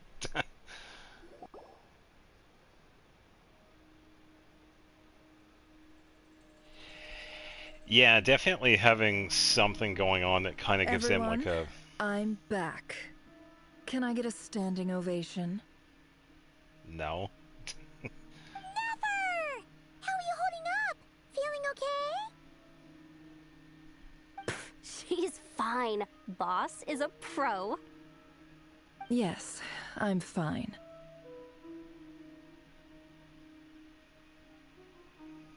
You will have seen the events of Rerir's life through my thoughts. It's now clear that he is just a regular nobody, driven by personal tragedy, as he said himself. I mostly agree. There's only so much we can know about him from his memories alone, but they did give us a clear glimpse into his life in Conria. However, I would not consider Rerir to be a nobody. He was deeply involved in the events of that era. Yet, when the catastrophe of a generation strikes, nobody is safe. Sounds to me like you're speaking in riddles again. Is this you urging me not to abandon the people of Nod Krai in their hour of need? That's not what I meant. Although I do hope you choose to remain a part of the plan. Without you, the mission ahead will be all but impossible. Then try to remember that I respond better to the carrot than the stick, and I don't appreciate being bossed around. Now, as for you, Missy, you were excellent. You stuck to the rules of the ceremony and kept your mouth shut the entire time. Bravo. Cool. So, can you fill me in on the deets now? Most of what I saw went right over my head. Patience. You'll hear the whole story, don't you worry. But let's meet up with the others first. It will save me narrating it twice. Yehoda? Yes, boss! Let me get that door for ya. That's more like it. For a moment there, I was worried you'd forgotten about the first clause of your employment contract. Okay. Forgive my curiosity, but what does the first clause say? It says I gotta do the annoying stuff that boss is too lazy to do for herself. Like opening the door, pouring the tea, yada yada. Is that right? If something is in the contract, it's because she willingly agreed to it. Rest assured that the Curatorium abides by the very strictest of labor policies. You don't seriously think I'm cruel enough to treat her like my slave?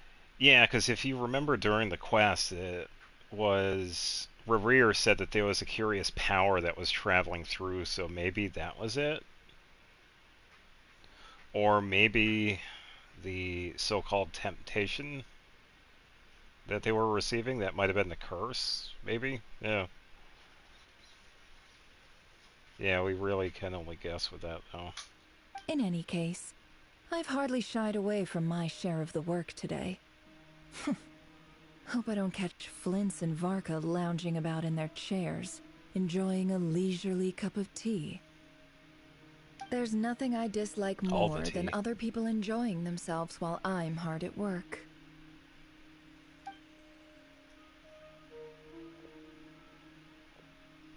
Yeah. Oh no. Okay. is going on with Nefer?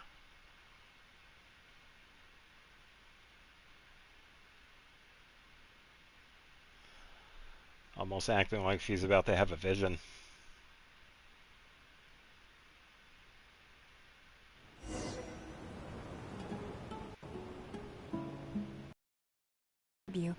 But we seem to have run into some trouble. I was going to say, what am I doing in Sumeru? What? Evidently so. Don't worry, I'm not about to leave you to fend for yourselves. I'm not that kind of boss. And it would go against the Curatorium's labor policy. And probably. I'm sorry. What did you hear me say? I wasn't talking about labor policy. Wait. How long have I been standing here? Uh-oh. Not long. You just appeared by the door a moment ago. You can tell Nefer is losing her mind because Lumine is talking.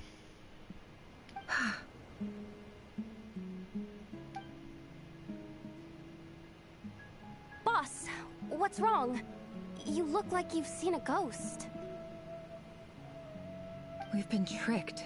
We never left at all. Somehow I hallucinated that whole scene back inside the office. Hallucinated? But how? Uh-oh. How indeed.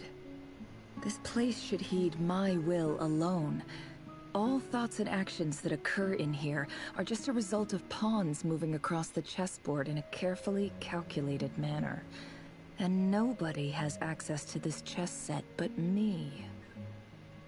So you control everything in here? More or less. But yes, it's a special technique of mine. Has anything like this ever happened before? Only once. It was the first time I used the chess set. I don't know. Is there any similarity between what happened then and what's happening now? I suppose my thoughts are a little turbulent, which was also the case my first time. Is there anything I can do to help? The first clause of your contract clearly states that I only need your help with things that I'm too lazy to do myself. Meaning, you're not feeling lazy right now? Meaning, this is not something Yehoda can help with. The chess set is a personal treasure that I alone understand. I must be the one to find our way out of here. Boss, it's fine. Really. Let me do something useful. Oh, listen to you. Whatever would I do without you, Yehoda? What? Really? Yes, really. Where would I ever find another employee as obedient and servile as you? God forbid anything ever happens to you. Oh, okay. Poor Yehoda. Well, anyway, I was thinking of fetching some water. There's gotta be a source around here somewhere. Farther down through the tunnel and past the teleport point, yes. I suggest everyone finds someplace comfortable to take a rest. We gotta conserve our energy. Even though all this chess malarkey doesn't exist in a physical sense, mentally speaking, it's all real. And so is our tiredness and fatigue. You don't want to dismiss mental fatigue. Just because it isn't physical doesn't mean it's any less serious. But anyway, I got your backs, so don't worry about a thing.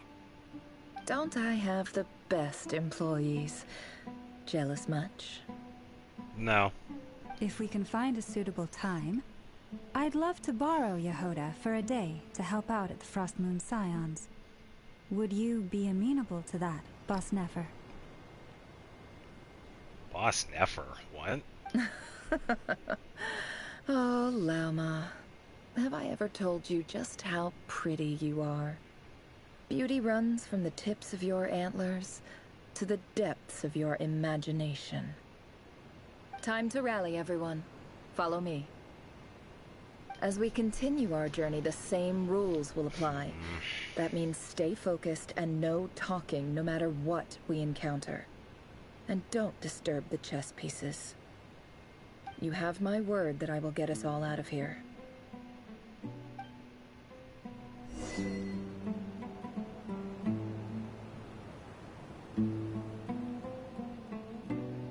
Oh, okay, so I thought we were in a certain tunnel somewhere, but this is actually a different one. Alright.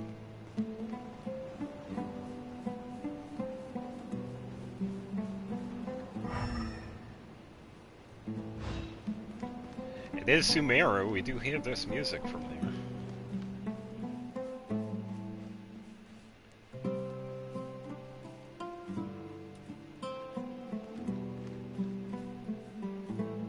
And it's Haru This Village? place looks Yeah. familiar.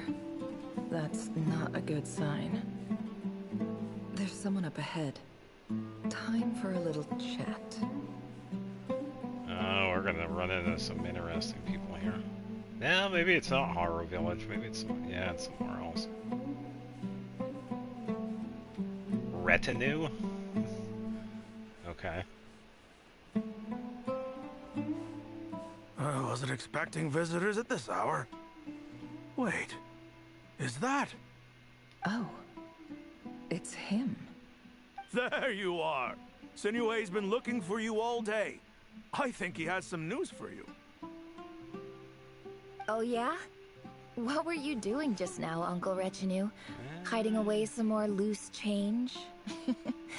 I know I saw some Mora. This is Nefer's memory. What do you mean loose change? Oh, come on, I'm too old for this. Just pretend you saw nothing.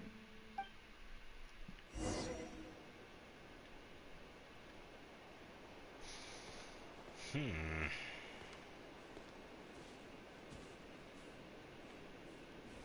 you're not the person.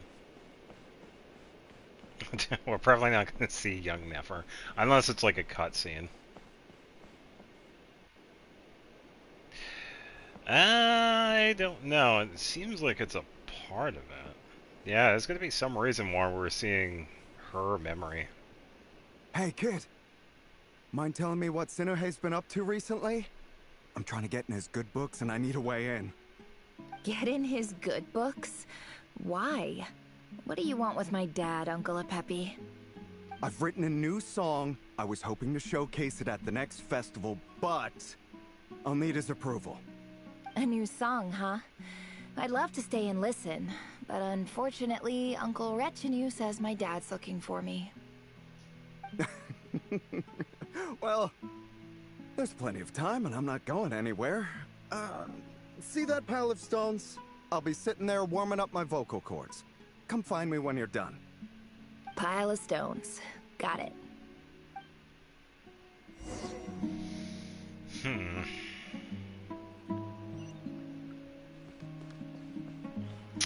don't see anything too crazy. Yeah, I'm not exactly sure where this town would have been.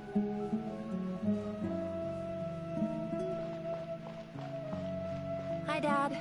Uncle Retinue said you were looking for me. Ah, there's my little princess. If you'd gotten back just a little sooner, you could have shared the spoils of war with me. Spoils of war? Who were you fighting against, Dad? It was just a figure of speech. The aftermath of a sandstorm is no time to be waging war. I was talking about our war against thirst. I went out to fix our water supply problem, and now I'm back. Which means... Yeah, probably. Oh, it could be, yeah, because there is a kind of like a ruined town, or where one would be. We have a well again. That's right. I found a new one and brought back as much water as I could carry. It should last us for a good while. If it wasn't for these blasted sandstorms, our wells wouldn't be caving in. You wouldn't be spending all your time out searching for new water sources. As the chief of our tribe, I'm supposed to be leading us out of hardship and poverty. onto better things. You know how prosperous our ancestors were. I've told you all the stories. And look at us now. Squeezed into these hovels. No one would choose this if it wasn't for the endless wars over the years. I don't know if it's too far to the west or northwest with the pink tree, because that's near the oasis, or at least the entrance to it. This has to be like near Aru village somewhere. I think you are right, potentially being where the hospital was. But things are looking up. I started working with some folks from the academia a few months back. They gave me some contacts in return for my assistance in the desert. Yeah, it's definitely... So you're the academia's helper now? Special ambassador, they call it. Think of it as a partnership. Yeah, because we did know that she's from Sumeru. It's nothing bad, okay? It's kind of a We've been given. isolated here in the desert for too long. Seeking opportunities elsewhere is the best thing for us, and the fastest way to progress. So, do you get anything good out of being a special ambassador? A lot of good food. Of course. My luck's improving all the time. One day, I swear I'm gonna lead us out of this place. We'll find somewhere new. Somewhere better. I was gonna say, don't say promised land, because that's usually never a good sign. Yeah, because I've also been playing Final Fantasy VII, and I think we all know where that turned out. So, yeah. I don't know. It might be, but it might not. Yeah, something's bad about to happen. That's usually the case.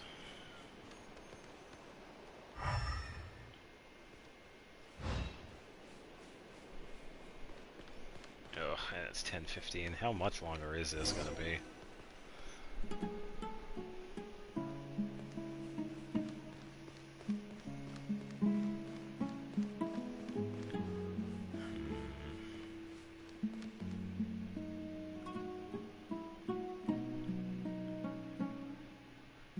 That's our well, and you know it.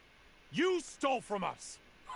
Well, you've gone from chief to thief, and now you have to face the consequences. Did you really think you could take our water without permission and get away with it? You're either brave, stupid, or both. And that special ambassador act? Yeah, nice try. We spoke to the academia. They said it was all news to them. You're a liar and a cheat!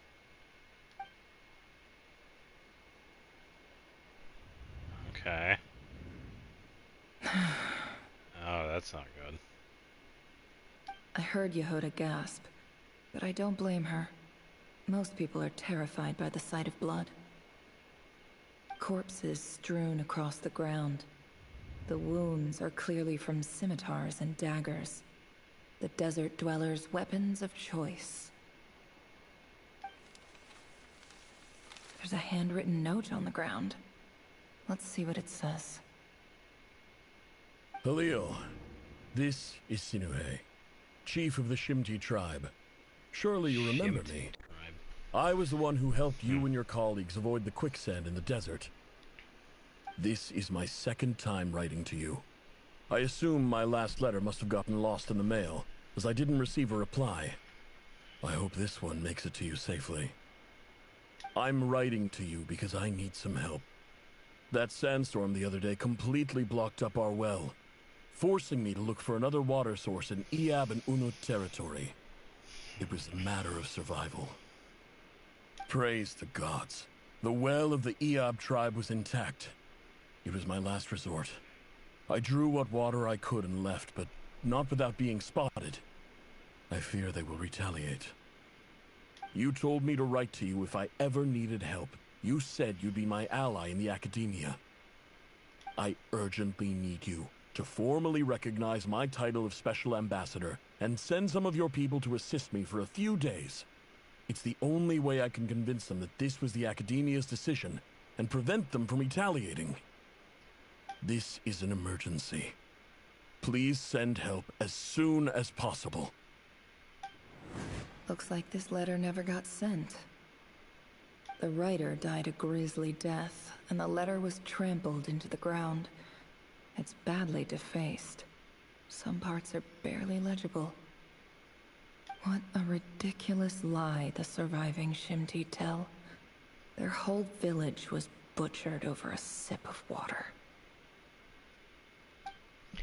What is going on in her backstory?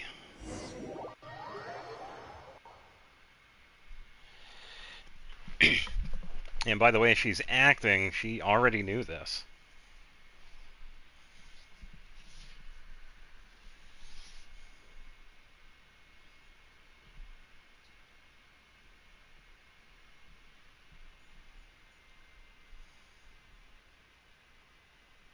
Yeah, why were we shown this too? There's got to be some reason why we saw Officer, that. welcome. Welcome to our humble village. Oh, now we're in Aru. Yeah, here we go. I thought you would at least have the courtesy to provide some respectable libations. This is the finest wine Aru village has to offer. I promise. Oh, this is a while back because I know that earpiece.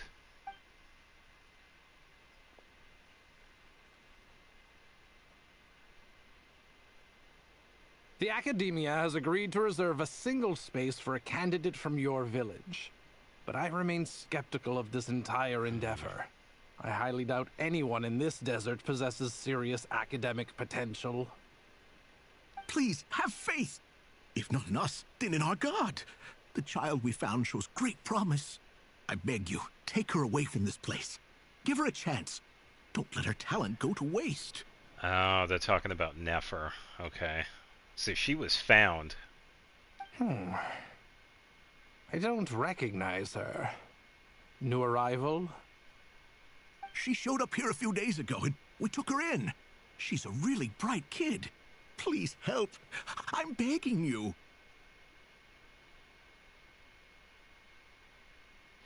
Yeah, this is definitely a while ago. So, where are you from? Yeah, at least 10 years. Nowhere special. Just a sand dune.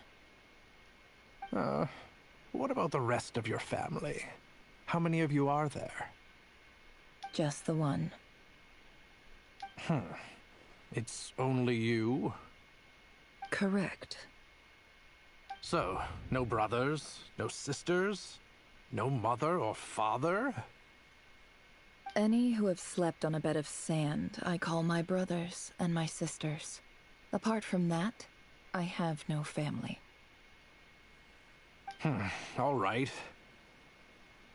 Get over here. Sign your name on the form. Ronald McDonald. Never? You're rather fair-skinned for a desert dweller.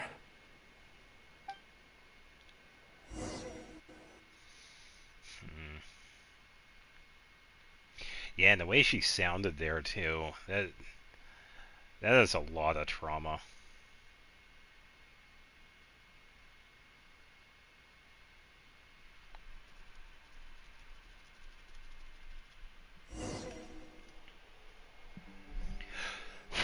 And of course we're here. No more lies.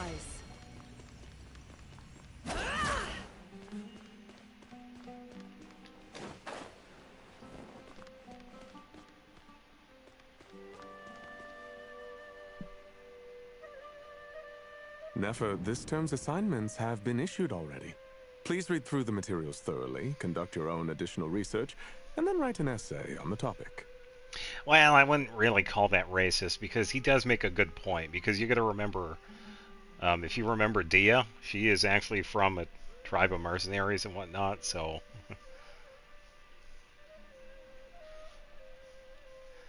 And then you have Nefer, which is actually fair-skinned compared to other people like Dea. Yes, Professor, I'm aware. I just had a couple more questions I wanted to get your perspective on. Oh? Please, ask away. I do wonder, though. Well, I saw the other students' problem sheets, and I couldn't help but notice that my assignment is much easier than theirs. Do you really think I'm a weak student? It's possible she's also an orphan, and those weren't her parents, by the way. A weak student? Goodness, no. Quite the opposite. You have a sharp mind. Hell, Almost man, too sharp. I believe he's still there, too, actually. I think what you're saying is a weak student wouldn't have noticed the discrepancy. And if they did, they certainly wouldn't complain about the lighter workload. Yeah, probably not, because it is getting late, too, so I have no idea when this is going to You see, sharp as they come. You see things the way they are, and I'm sure you know why they're like that. I can try after this, but it really depends on time, because it's now just because of where I come from. Because I'm different. I'm sorry, Nefer. I don't like it any more than you do. It's just... Anyway, you said you had a couple of questions. What's the other one? I wanted to check. If someone sent me a letter to the academia, where do I go to collect it? Ah, your family wrote to you. Well, as long as they put your name on the envelope, someone should hand it right to you. Not exactly. It's not even a recent letter. I was just curious where the mail would end up if no one collects it. The House of Dana, I expect. I know there's a box for unclaimed mail somewhere in there, probably sitting on a shelf. Time to go sort some mail. Whatever you're looking for, that'd be the place to start. Okay, got it. Thank you, Professor. Oh, don't mention it. Honestly, I feel like I failed you. I'm supposed to be your teacher, but I haven't taught you anything. Hey, don't say that. You're a great teacher, and you do your best for all your students. But the rules are the rules. You're not allowed to teach students like me. Okay. It's not just the academia either. The whole world bends over backwards for the successful, and leaves the losers to suffer and die. Oh, my dear child. Don't tell me you've given up on life already. I haven't. I just think that if you want to make it in this world, you have to find a way to become successful.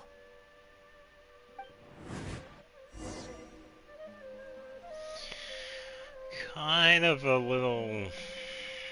a pretty big hint as to why she acts the way she does nowadays. Damn.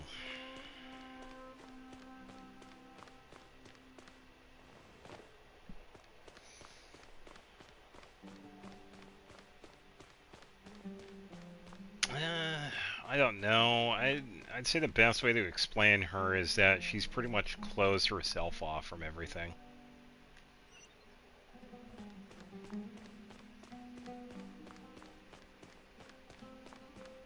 And it's kind of understandable. I mean, she pretty much bore witness to her entire village being decimated. So that would pretty much destroy anybody. This must be it. A big cardboard box full of unclaimed mail. And probably some letters that ended up here by mistake, too. Let's take a look.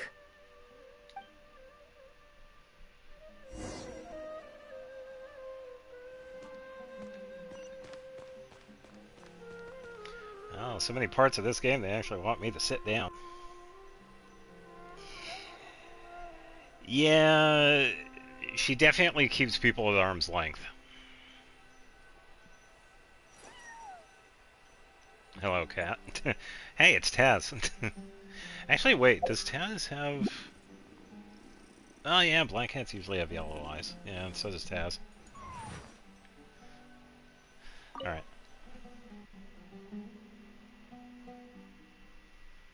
Oh, alright, we get to do this again.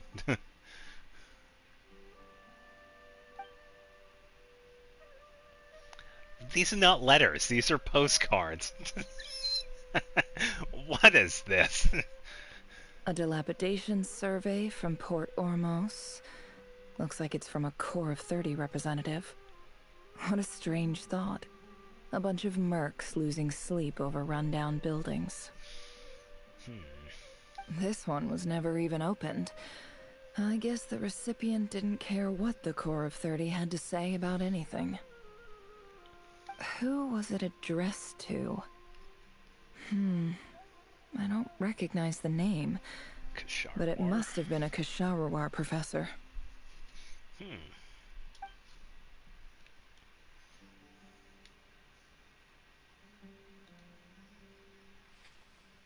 This one is addressed to the Immorta Sage. The title is Changes Observed in Satyavada Life Symptoms. Why do all these letters read like full-blown dissertations? Make sure we use the entire game. By the way, don't forget the chairs actually do have mechanics. You can sit on them.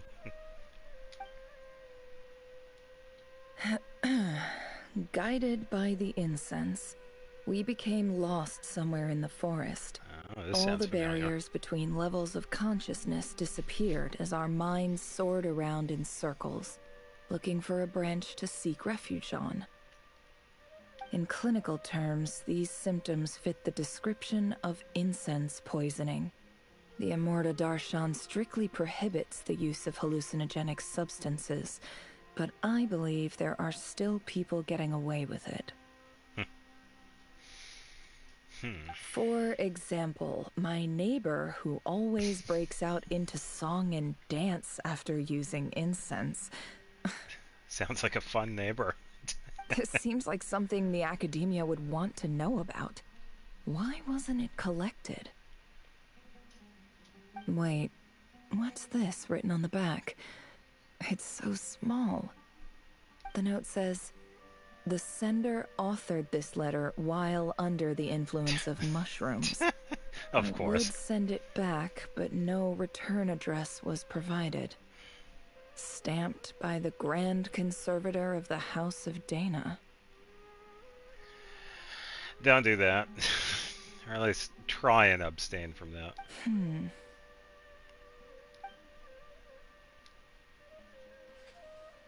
This next one is addressed to Grand Sage Azar. Anybody remember the name of the girl who started worshipping Scaramouche? No. That's what he used incense to get. I don't think so. A few words of protest regarding recent changes in Sumeru's educational policy. In recent years, the academia has taken on a small number of students from the desert region, as per the policy to this effect. Wait, she was worshipping Scaramouche? Yeah, I remember the lady, because when we came into Sumeru, yeah, she had that little cave to the left. And then we went into that dreamlike state after inhaling the incense. Yeah, wow, okay.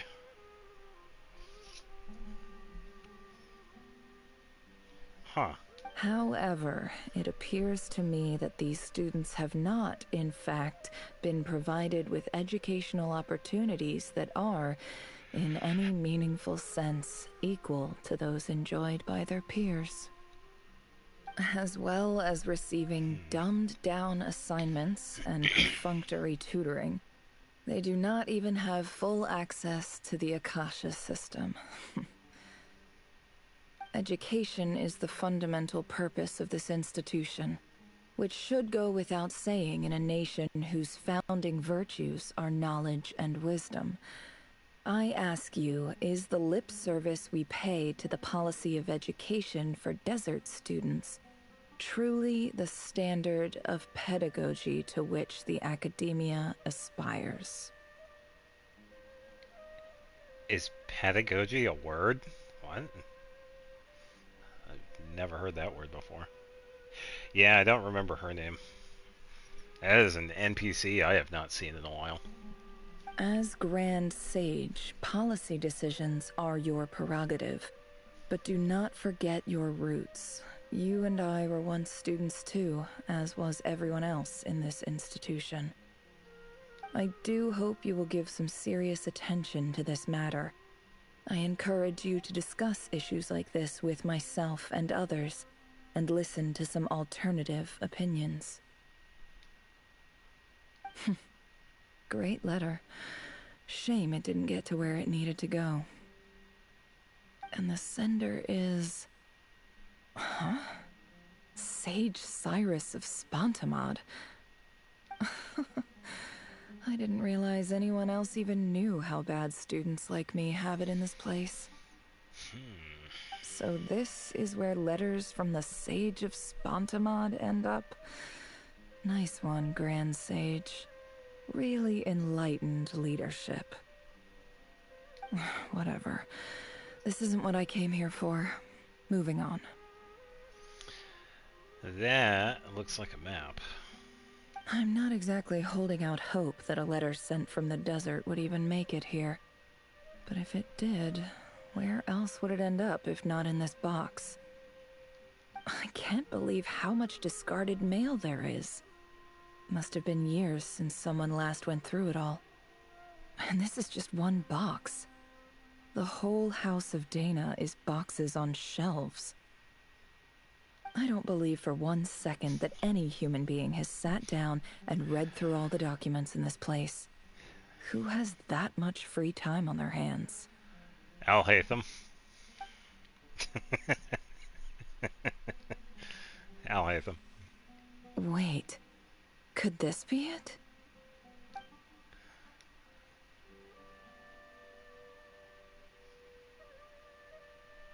Oh, she's actually not going to speak this. This fancy envelope in the box written on crude quality paper. And oh, what is? And of course, if you read at the bottom of the pile, clearly no one gave this letter so much as a first glance, let alone a second. Yeah, probably. Handwriting on this envelope looks very familiar.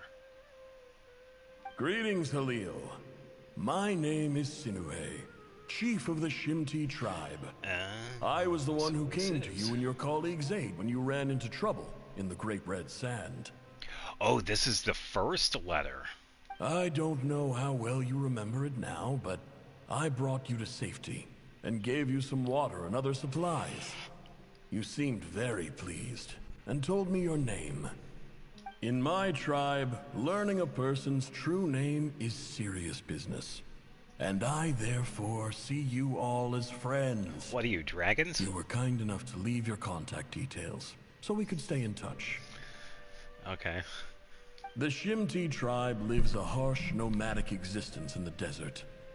You were sympathetic towards my plight, promising to make me a special ambassador of the academia and help us find a way to make a better living. This brings me to my reason for writing. Our tribe has fallen on particularly hard times, and I would like to ask for your assistance.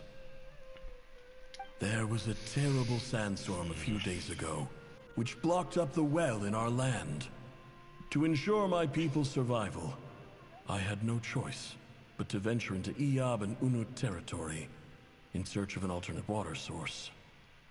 The Iyab and Unut are descended from the Thamudians, while we trace our ancestry to Tulatala. We worship the Lord of Flowers and have had relatively good relations with our fellow tribes up until now. Yeah, I think we've heard that one a couple of times. I found a well belonging to the Iyab tribe. They declined to help us, but I really had no other option. So I took some water to keep me and my tribe alive. My actions are certain to incur their wrath. When we met, you assured me that you would be my ally in the academia. I would like to take you up on that offer, because I really need your help. I wonder if you could send an academia representative to meet with me.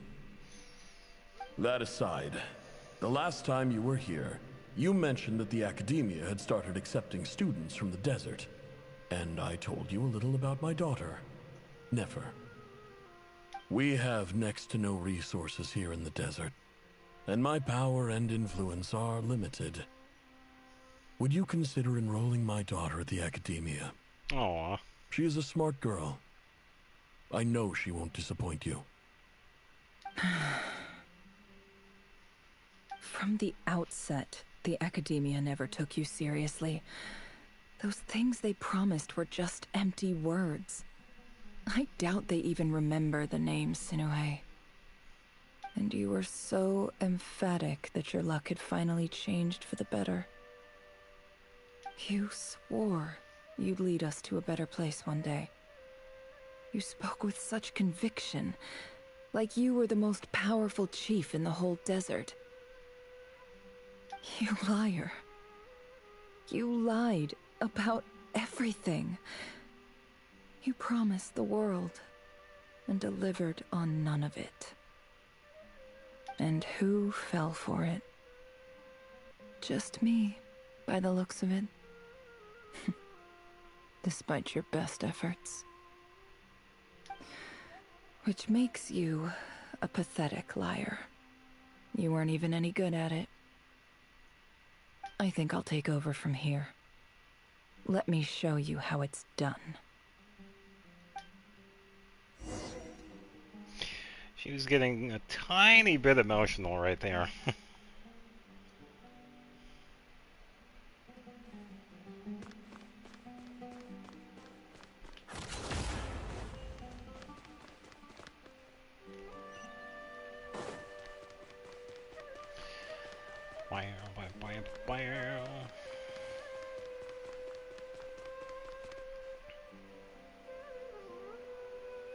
I just came to say yeah, goodbye. Definitely better. Thanks for everything you've done for me in my time here. Nefer? You packed your bags. Where are you going? I'm going out. I'm quitting. Something's come up in my hometown. Gonna head back and deal with it.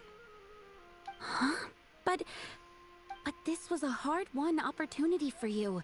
You know that better than I do. It was. But it doesn't matter. I have more important things to deal with, and they can't wait. Oh, and yeah, I didn't want to agree. overfill my bags, so I left some incense on your desk. What's wrong? I thought you liked incense. Although, I did read somewhere in the House of Dana that it has hallucinogenic effects. Don't use it all at once, alright? Isn't this the stuff you brought from your hometown? You're just letting me have it? But you said it's a rare and valuable commodity. Yeah, about that. I lied. It's not rare at all. There's this bunch of ruins near my hometown that are practically overgrown with this plant. It's not worth much. Keep it, it's fine. But Nefer... Alright, that's all from me. You take care.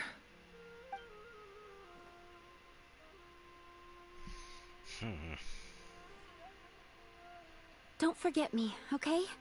I mean, we're more than just classmates, right? We're friends. Yeah, I'll remember you. I lied again. That incense is worth a fortune, and it's a rare find even in those ruins. And as for remembering her, I have far too much to do when I get back. No time to reminisce. I'll be lucky if I even make it through this alive. But either way, I expect I'll forget you pretty quickly.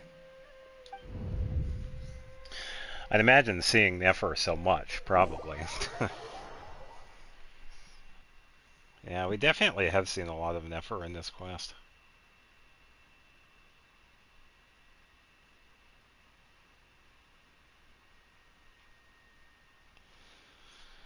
Pace of the quest and everything matches its mirror main quest so well. Like, it doesn't look... Yeah, it's like another puzzle piece to the entirety of it. Probably not. Yeah, see, I'll even show you. I'm currently in a special story mode. If you leave, you'll have to experience the content again to continue.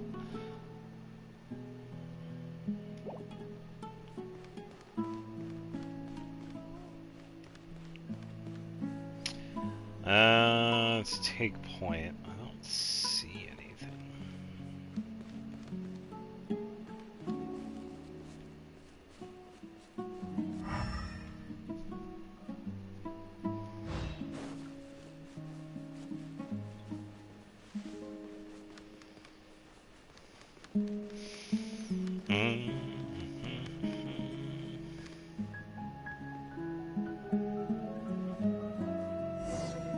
It's a little underground part.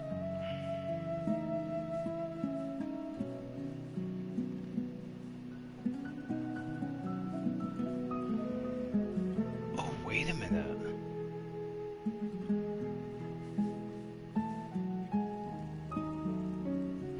This almost looks like the cave system that's down near that giant ruin mech.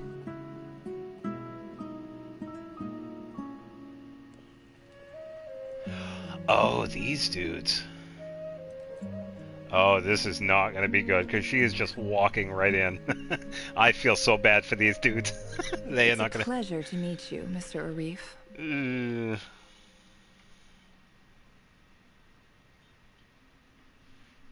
So, what does the Academia want? Since they've sent their special ambassador, I assume there's a big business deal to be made. If not, I'd be very disappointed. Please, sir. Yeah. Lower your blade. You're lucky I'm the one they sent. Not all special ambassadors share my admiration for the Eab people. The ever-shifting balance of power in the desert reduced the once great civilizations of this region to rubble and sand. But the story of the Eab has a very different trajectory. Others grew weak, but you grew strong, beginning in obscurity and moving to prosperity. You're the only ones who defied the trend. Huh. So, you do know who you're dealing with? This well is the perfect symbol of your strength, is it not? It used to belong to the Unut, but it looks like you have control over it now. You're not wrong. But I'm sure you didn't come all this way just to flatter us. Of course not. I came to bring you some very good news. Some information that recently came to light, which might just be your ticket to freedom. Oh boy, here it comes. Records uncovered by the Vahumana Darshan show that a certain well currently under Eab control is built on top of some ancient ruins. These ruins are of great archaeological interest to the Academia. I checked the map carefully on my way over here, and I'm confident that this is the well in question. The Academia is offering 50 million mora in return for excavation rights. I could use 50 million mora. 50 million? No, wait. If these ruins are as important as you say, 50 million's a little low, don't you think? Don't get greedy, Eab. We know far more than you think. We know that you seized this well by force. Wasn't that the first step in your rise to power? To drive away the Unut and steal their water supply? Yeah, Eab. Spread the wealth. We want the mora too. So what if it was?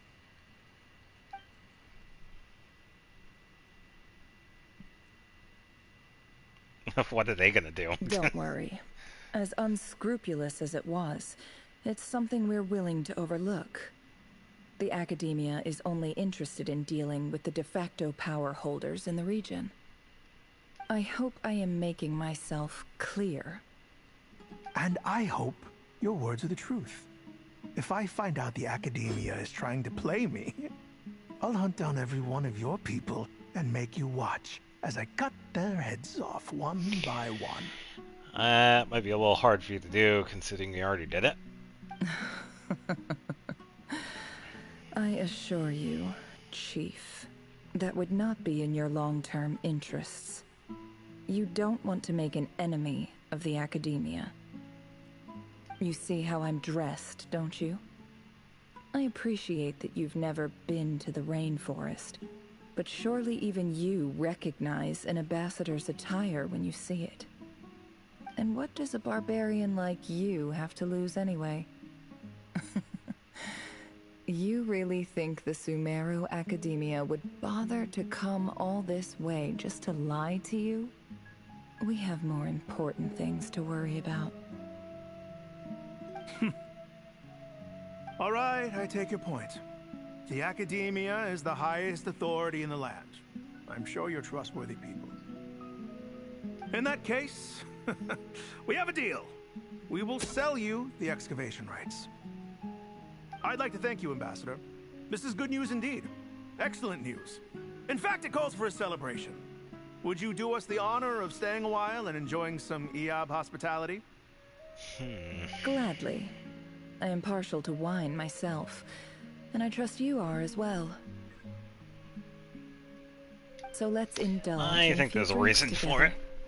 In celebration of this momentous occasion. And I think we're about to see why. Maybe. I elated the drink the night away, and that went so fast. But when a new day brings, it brings some shocking news. Chief! Chief, it's an emergency! Oh boy, yeah. It's the Unut. They've taken the well. Oh no, I wonder why. What?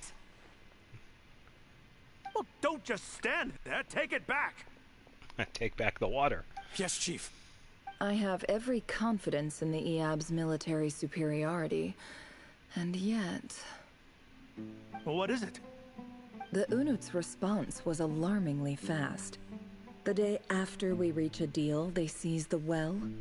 This can't be a coincidence. Perhaps there is a traitor in your midst. Me, I'm the traitor. I don't think so. Oh, she is sowing the seeds of distrust. I am obliged to remind you, Chief, that the Academia will only deal with the de facto power holders. If you cannot regain control over the well, I'm afraid you won't see a single mora of that 50 million. No! Please, Ambassador, just give me some time. I swear the Unut will not get away with this. That well is ours. And so is the Mora. Glad to hear it. I will wait here for an update. If there is a traitor, I will find them. In the meantime, make yourself at home. Pretty much. I'll report back as soon as I have an update. Best way to deal with the fight is to have somebody else do it. Much obliged.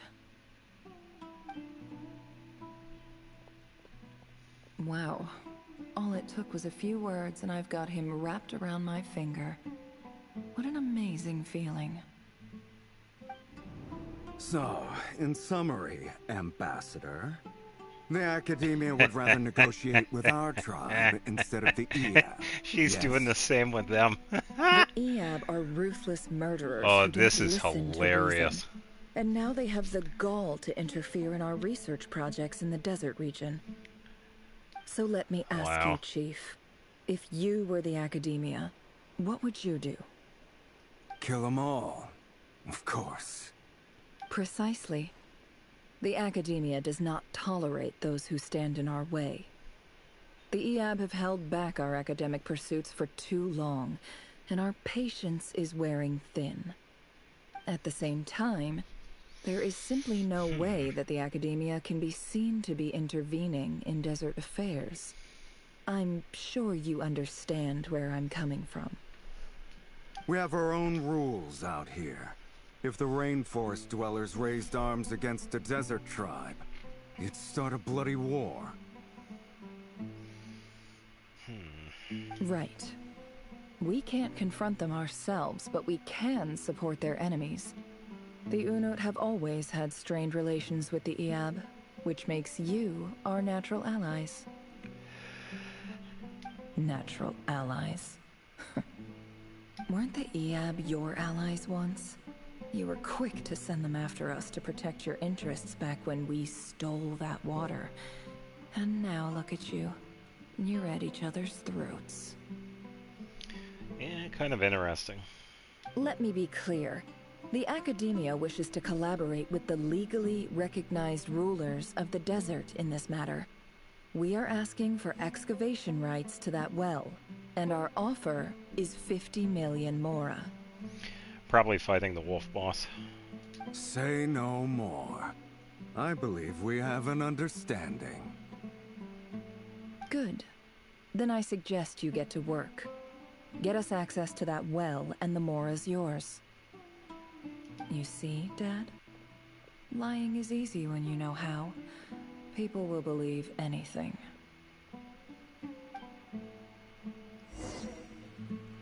Yeah, so she pretty much got both sides to attack each other on the promise of money that she probably didn't even have to begin with.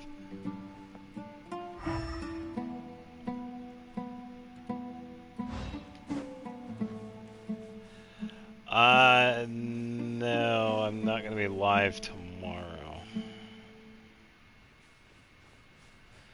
I'll probably be on for a little bit doing dailies and stuff, but no, I'm going to be working and also getting the playthrough for Xenoblade done.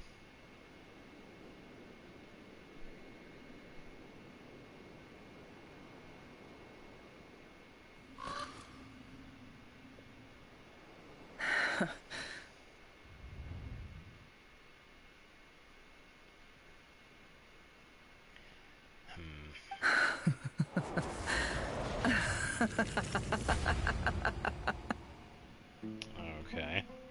Look at yourselves. You may be vile, savage monsters, but your butchered bodies bleed like any others. You're no different. You're nothing special at all.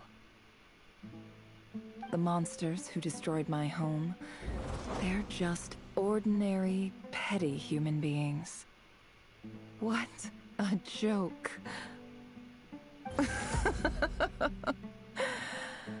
I think we're even now. Maybe I've even done the desert a favor. It's a better place without all these people around. Oh, Sinuhe, my gullible fool of a father. Perhaps if you'd been as ruthless as I was today, our tribespeople would still be alive. In this dog-eat-dog world, a chief needs to be tough to survive. Yeah, it is pretty sad. But you couldn't do what had to be done. So I did it for you. Nefer, it's okay. All of this is in the past now.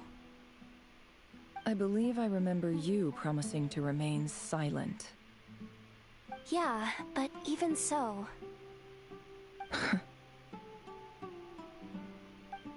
Yehoda, is there anything you can do to ease the tension? Come on, you got this, Yehoda. It's your time to shine. Alright, time for a sharp turn onto a completely different topic. So, anyway, that's enough of that. When are we getting out of this place? Feels like we've been walking forever. I'm getting pretty tired. Oh, Alma, you tired? Yes. If we can find somewhere to sit down, I could certainly do with a rest. It's not far now.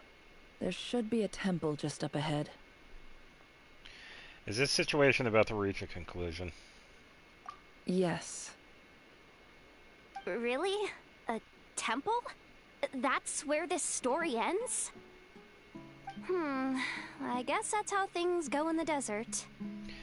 I've been to a similar place with a friend from the desert before. Desert dwellers can never escape their destiny. Or so everyone says. I never wanted to believe it, but looking back now, I'm as desert as they come. I believe that was a tiny little reference to Jet. You mentioned a temple. What's waiting for us there? My biggest trade secret of all. Yeah, I guess so. Ah. Then I'm guessing it's where you got your power from. The power to peer into other people's minds. Yeah, I would say all those unresolved emotions that Nefer had pretty much came to light because of us trying to figure out what's going on with Rivere. You are absolutely right. I didn't know you were clued up on any other religions. I'm no expert in the history of Sumeru, but since you come from the desert, I would imagine it has something to do with King Deshret. Yeah, and the 7 pillars who served him. They are major figures in the desert belief system, too. Sounds impressive. Yeah, I have some friends with connections to this stuff. Specifically with Hermanubis. Ah, I know who you mean. General Mahamatra Sino. The spirit of Hermanubis dwells within him. Are we gonna see Sino? That's Boss Neff for ya. She knows everything. Sino's hardly a figure of obscurity, but I know about Sethos too. Oh, okay. Yeah, that makes sense. What about him? Is he a big deal or something? Yes, he is. Well, he's not a small deal, let's put it that way. Well, you sure know your stuff. Please, this is the bare bone basics. Save the flattery. Thanks for your patience, everyone. I'm sure it's been a lot to take in. With any luck, that's our exit just up ahead.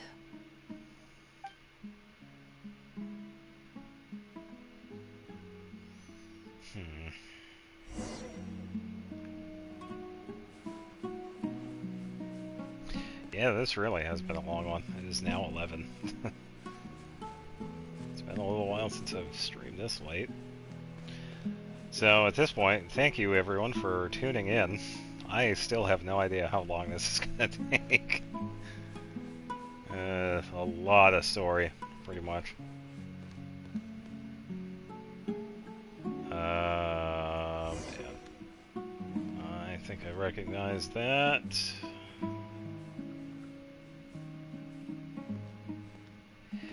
This one happened to be the Temple of Silence, would it?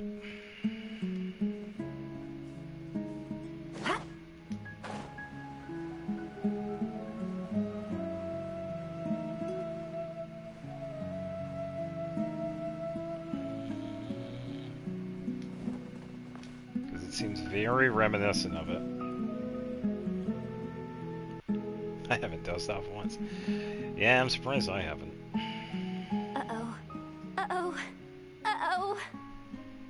I'm totally out of my depth here. I don't have anything to add about any of this stuff. Like, look at that statue, for instance. Well, thankfully we have been here before, so, you know. I want to do the whole name-dropping, this girl knows her stuff thing too, but I've never seen anything like it before. That's fine. Now it's our time to shine. A statue with the head of a bird. It looks like something out of King Deshret's mausoleum. That's Thoth, the Ibis King, one of the 7 pillars of King Deshret. The legends say that he, the Crocodile King, and the Goat King were the 3 retainers of King Deshret. Let's take a look.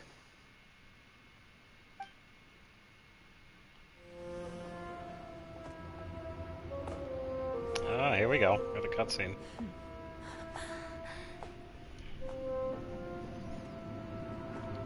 Oh. I saw the cat.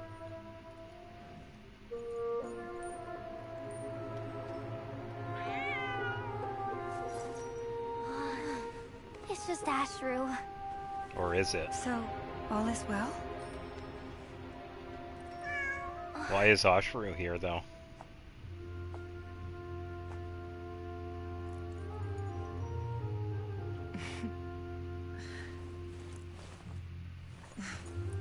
Typically speaking, at this point, the world disintegrates.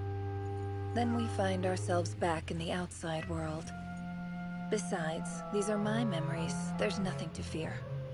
You're sure? Of course. It's almost over.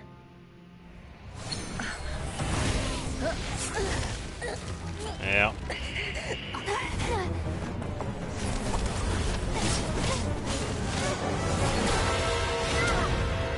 Yeah, we've seen those before. Hey, hold on!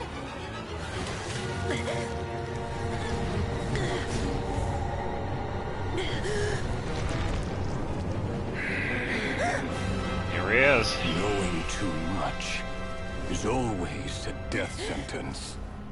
Speak for yourself.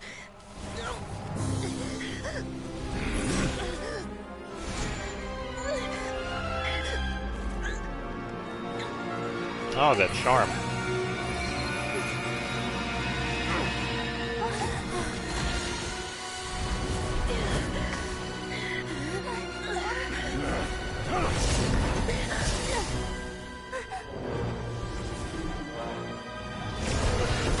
Oh, there he is.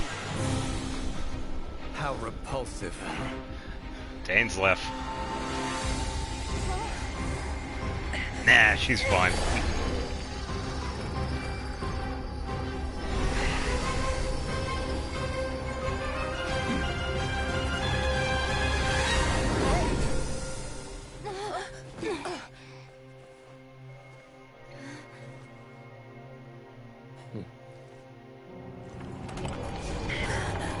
I would imagine that's not going to do a whole lot.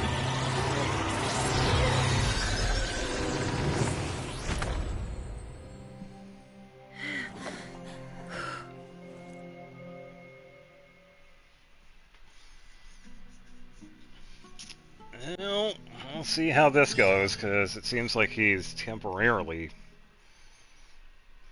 at least held in place. It's definitely not going to last.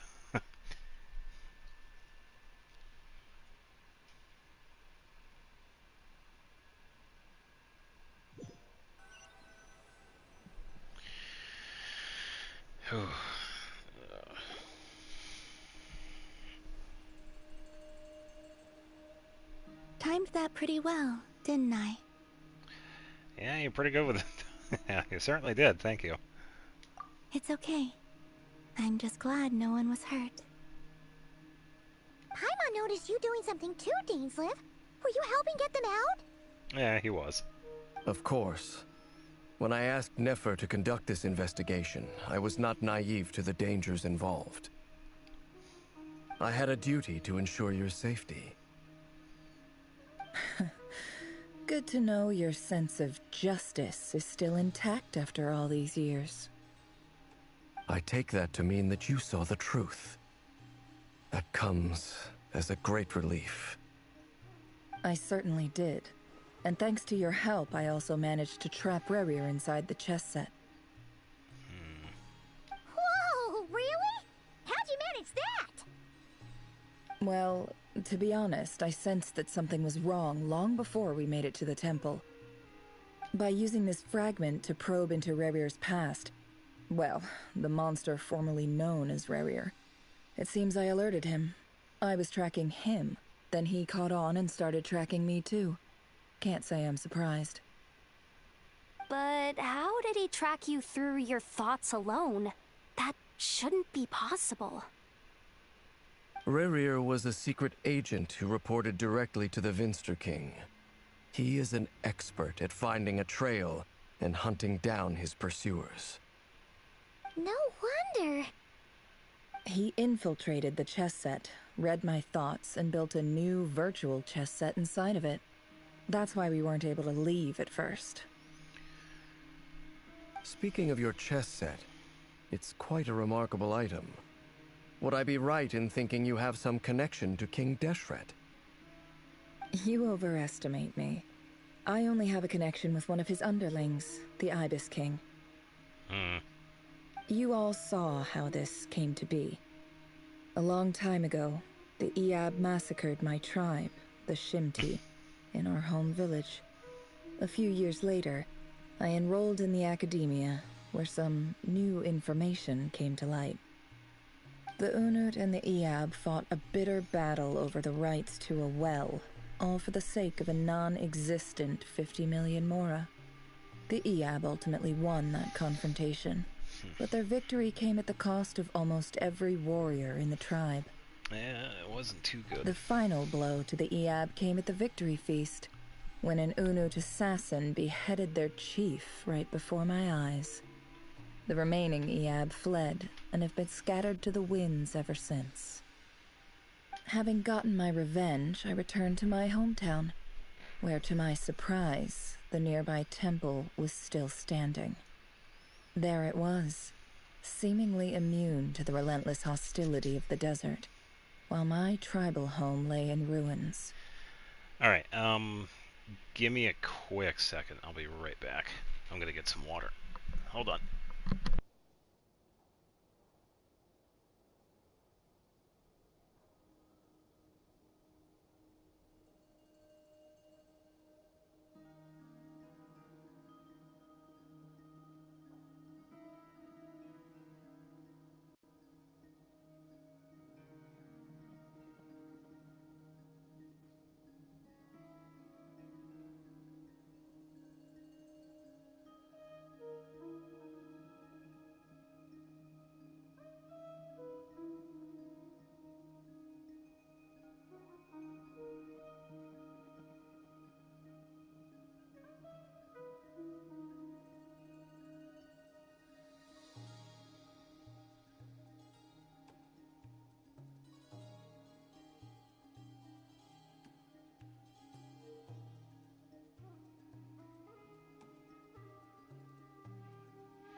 As I stood there gazing at the temple, I noticed a cat just outside. This cat, as it turned out, was home to the spirit of the Ibis King. He led me to a gate deep inside the temple, and there he made a deal with me. Interesting, okay. That makes sense. This chess set is my gift from the Ibis King. The chessboard within is made to the same specifications as the one in the mausoleum of King Deshret, and represents his power of piercing analysis. Yeah, because that cave system that we saw too also seemed really similar to where I think it might be.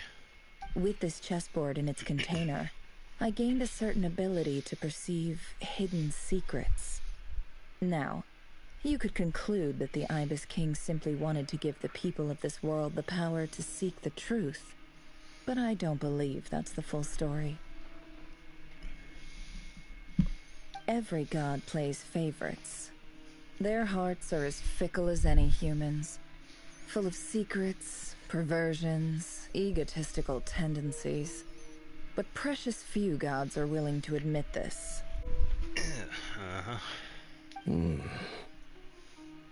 Man of few words.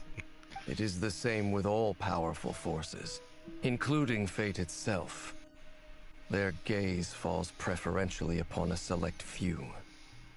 As you rightly point out, this is an act of favoritism. If you're alluding to the Abyss, then yes, I agree.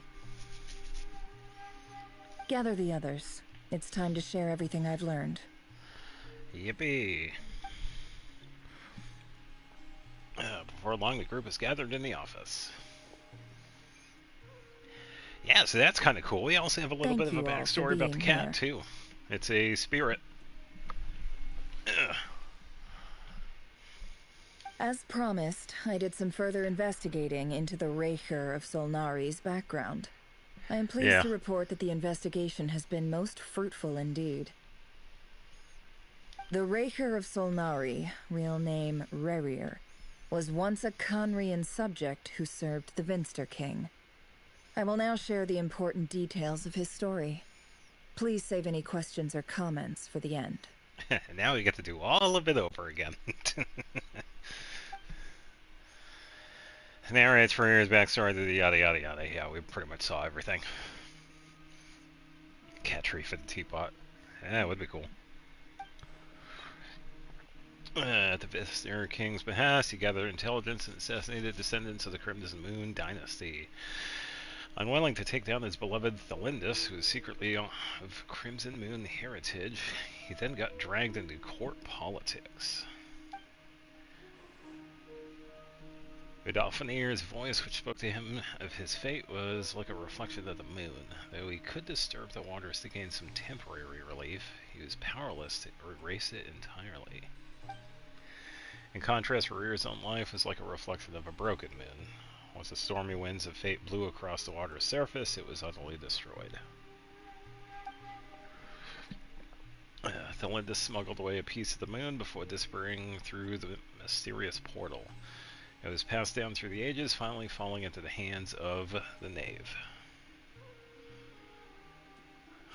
More like our favorite rich auntie from Honeywell. But what lies on the other side of that portal? Is it really a whole other world? Thelindis never had the chance to share what she found there. Neither did Rerir, who followed her in. So that's why he's so obsessed with the moon. A tragic tale, to be sure. But it does not excuse his many transgressions. No matter how much Rerir suffered in the past, the fact remains that he is what we know today as the Wild Hunt, wreaking havoc upon innocent lives in Nod Krai. He becomes more dangerous with each passing day. If left unchecked, it is simply a matter of time before all of Teyvat suffers the consequences. This is a threat that the Knights of Favonius cannot ignore. A question for Miss Columbina. Forgive me if this is presumptuous, but have you ever seen the spatial gateway that appeared in Rerir's memory? Never. But I have heard stories of something called the Moon Gate, and this seems to fit the description. Miss Lama, any thoughts on this? Yeah, it's probably going to be something we're going to see later on. In the lore of the Frost Moon Scions, the moon is believed to hold many secrets. Some sources speak of ancient knowledge, others of a gateway to the unknown. It's Stargate all over again. Oh boy. The term Moongate is one I have heard before. But as is the case with all of our legends, there are no records of any first-hand witnesses. We cannot know whether it truly exists. Then back to Miss Columbina. As a moon goddess yourself, do you have some idea of where the Moongate leads to? Not at this stage, sorry. I do hold the power of the Frost Moon, and my strength is recovering well. I can sense that the gate would open at my command, but... But there's more to the power of the Frost Moon than that? Yeah, I watched a little bit of SG-1, but not too much. It was pretty good. Yes. A moon goddess has the right to open the Moon Gate, since it is a path to the moon. But as never mentioned, holding open a spatial gateway takes a huge amount of power. And right now, I need to conserve my energy to fight the Reir of Solnari. I'm afraid this is one mystery we may have to leave unsolved for now. I agree. Better to save your strength. But if you'll humor me for a moment, I have a bold conjecture of my own regarding the world beyond the gateway. I highly suspect that neither Thelindis nor Rerir made it through unscathed. The evidence pointing to this is the fact that the Reir of Solnari exists in the form of countless fragments. With the abyssal power he wields, no ordinary foe can touch him, let alone tear him to shreds. And yet, the Wild Hunt proliferates wherever his scattered fragments lie, drawing hordes of monsters to many different locations across the land. Okay. So your theory is that Rerir was physically torn to shreds by some powerful force? Hence, why the Wild Hunt is a distributed phenomenon, rather than a unified one? Yeah, and they only show up in very key points. Like, very unique spots. So that actually does make sense. Makes sense to me. Explains why the Wild Hunt is so pervasive, and why he's been trying to piece himself back together. He was whole to begin with, and he wants to be whole again. Without the power of the Abyss on his side, he almost certainly would have perished the moment he was torn apart. But the Abyss, much like a curse, has kept him alive. I could not agree more. The power of the Abyss is most surely a curse. It is a compelling explanation, and one that accords with my present understanding of Abyss creatures. Whether the life form in question is primitive or advanced, if a curse has extended its lifespan unnaturally, it will continue to survive in spite of everything. This raises some interesting questions. I will run some experiments and see if there is any validity to my suspicions. That being said, regardless of whether my research bears fruit, I would like to thank Miss Nefer for conducting such a thorough investigation. Already, it has greatly enriched my understanding of the entity we face. My pleasure, Mr. Albedo. I too hope that the information I have shared today proves useful as we look to formulate the next stage of our plan. Hey! What is it, Dainsleif?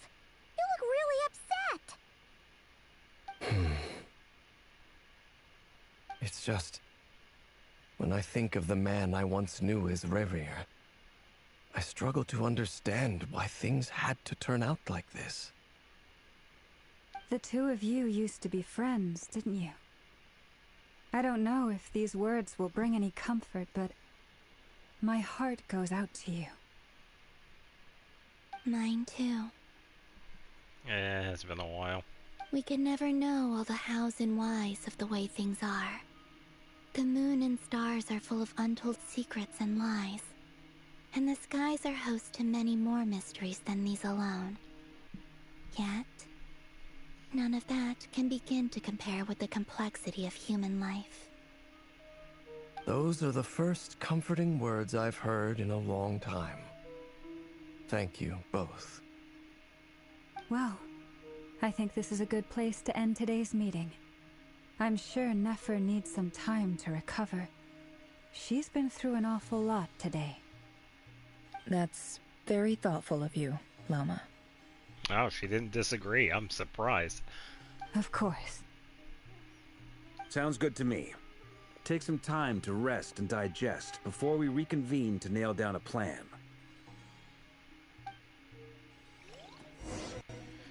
Back in the hotel, you sit with Paimon for a while and discuss what lies ahead. All of it.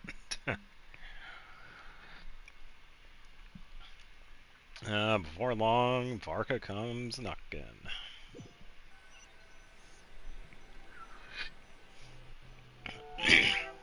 Hey, is this a bad time? Hope I didn't kill the conversation. Nah, it's all good. Nice room. Oh, I'm not coming in, though.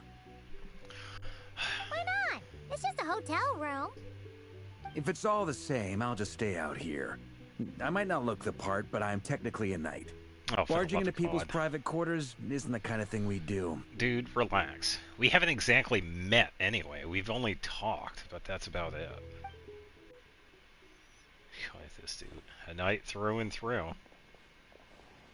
Kaya could never. Anyway, Nefer went back to the curatorium to get some rest. But before she left, she shared some things with me that I thought you should be aware of. Okay. Firstly, although she managed to trap the Raker of Solnari inside her chest set, there's no guarantee that the power of the Ibis King is any match for one of the 5 sinners. Their powers are beyond our comprehension. It's only a matter of time before he finds a way to break out. We have to come up with a plan and take care of him before that happens. Yeah, because he is going to break out. Honestly, I figured that might be the case. So, how long have we got? 2 days at most. Well, I asked her that same question. She talked for a long time, but for the most part, it seemed like she was trying to convince me how precious her chess set is. What a long and storied history it has. It felt like some kind of sales pitch, you know? The kind where you end up handing over Mora against your will. Anyway, after all that, she finally answered the question. That's what I said. 2 days, at most. It's always 2 days. Wait 2 days later. 2 days? Holy moly! Can we even recruit enough help in that time? That remains to be seen. Which brings me to the second issue. Dainsleif is obviously conflicted about this whole thing. But given how little time we have, there's no way we can pull this off without his help. Obviously he's going to be conflicted because he knows Rerir. You have some history with him, right? Do you think maybe you could talk to him for us? I'll see what I can do. Great. I appreciate it. All right, on to item 3. So, Albedo, Durin, and I put our heads together and came up with a plan. Can't promise it's gonna work yet, but at least it's a start. We figured we'd bounce the idea off you first. We'll explore it further once everyone's recovered. Oh, please ask away. Oh, Paimon's dying to hear this. All right, so here's what we're thinking. Da-da-da-da. In a hushed voice, Varka lays out the current plan. It's a shocking plan, but nothing unfazed the greatest traveler and trustiest travel guide in Tibet. What? Doesn't take you long to get behind it. Okay. We felt a little uneasy about roping you into this. I mean, firstly, you're not locals, and secondly, none of us are your boss. You're well within your rights to refuse if you so choose. I'm not even from this planet, so yeah, I'm obviously not a local. Roping us in? Why would you even say that? We know the stakes here. It's all of us against the Reher of Solnari, or none of us stand a chance. I choose my words very intentionally, I'll have you know. I like to think there's an art to striking a down-to-earth tone even when the stakes are through the roof. Sir Varka, I have a few thoughts about this plan. I'm all ears. I think we can be more flexible with how the roles are allocated. In my view, the most sensible lineup would be like this.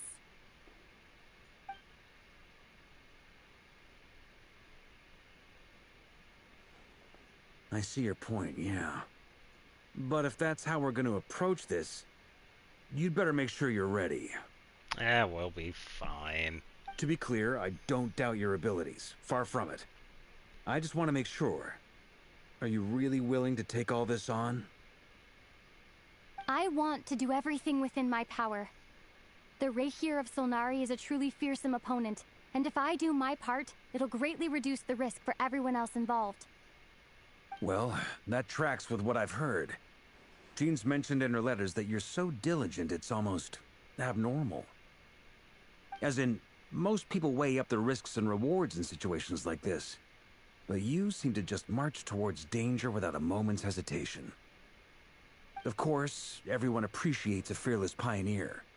But all that aside, I'm the Grand Master of the Knights of Favonius, and you're our honorary knight. I want to make sure your courage doesn't come at the expense of your safety. Thank you, Sir Varka. Well, I should be the one thanking you. It means a lot to have you on board. I'll give some serious thought to your suggestions. So, I think I have an idea of what they were talking about. Parker gives a very knightly bow. Of course he does. And says he'll see you at the hotel again later. He's arranged for everyone to meet and finalize a plan of action. In an effort to lighten the mood, he booked out the hotel for this meeting, so you could all chat over a drink. As the moon rises into the sky, you and Paimon leave your room, discussing whether Paimon has any other options than fruit juice. Everyone is already there waiting for you. They're chatting and smiling. Clearly the rest has done them good. As well as the existing crew, some unexpected help has arrived. Still, you remain conscious of the fact that the future of Nod Krai rests on what is decided tonight. So many lives are at stake. You may never meet most of them, but whether they know it or not, all of them are counting on you.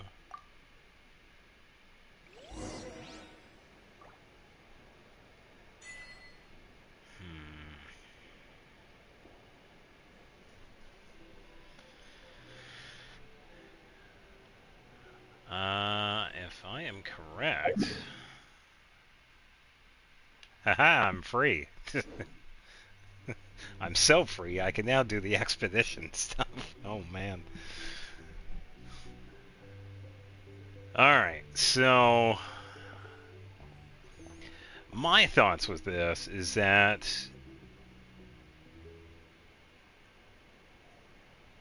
the Traveler that we get to play as, they have the ability to absorb abyssal power. So I'm thinking we're probably going to try and take away some of that abyssal power from Rerir in the next part.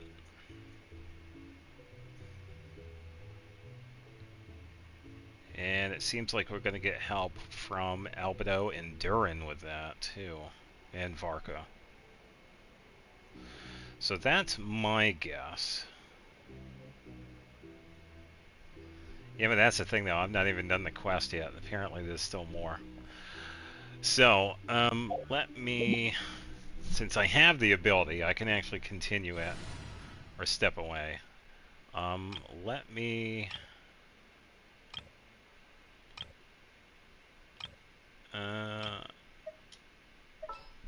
snag her. Who would be...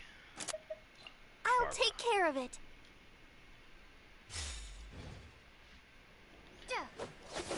Okay, so you have that. Taking that just in case. Let's see if I can even join. See if this even works. And you're not even on. Here we go.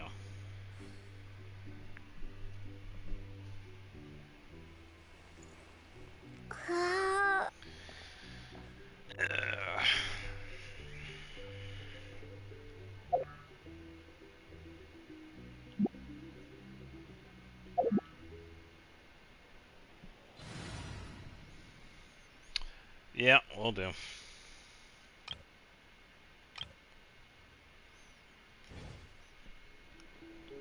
Yeah, because this duo is strong enough or whatever. Barbara has more than enough healing. Yeah, so I will say the quest up to this point, good lord. And I didn't think it was going to delve into Nefer's backstory, too, because that was kind of a twist. But yeah, it seemed like she had a lot to deal with. Because that's probably why it started going into her backstory. Because of all those emotions. It's like she never resolved any... Oh, wow, Sharky posted earlier. Yeah, she just seemed to be going through so much. Alright, let's see if this works. Unable to join. Yeah, I would imagine the lore community is going crazy with all of this.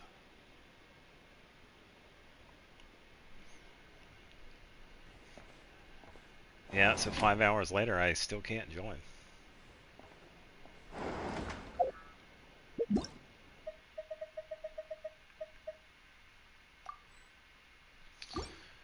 Unable to join. Yeah, because we've learned so much. It's just another perspective of Dainsleif and what he's been going through. And just learning more about the sinners. Yeah, because it seems like from what we've been learning is that they were kind of being not just enticed by the abyss, but it was something else that was kind of leading them towards that. Kind of like somebody was pulling the strings. And I say it would be like that for all of them.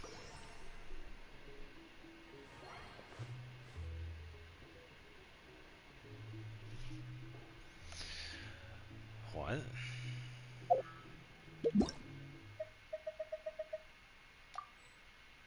Unable to join. It's going to be that option that you have set for... I'm assuming it's that. Now we need to know why Trin says we can't trust them because they still don't see it. It's possible it's probably not even the twin. Oh, you're in a quest, okay.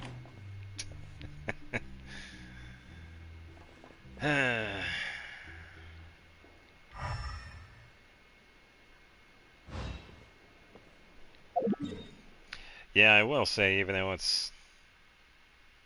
the quests have been getting longer and longer, it's like the amount of story and backstory that we're learning, it's just been pretty crazy, because pretty much a lot of yeah, I'm thinking, yeah, because we had seen the doppelganger, I think it was what, the first part or the second part. Yeah, I think it might be related to that. It was probably hinting towards that. It's like they are not as what they seem to be.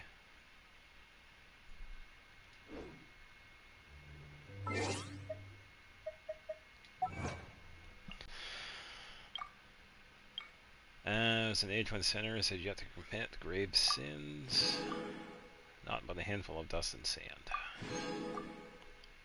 I also got to figure out what the lunar arcanum is. I gotta figure that out.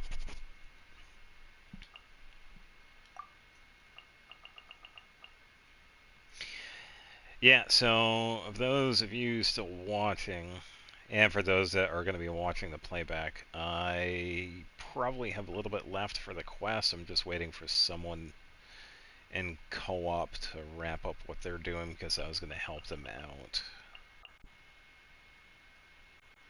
So we're just waiting for them, because they have been really patient with this too, so.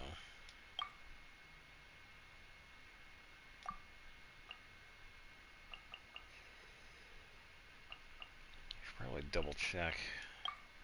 Yeah, because I have gotten a couple of these so far. I really have been playing a lot of TCG recently. I think I still have a few duels I can do in Lewa. Then I also have the people at Cat's Tail. Well, I gotta wait for that to refresh. Ugh, it is past 11:30. I'm gonna feel like crap tomorrow.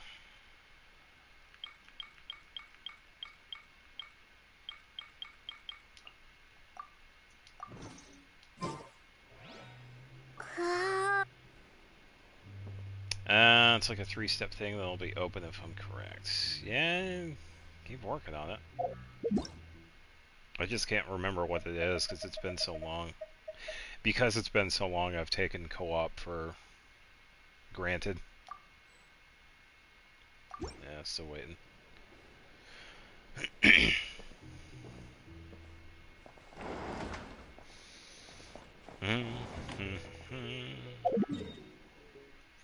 Yeah, just so I don't accidentally go too far, let me scoot over to... I'll head over to Mondstadt. This will be an easy switch, because I can just come back to Nasha Town and head into the bar. Because it seems like that's where they are. Yeah, it's been a while since we were in that domain for a while. Had to have been a couple of hours. It just wouldn't stop. But yeah, that is one of the reasons why I am glad there isn't a skip button, because of the amount of info that we just learn.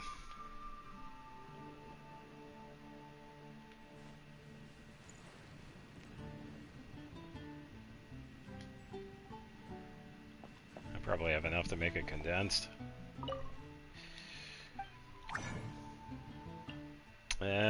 Well, yeah, one.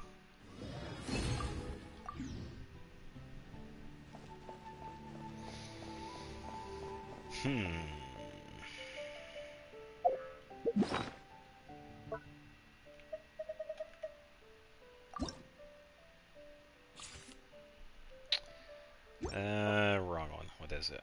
No, not search for players. Come take a look. Or was it the menu?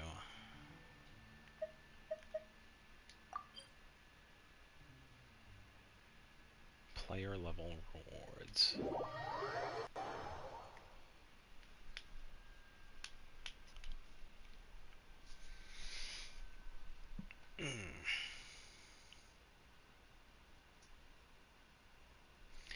Yeah, I have been getting a hang of it with the TCG. There's another cat that wants to play. Timaeus, you moved around. Wait a minute. Oh, everybody moved around. Yeah, because I already played against... Yeah, there's Ningguang. Yeah, because I already played against her.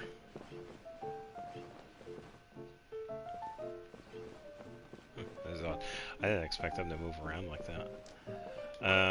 Prince, you said you had rewards. Oh, the player level. Okay, here we go.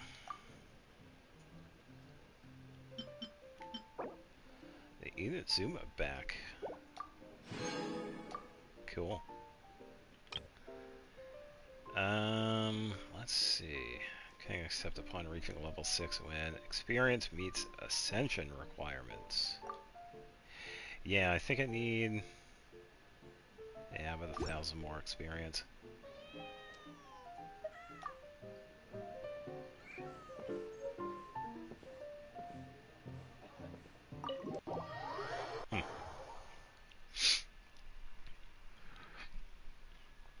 Yeah, because I would imagine this is going to go to like a climactic showdown with Rerir. Dainsleif is probably going to be a big help, and it is also kind of nice having Durin and Albedo there too, which is kind of unexpected.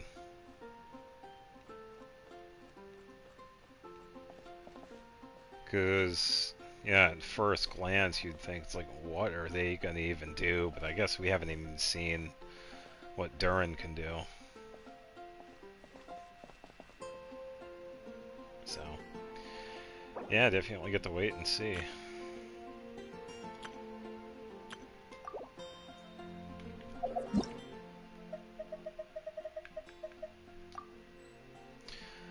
Unable to join. Haven't you heard? There's a strange one.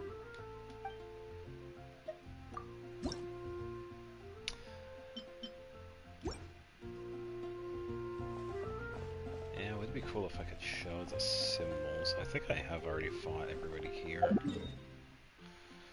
Apparently for Timmy's duel, I have to be like level 10. It's like, yeah, I'm not ready for that. I think it was this guy right here that I can duel.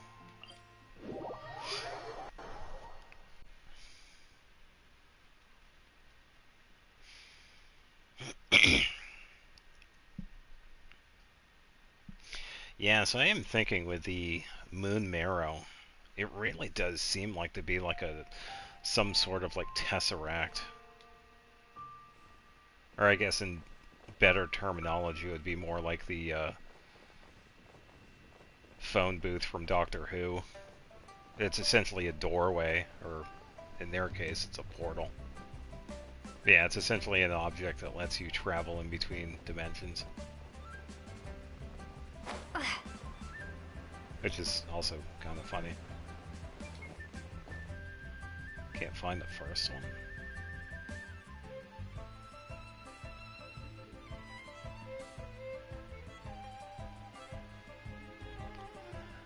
I am not sure.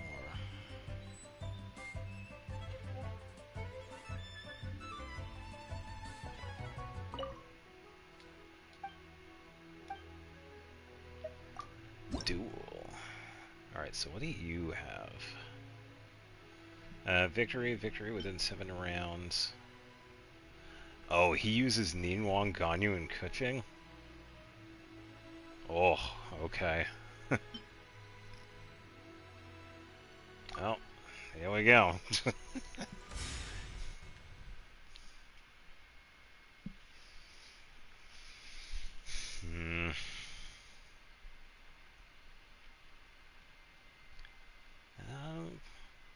Crystallize and superconduct, that's really all I have to worry about. But Ganyu has an area of effect burst with this too, so that's probably going to do a fair amount of damage. Yeah, we'll be fine with this one.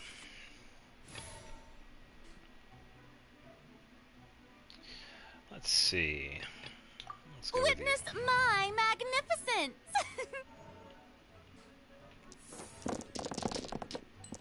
See what we get for rolls here.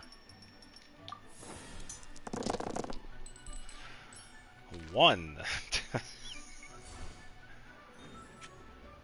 Yeah, setting freed up for failure. That's alright. Let's give you this.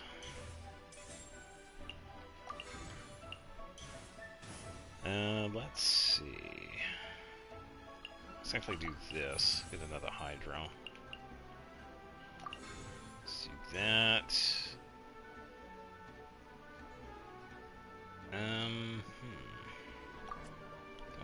Yes, I do. Shower me with praise!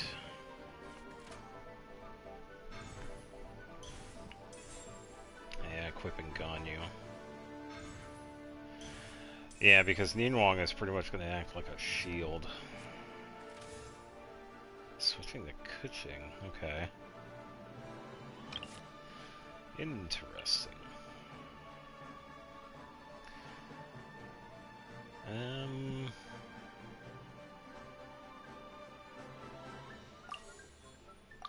Yeah, I'll play that. They're probably going to attack.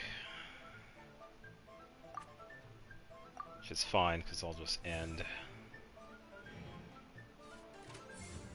Don't blink! Yeah, that's fine.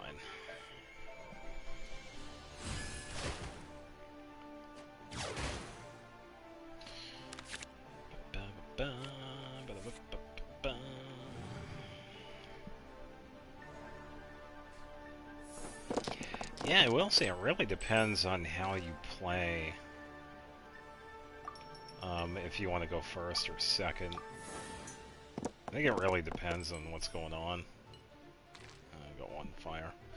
Would have liked more because I wanted to switch to Yoimiya. I just need 1 more for her burst. I can save this and actually give it to somebody else. So, since you are...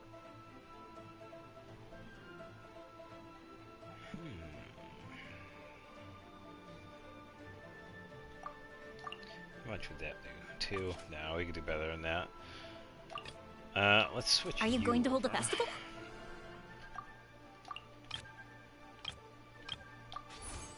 Set this up.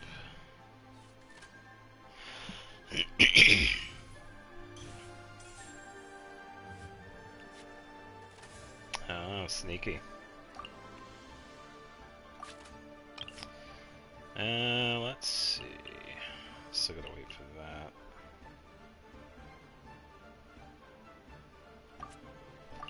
Yeah, I suppose I can get an attack in. It is going to be Pyro infused anyway, so. Yeah, I'm setting up Cryo. That's fine, because I can do that. I get free stuff because of the card. They set up the end and switching over to that. Oh yeah. Yeah, I finally got everybody set up here. Can't quite do too much here. So, ending round. Yeah, I've been having a lot of fun with it. It might be a while until I get the Lustrious cards. Because these are only the dynamic ones.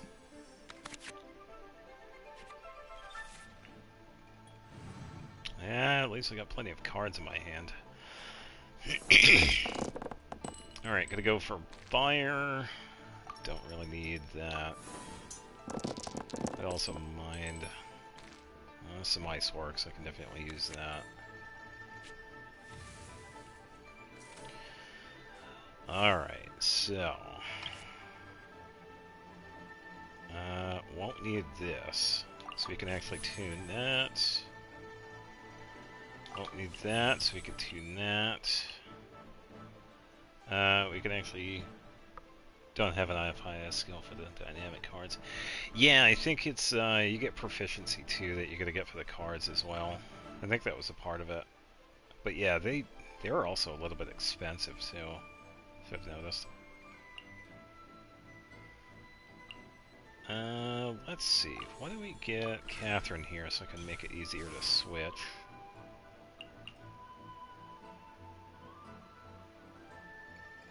Yeah, I had to go with a Mondstadt one. Give this one to... Whoa, what are you doing? Switch, what are you doing?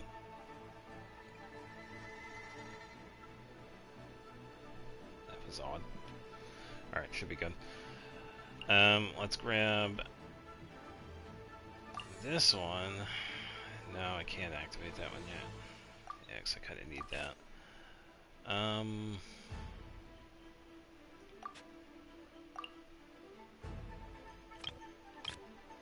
Pretty heavy hit against Neenwang.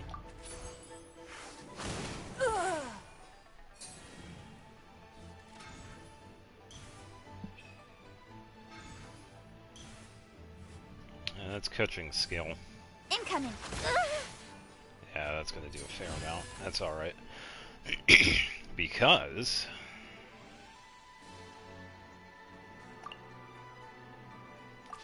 Now I don't have the pyro set up here.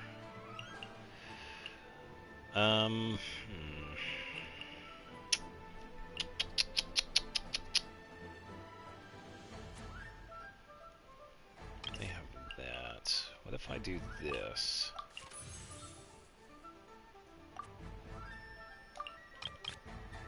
I was right. A festive reprise. Yeah. Alright, do your thing, Kuching. Let's see what you got.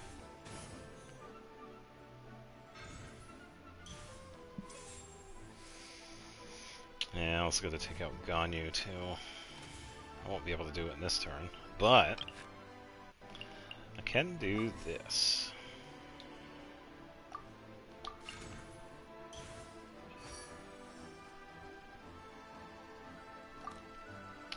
And ending round.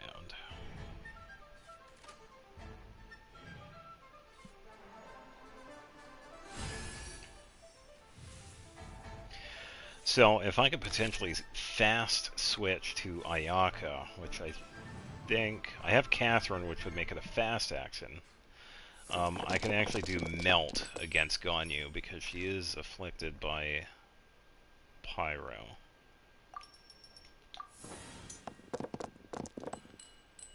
Just would like to get some more ice. But I actually have this, which gives me everything Omni, so I could just do that. Oh, that would be a good one too, but I'm actually switching here. So let's switch over. Kamisato Ayaka, present. So that's going to be a fast action. And I suppose I could just do a normal attack. That's fine.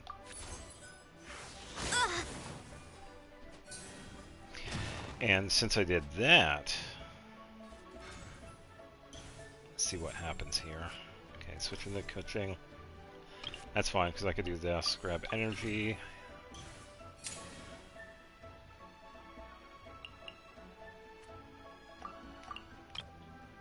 I can actually do that, yeah. I'll just do a normal attack.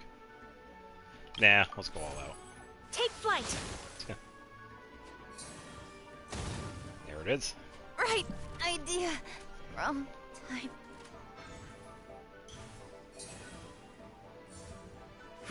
Give up.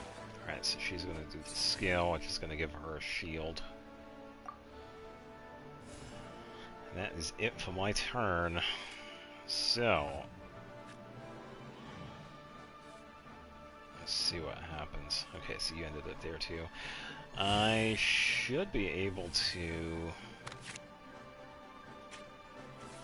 If I use Burst, it'll do damage, it'll switch over to Neenwang.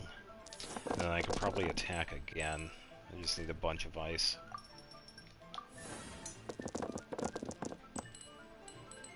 That should do it.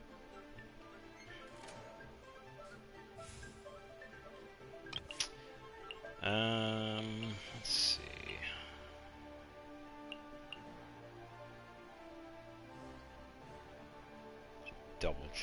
everything. Yeah, it should be fine. Yeah, so that's enough to take her out. The ice. My contract goes unfulfilled. Okay, so let's see.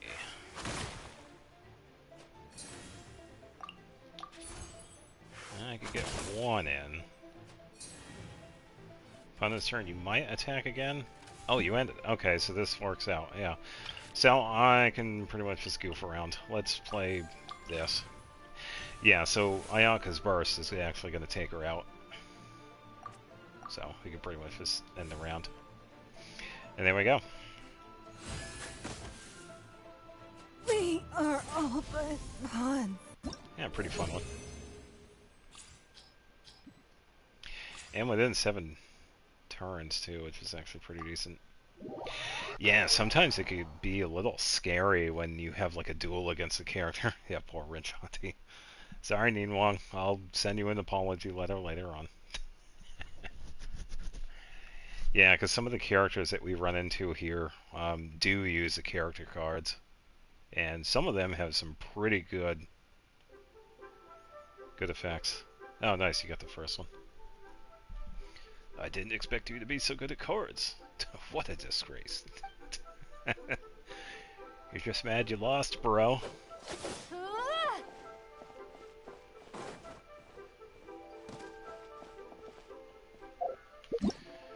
Alright, let's check again.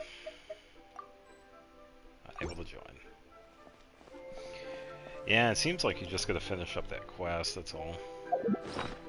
I don't know how much later I can stay up though, because it is getting really close to midnight for me. And it looks like we have proficiency for Farina.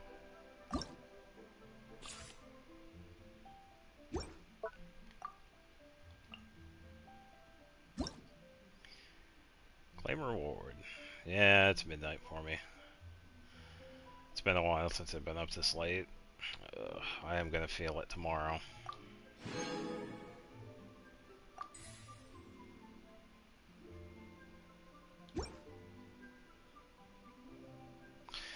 Yeah, happy Saturday. Yeah, because I'm pretty much feeling like this. I'm not struggling to stay awake, but I can definitely start. I can feel tired.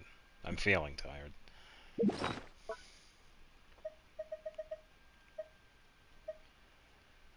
4 days for the Crystal Light Trap, but I can do this. What are we going to toss in here this week? I don't know. Place your bets, people. What are we going to toss in here? Anything above 100.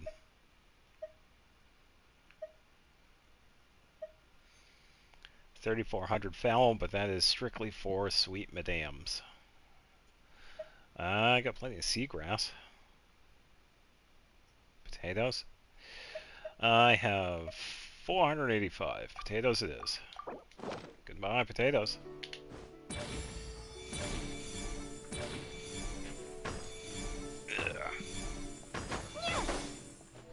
I'll protect us.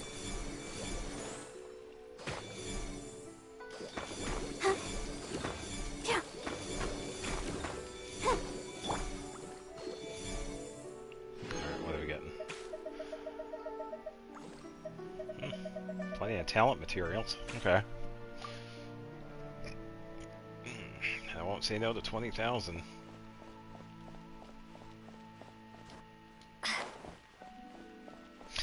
Oh yeah, that's right. As we're waiting here.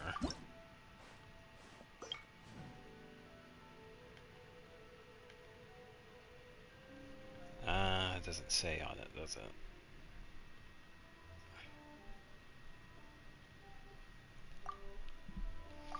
Oh, there it is. Description. It was from afar that he glimpsed a head of golden hair when a great king announced his successor to the throne. So this is where he's talking about how the sibling was talking to pretty much the king that we've been hearing about. So this was taking place in Conria. And this was also a pretty big lore drop too, because this also talks about Dainsleif too, because you could see his title, Twilight Sword.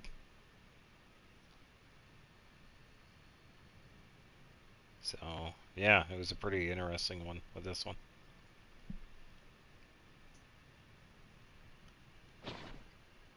And I think all of them have some sort of description.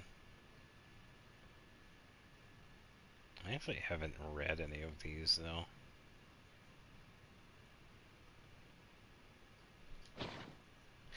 Gee, what about the Descent ones? So first he came to this world via special means, yada yada yada. Yeah, it's just talking about Lumine and Aether. Very vaguely, but it's talking about them.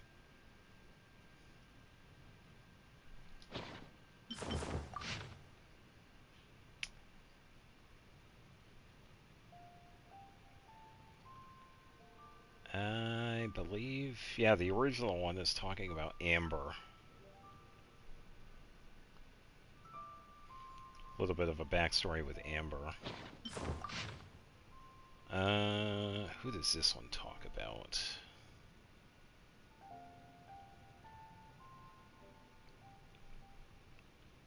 I don't know, it's just generic.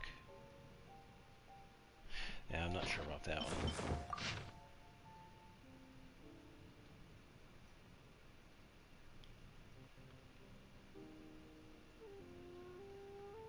Oh, wait a minute. I think this one talks about Venti.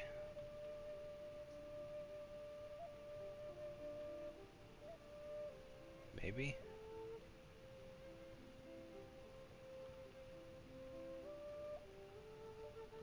Back when he was a wind spirit.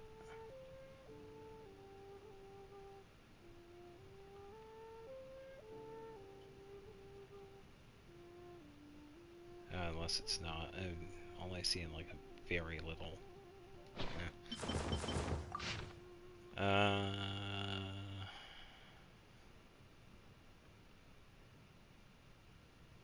couple of stories from Lewa with this one.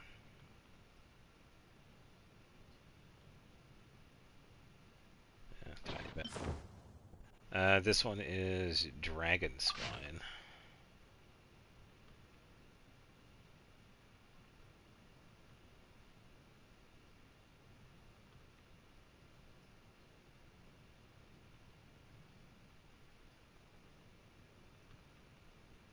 It's pretty much just talking about these animals.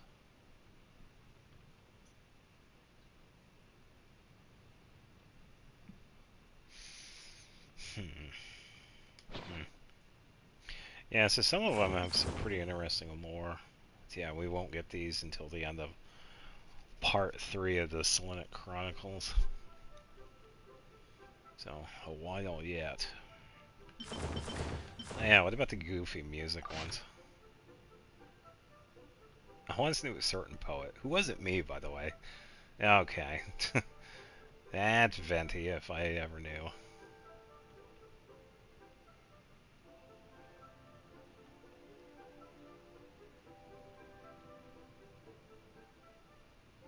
Yeah, you can tell right at the... You could pick whichever of the two you'd like to be true. Yeah, that's Venti. I swear.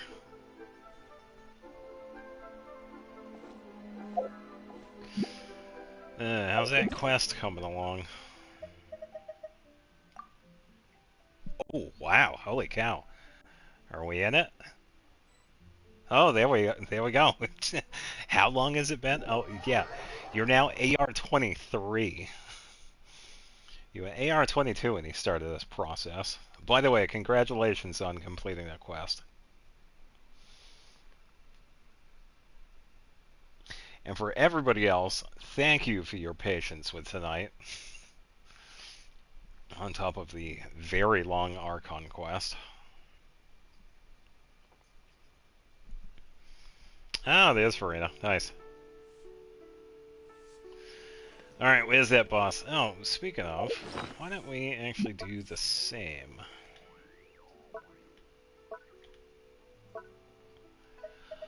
I don't know. Cat one is a new one. Why don't we go with Brilliance for old time's sake?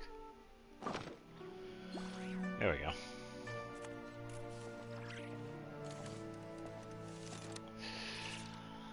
What's going on? Yeah, by the way, congrats again on getting Farina. She is really fun. Kind of using her sword at the moment, though.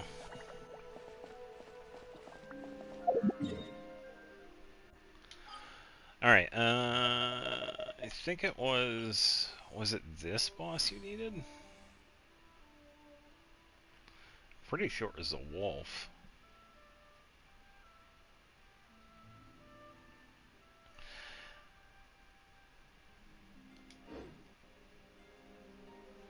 Yeah, of course. Oh, you did defeat the wolf. Yeah, the wolf isn't too bad. He can be early on, but yeah, once we start getting like built teams and characters, he does become easier. But I will say, having Farina definitely makes it easier because of all that healing. I could carry the... That's going on, Chester.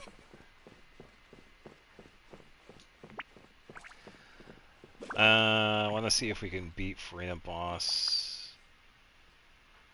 Oh, okay, so which one is it? Is it the Hydro Tulpa, or... I don't know if you're actually... Let me check. See what you have for Fontaine. I'm assuming the Tulpa.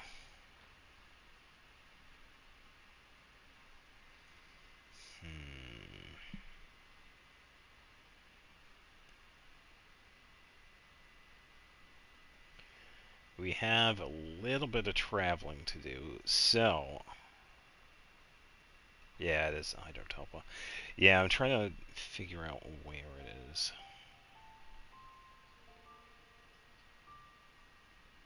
It's over here, it's underwater, so we get to travel to... Yeah, pretty much right where you are. We get to head to the west, and then south a little bit. It should be able to have a pop-up on the mini-map, too, so we'll be able to find it.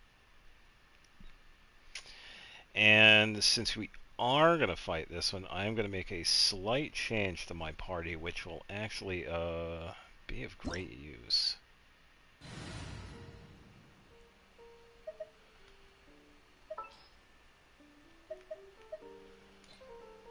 Emily would be tempting, but she gets most of her power against enemies that are afflicted by burn, so that's not going to be the case with this one.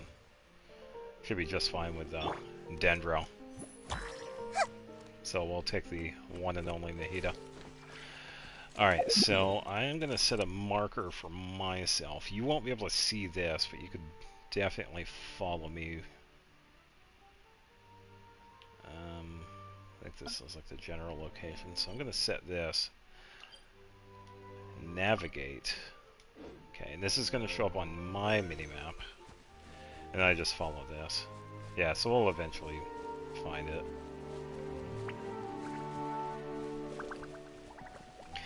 Yeah, and it has been a little while since I've done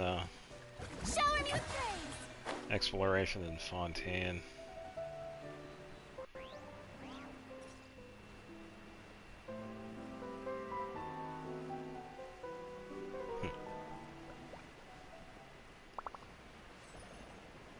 Yes, I'm pretty much in searching mode. If you could see me looking around, I'm already looking for stuff. Yeah, old habit. Going underwater will make it easier too, because we could swim faster.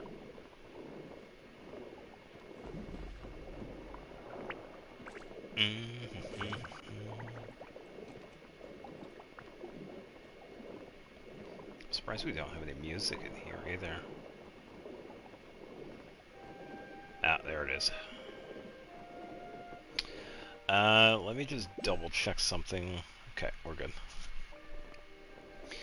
Don't worry, we're good. We're good. I just had to double check my battery life. So I have been playing this for... I was charging my battery Oh, do you see me on the minimap? Upper left of your screen. You should see a map. Ah, sorry, I'll head back to you. Yeah, I see you. You're right here. There you are. Yeah, so if I do go a little ways out of your view, you can see a symbol that represents me on the minimap. It should show up as like the number 2. So if you happen to lose where I am, you could see me on that. You could follow the general direction. Let me go topside here. Okay, so we gotta go left a bit, because we gotta go around.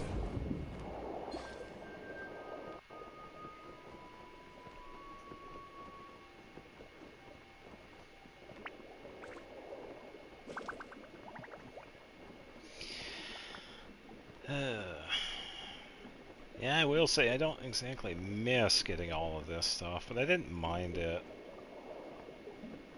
I mean, the underwater exploration in Fontaine was kind of nice. It was definitely new. Because it was the first time we actually had, a different kind of exploration.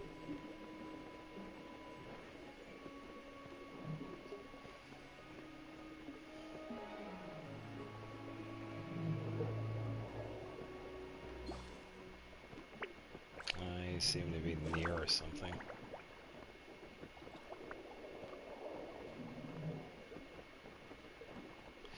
I'm just headed over to the left because we're going around Fontaine itself. And the part we need to find is underwater.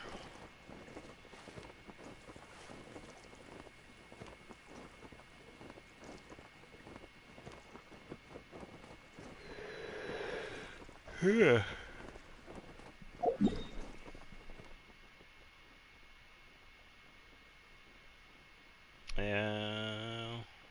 Pretty much going right into the Fontaine itself. If you head a bit to the south, you should be able to see me. So I'm still in the water.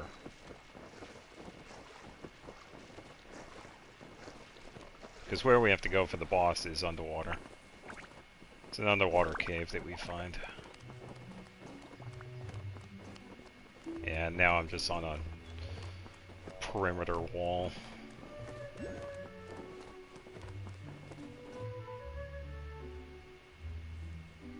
Yeah, it's alright, I can wait. I'm just south of where you are right now.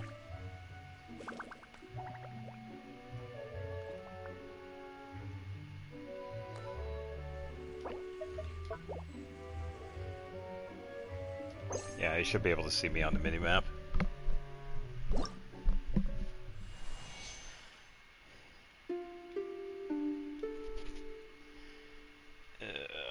There was a song I was playing on this, but I can't remember how it went.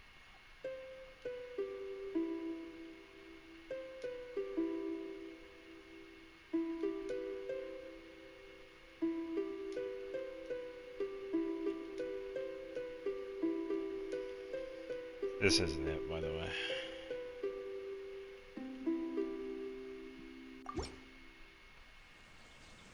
I come down from the bridge. I'm under the bridge. Okay, that's not where the boss is. That leads to something else, by the way.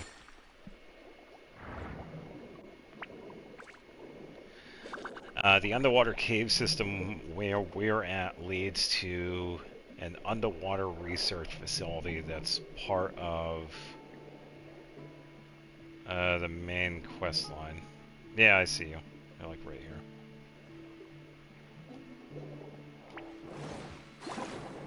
Yeah, we still just gonna head this way.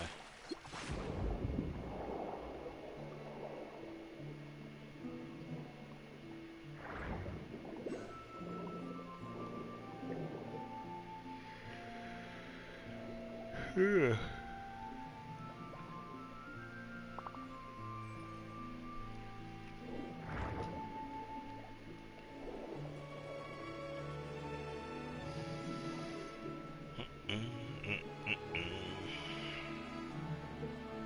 Yeah, one of the reasons why I went with Brilliant, which is kind of not... I think the other new ones also did this too. This one was a really unique one because this one, as you can see right here, you can actually see it underwater. Whereas with some of the other gadget pets, they disappear.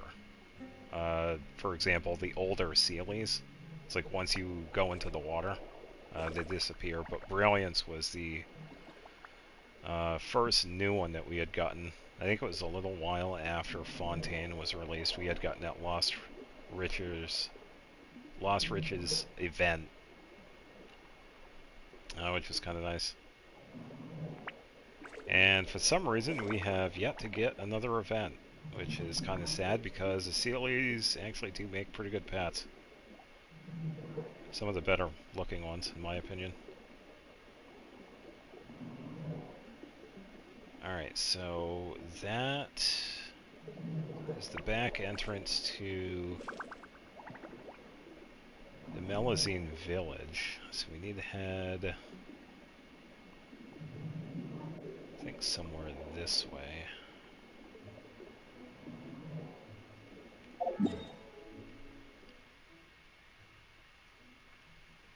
Probably nowhere near it either. It's going to be interesting. We should be able to see it near the minimap. Or on the minimap.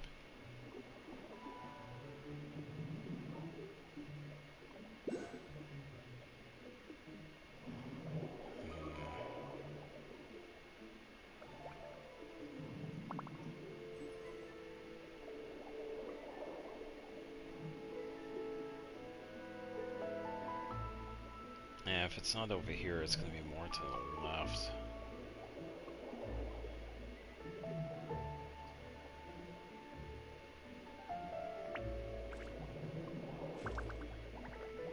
Yeah, and thankfully we'll also find some teleport points along the way too.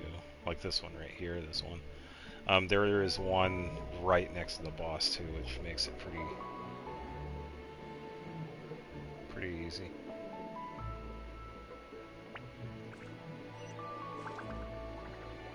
Yeah, and you can get these, by the way, too. It's only the statues that you can't get in co-op, but the teleport waypoints here, you can unlock these in co-op, by the way.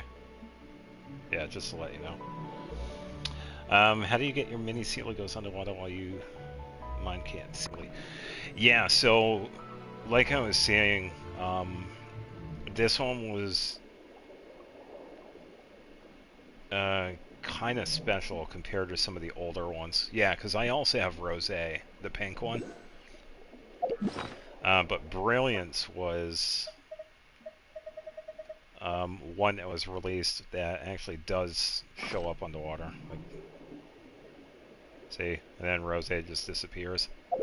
Yeah, Brilliance is one of the ones that actually remains. Yeah. Yeah, some of the other ones disappear. Like, Koshu, he should disappear, I believe. Yeah, he just poofs. And the octopus, I believe, stays because it's an octopus. And then the dragon. No, dragon disappears. The cat, I think, also disappears as well. We'll see. Yeah, he disappears. Yeah, so there are quite a few of them that actually disappear. Let me try Sarush. What does she do? Oh, she disappears. They're all disappearing. What about Lilipar? Yeah, there are a lot of pets, by the way. Yeah, she also disappears. Yeah, so Brilliance and the octopus are one of the few.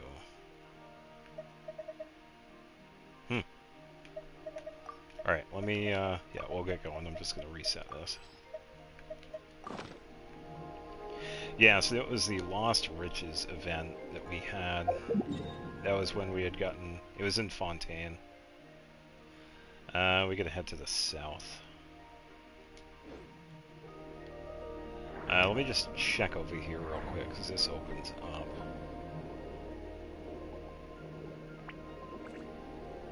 Wait a minute. I think this leads to another one. Yeah, and this was like more than a year ago too, because the Lost Riches event, it was an annual event that we had. We pretty much found these ancient coins for this dude, and we got to trade them in for the Sealies. I want to say this might be... This isn't the one, but I think this one leads to... Oh, let's check.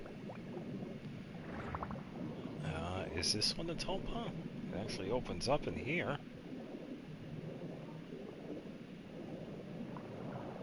I see a waypoint, so I think it is, actually. Yeah, here we go. Hydro Tulpa. Sweet, I actually found the right one. Nice. Yeah, so I was pretty close with that. Yeah, see, here we go. And we also have a waypoint right here, too, which makes things easier.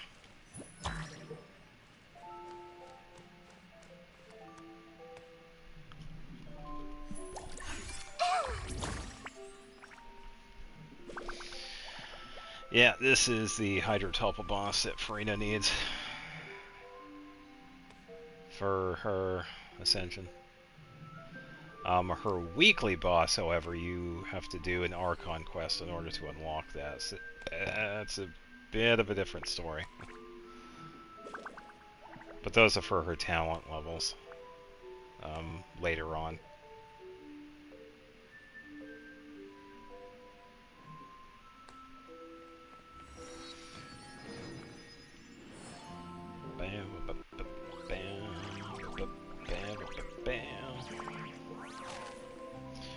Alright, want to try your hand at the Hydrotulpa? I got Barbara just in case, so we should be fine.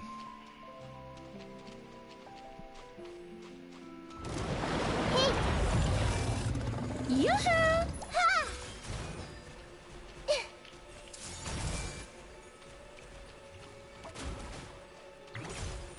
Yeah, I'll try not to take him out in one go. Don't worry, I got healing. Come on, we can do it. There we go. The Temple of Wisdom.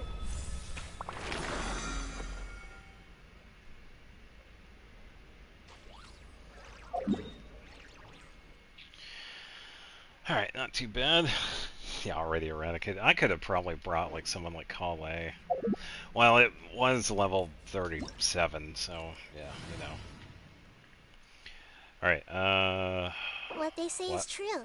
Yeah, of You course. have to see the world for yourself to appreciate how beautiful it is. Yeah, because I could even have brought in Yao Yao. I could probably solo this with Yao Yao, honestly. If she does enough herself. You're up.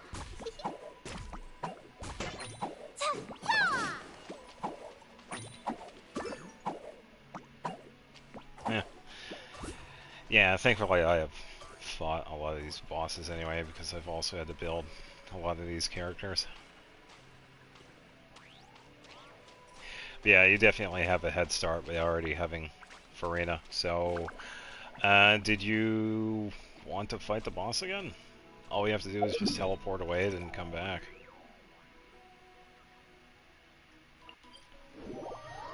Thankfully, you got a waypoint on the way, so we can just teleport here and hop back over. Yeah, sure thing. Just head over here, then we can get it to respawn. Because I didn't get the rewards, we'll have to do it this way.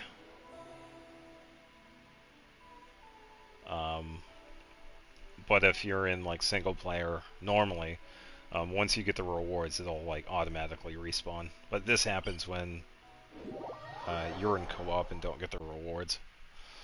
That the flower will just stay there. But since we teleported away far enough, it'll respawn.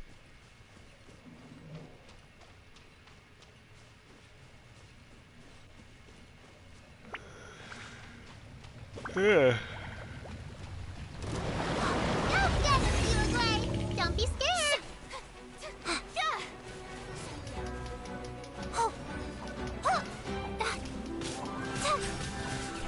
It is going to absorb one of them, but Stay put. yeah, it's ready to go first, and we should be good. Alright, area of effect attack, be careful. Yep. Not too bad. Yeah, Yao isn't as strong, but she is definitely pretty useful when it comes to passive healing. And she has some fairly decent application of Dendro, too. So she is pretty handy for... Oh, nice. Handy for one of the support healers. Uruguay, you're up!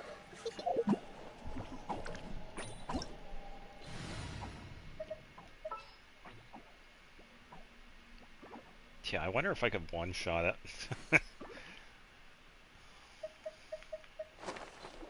Clay, probably. I don't know.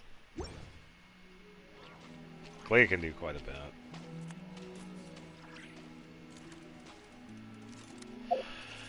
Alright, was that it for the bosses? Because I do have to wrap up shortly, because it is almost 12:30 in the morning. I also got the Archon quest to wrap up as well. But yeah, I do appreciate you being patient. Yeah, because sometimes the co-op stuff in here can be a pain, especially if we're not exactly shown how to do some of this stuff. Like, we have the tutorial stuff, but yeah, a lot of the stuff in here we kind of have to figure out on our own. And I think it's really like that for the co-op. Yeah, of course.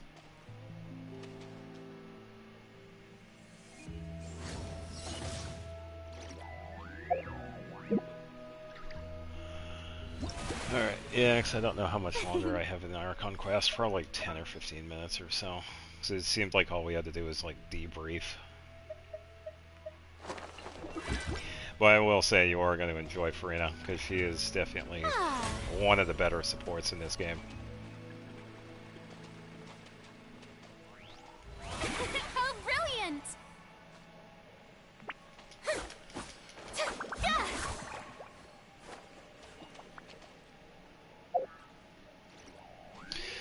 Alright, with that being said, I'm going to scoot back over to... Strike a pose! Single player.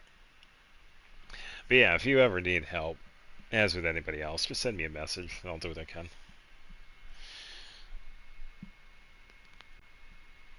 It also gives me a chance to remember how some of these bosses work too, because I usually don't fight them as much anymore. Because it's been a while since I fought Tulpa. Not too long, because he was in, what, Stygian? Or was he in, he was in one of the events. Yeah, something like that.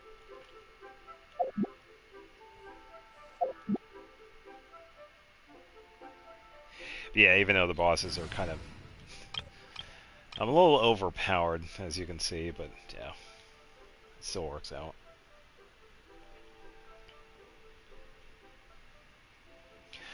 Alright, so for everybody else that is still awake, can I get back to the Archon quest?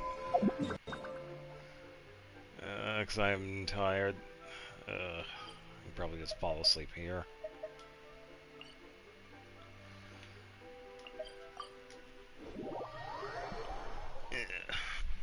I'll leave the expedition stuff for the morning. Hopefully it's not going to take too much longer.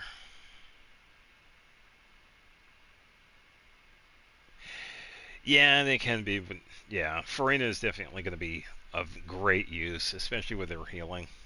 So yeah, you're going to find her to be really useful. And yeah, it's what I do in co-op nowadays. Alright, I gotta take a right.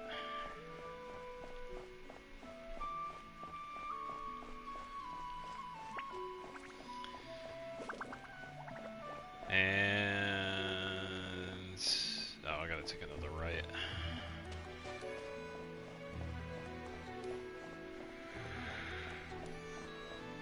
Yeah. Definitely feeling it. I think because where it was in here, it should automatically start.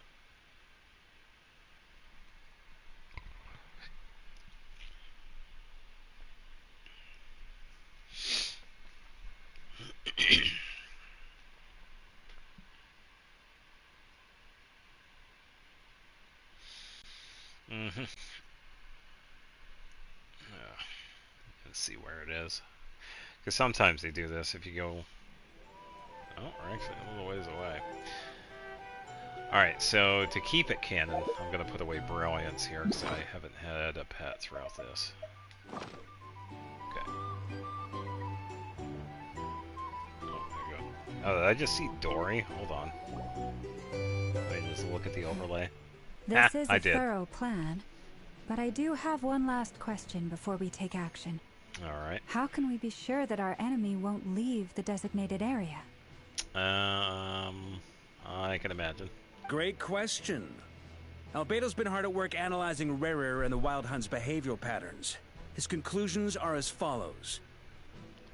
Firstly, from the earliest known confrontation until now, Rerir has never displayed any ability to manipulate the dimension of space. So it's unlikely he has any power in that domain. Secondly, he seems to have a particularly strong vendetta against our group. If we put him in a fight-or-flight situation, he'll choose to fight every time. Thirdly, finally, and most importantly, he is consumed by hatred, both for the moon and for his enemies. Turns out, we tick both of those boxes. We have a reincarnated moon in our ranks, and a spy who accessed his private memories without permission. He'll be baying for blood, not looking to escape. As someone who's had their fair share of interactions with the Wild Hunt, those all seem like valid observations to me. Yeah, when in doubt. Understood.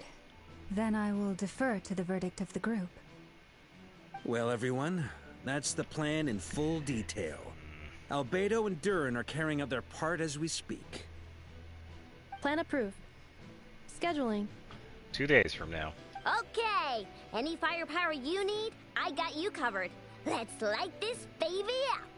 Yeah, all the robots. The Frost Moon Scions are behind you as well. And the rest of you? Yeah, we're here, so we might as well help out. No objections? All right, then it's settled.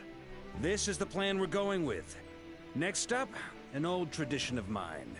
Anyone who wants to back out, now's your chance. Wait, we can still back out of this? Everyone says things they regret, right? I don't want anyone feeling trapped because their mouth said yes before their brain had time to think things through. A very people-first approach. I hear that's common practice in the Knights of Favonius. Yeah, it is. Who'd you hear it from? D-Luke? Shh. We don't use people's real names at work. This contact will be known only as Owl, please and thank you. It was still Luke. This plan can only work if everyone does their part. Flint's and I will absolutely support it. We shall indeed. You'll be glad you accepted our help. Also, you are the last person I expected to see here, Miss Dory. Yeah, no kidding. What is going on with that? It's not often I get called Dory in a work context. My peers usually call me Lord Sangamabe. So, the longer your name, the higher your net worth. Is that the idea here? Oh, then apparently Flynn's is worth very much because he actually has the longest name so far. In that case, Mr. Flint's here must be worth a fortune. That's right, I know your full name. It's... The walls are thin here. I'd appreciate you keeping that a secret. Okay, fine. I'm actually only here as a favor for someone else. Do you have any idea how much it would cost to hire me otherwise? Yeah, whatever. Oh! Does this mean someone out there actually has the power to boss Dory around? Yeah, never. It most certainly does not. We have a long-standing and mutually beneficial business partnership. She's actually the mom of a friend of yours. Alice. That's who it is, yeah.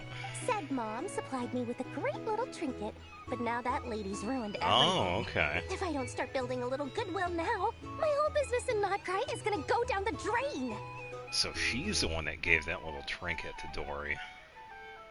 Okay. So what exactly is so special about this pendant? It's a lucky charm that a great mage made for me. We have a business relationship, and she was worried that something bad might happen to me. So, she wanted me to have something that can store power to protect myself with. I finally got it all fully charged up with Kuvaki, and then Nefer went and used it all up at once! Never lost so big in my life! You're right. It was all my fault. I didn't mean to drain all the Kuvaki in the pendant, but I'll make it up to you. You will? Well, in that case, how about you give me your chess set, and we call it even? Yeah, I don't see that happening. I knew you'd say that. Well, it's yours if you want it. In fact, take it now, and I'll even throw in a free Raker of Solnari. Deal? You're putting me in a difficult position here. It's a very useful thing to have around, but I have a funny feeling it won't be around much longer. I guess we'll see in a couple of days. Looks like bankruptcy for me. Hey, don't be so pessimistic. See this through and you never know. You might find a new business opportunity on the other side.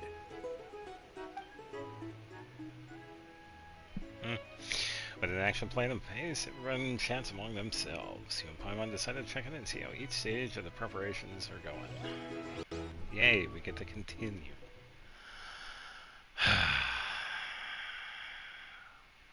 I swear if this quest continues, I'm probably going to end it by the time I usually wake up.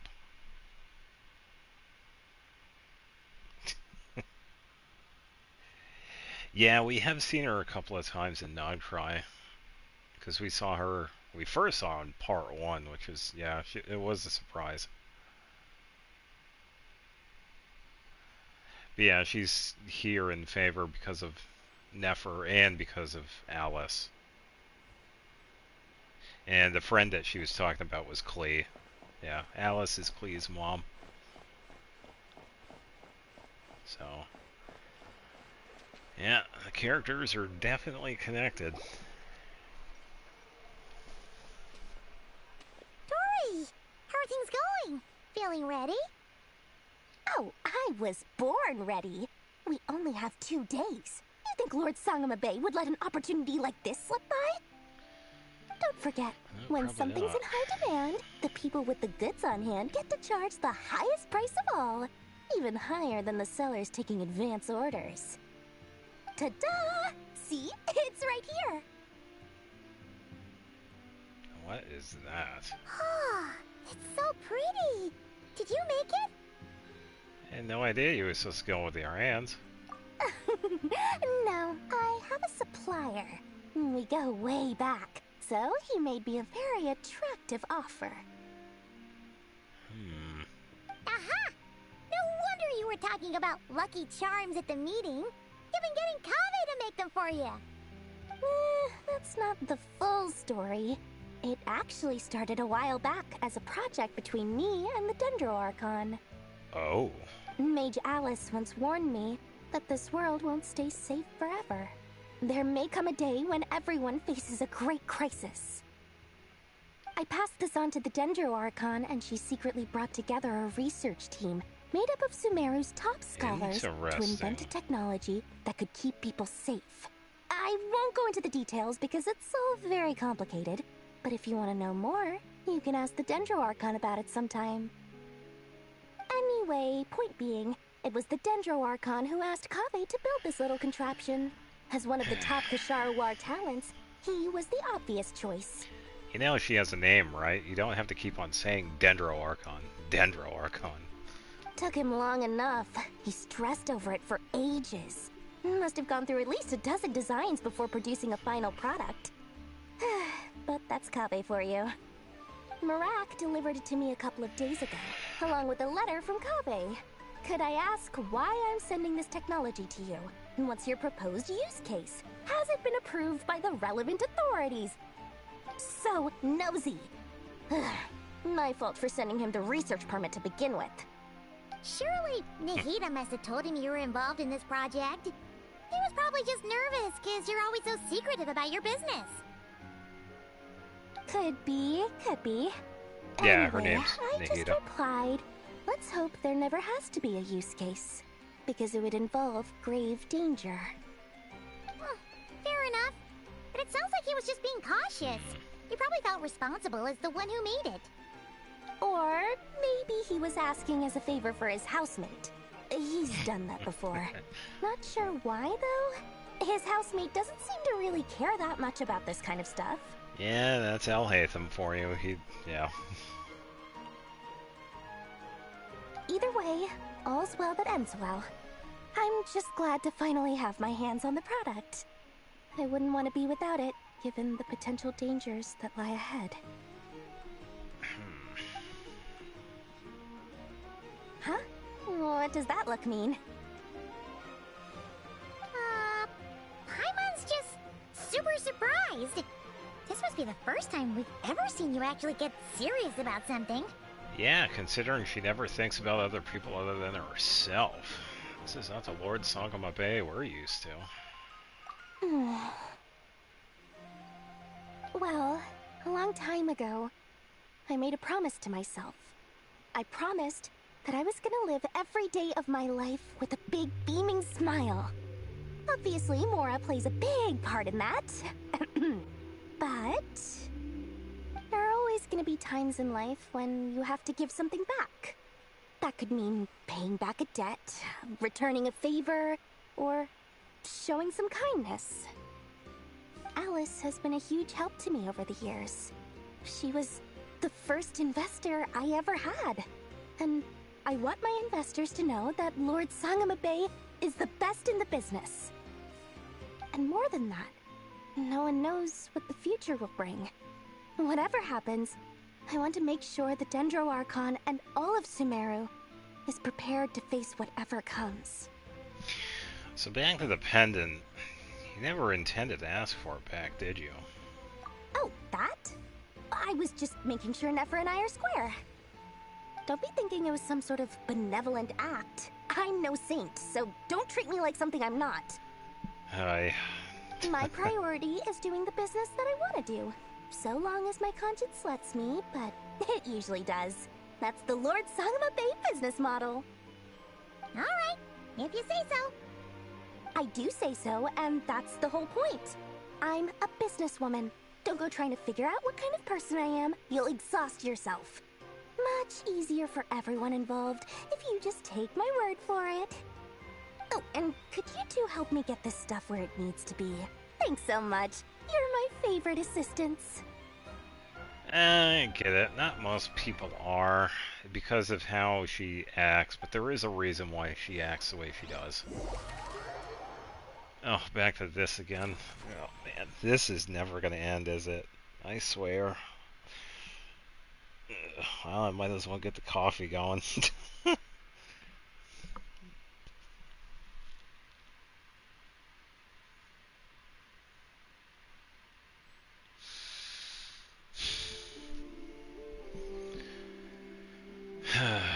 Well, I'm already here, so I might as well continue on.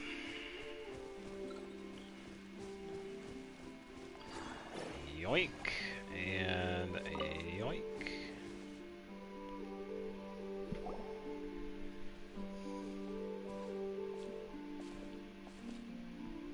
Traveler, Paimon, it's good to see you. What's going on, Durin? Everything going smoothly over here? Sort of. As you're probably aware, Varka, Durin, and I captured some abyssal creatures from the Wild Hunt. Okay. Per the plan, we dissected and analyzed some samples of these creatures. The process went very smoothly. The findings, however, come with some troubling implications. What? You can actually dissect the Wild Hunt? That depends on your definition of Wild Hunt and dissection. Harmless, lifeless. These words are accurate descriptions. The Wild Hunt is an interesting phenomenon.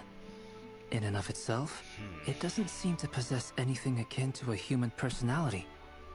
But taken as a collective, the medium through which the Wild Hunt is summoned does appear to have a soul. Yeah, which leads to what we've learned earlier. Master griped a lot about the wise Horoptetyr, and seemed somewhat fascinated with the foul Certology. But she barely mentioned Rerir at all. I don't think that was because of his lower social standing, though. Anyway, it's a pity. I should like to hear her thoughts on the nature of the life form he has become today. It's a strange mix. The furious energy of an abyssal being channeled through a fractured physical existence. A consequence of being torn apart by an unknown power. Perhaps the only explanation for his survival in this state is that he sacrificed a degree of individuality in exchange for a continued existence. Oh, sorry. Once I get talking about interesting research, I have a tendency to go on indefinitely. Yeah, he does. Back to our research findings. Essentially, they confirm my hypothesis. Rerir's corpse is completely contaminated by the Abyss, and the effects are irreversible. You could think of this as Rerir in mutated form.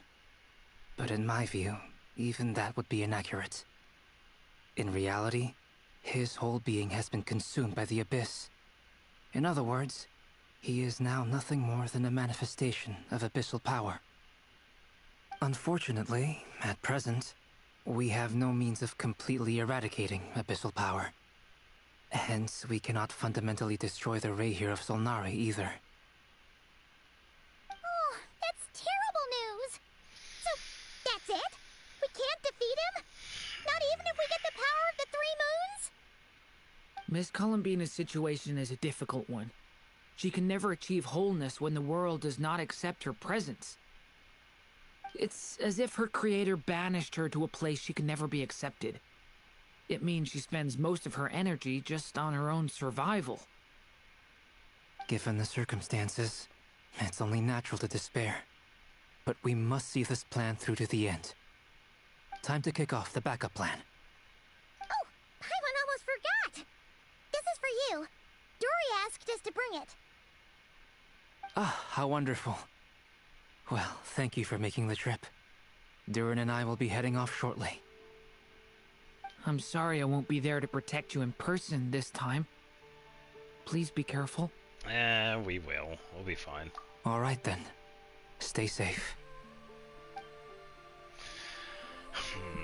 I am curious about that mechanism. Because Nahida was involved with it as well, and pretty much anything that she has done so far has been dream-related. So, potentially related to that? I don't know.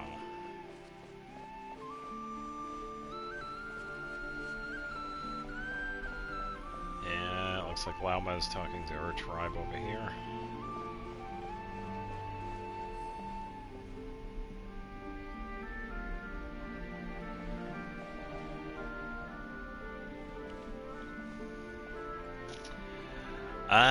Rerir is definitely a person of interest. I wouldn't really...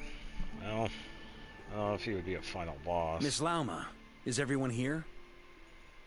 Yes. The fate of my flock is in your hands, Grandmaster Varka. Please keep them safe. My lady, what are you saying? Within the next 24 hours, we will face the biggest crisis the world has ever seen. This is not a burden that we deserve to bear, but I believe that we reap what we sow in this life. So I intend to act. I must do what I think is right. For me, that means fighting for the future of Nod Krai. This gentleman is the Grand Master of the Knights of Favonius, Varka, Knight of Boreas. In my absence, please follow his lead. Wow. Hey, everyone. Guess I should introduce myself. Well, to start with, I know my way around a battlefield. What an intro. Don't ever change. Biggest strengths are honesty and hard workingness. Anyway, point is, I don't intend to let Lauma down. I'm gonna do everything in my power to keep every last one of you safe and sound. I believe that.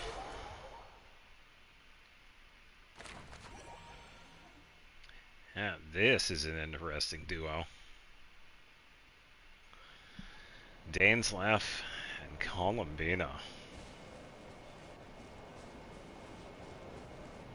I'm in an interesting spot.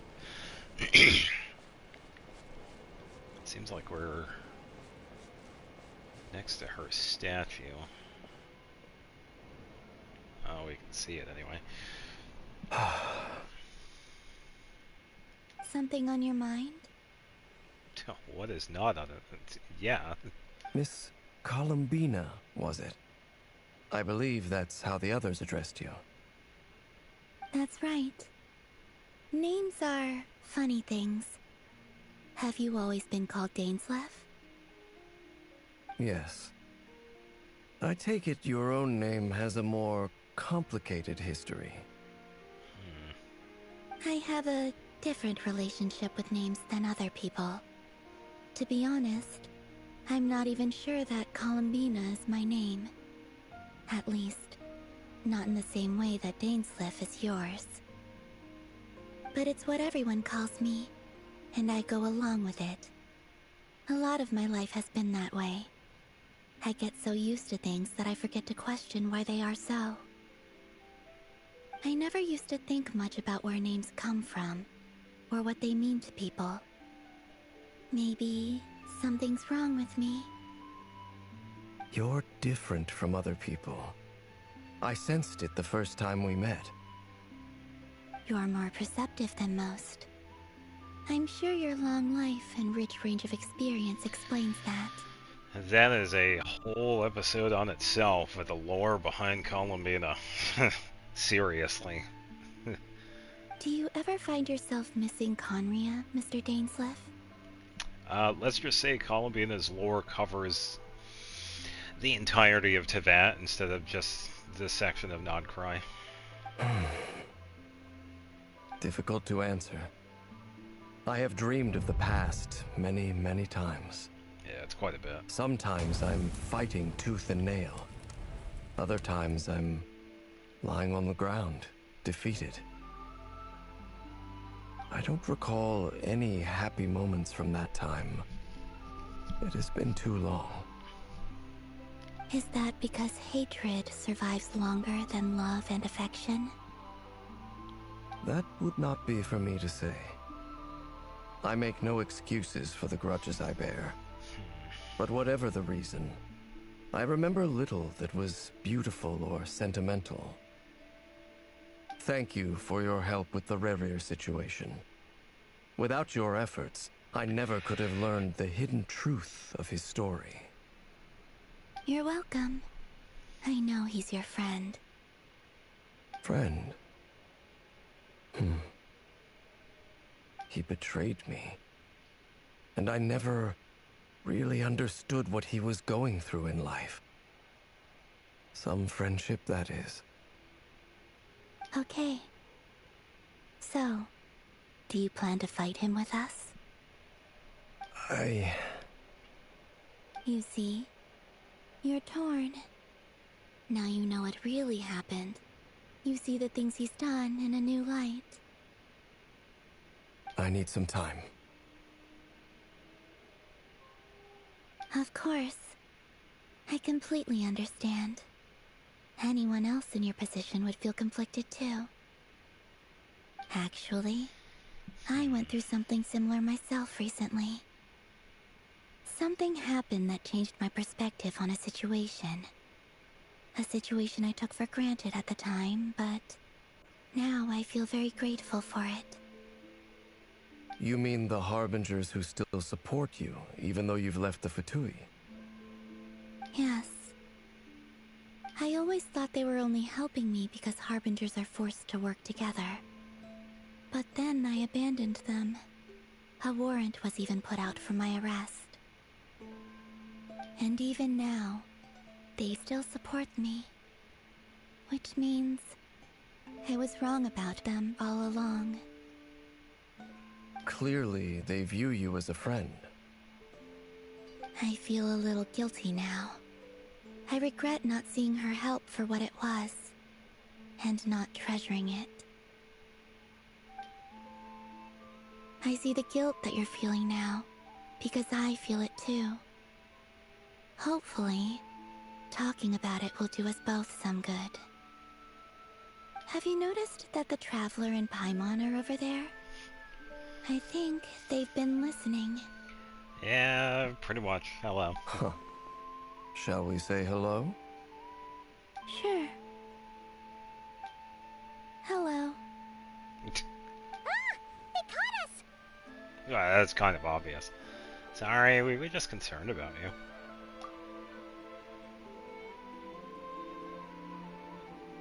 I apologize for making you worry. No doubt you wish to know where I stand on the plan to take down the Reher of Solnari. I'm afraid I need a little time, but I will seriously consider joining you. You will? Oh, thank you so much! Everyone will be so grateful to hear that! They needn't be. This was something that I was going to have to face up to eventually. That doesn't matter to them. They're grateful to you regardless. You can't control their gratitude, so just accept it. And then, have a think about whether you're willing to join us.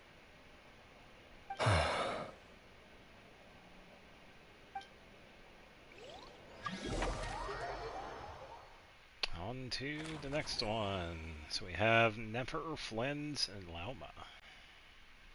It's nearly showtime! Let's go rendezvous with the others. You know the place. When is this ever going to end? I think I am actually going to make a change, just in case. So now how these things usually go. I knew you'd miss me.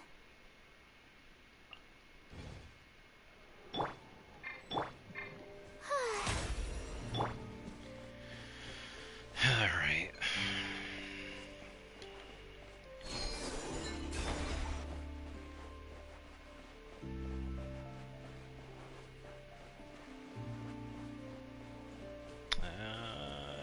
Let's see. Plans. I'm not seeing anybody else. What's going on, Flens? Ah, you're earlier than I expected. Hey, Flint's! Been waiting here long? Not too long. I came a little early so I'd have some time to think. Are you nervous about the battle? Quite the opposite. I'm reminiscing on my past battles. When I was awakened by the Radniki, I had not touched a weapon in many years. I felt like the battlefield was not where I belonged. But after waging war against the Wild Hunt for so long, I came to realize something. A life of absolute peace is simply not a possibility for me. My restless flame indicates that somewhere inside of me, there is a deep yearning to root out the evil in this world. Oh, that doesn't sound like such a bad thing. Yeah, I agree. Well, in the past, when I was a Fae whose primary concern was hibernation, it was hardly ideal. But it certainly serves me well here in the present. And I am delighted to be able to join forces with you in this endeavor. Looks like I'm not the first to arrive. Ah, Miss Lauma. Did you sleep okay last night? I struggled to settle down at first, because of the nerves. But don't worry. I got enough sleep in the end. I'll be just fine. Sleep? What is that? Hey, thanks for everything. Please. I'm just doing my part. Never! Over here! Well, the goods have been delivered, and the backup plan is underway. Ino asked me to relay a message. She said Anefa will be on high alert and keep a close watch over all secondary districts where defense is required, providing support as necessary. Meanwhile, Ino herself will provide range support to us directly, using her latest invention. Excellent. My thanks to all involved. The chess set's looking a little unstable. Yeah, because of, It won't hold him much longer. We should be prepared to engage at a moment's notice. Oh, I'm ready. No sense sitting around waiting. Let's make the first move while we still have the option. I agree. Paimon, find a safe hiding place. Got it! Be careful, Traveler! I will.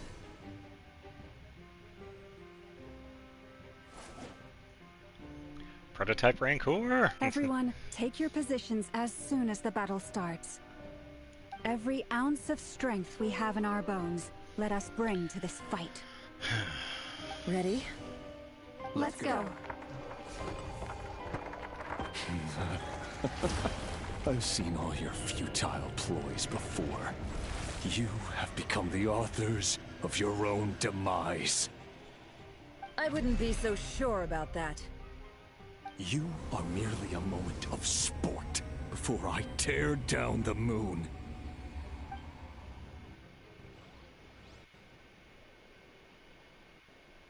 Oh, this is an interesting scene.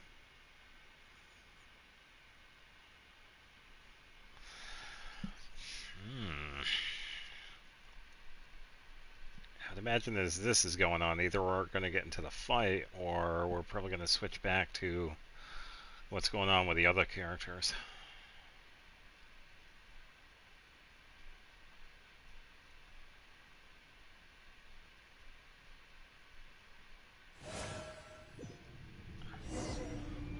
Oh. Stay on your toes. Yep, you too. Let me help you guys. It's this! Hunt him down! Alright, let's see if I remember how to actually use Flynn's here. You poor lost lamb. Can't hide the truth.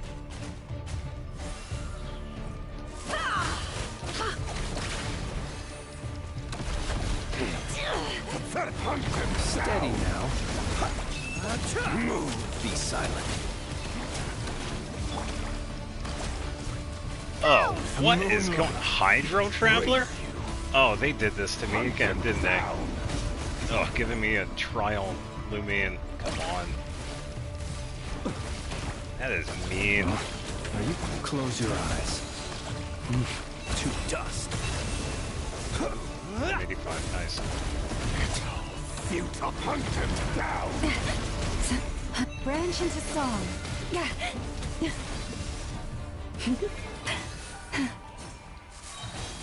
By the frost moon of old. It all adds up. Move! The deception ends here. Pretty good hit. No more lies. Let's see what you're made of. Hunt him down! Take this, water jet. Love it. Can't hide the truth. Time to come clean. It all falls into place. Be silent. It began with the moon, and so shall it end. The moon will protect you.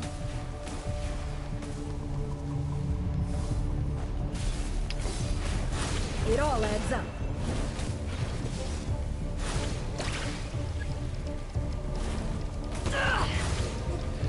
Oh, okay.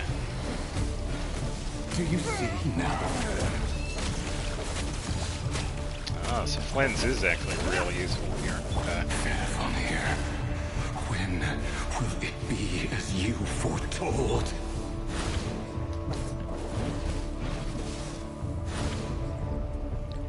Just gonna get a little bit of a backup here.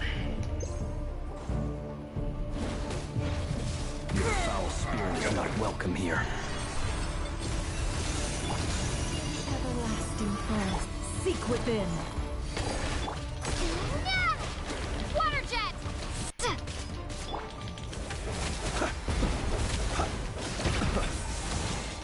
Are you quite finished? Leave this place. It all adds up. Let's see what you're made of. Never is really good. Come on, Flint.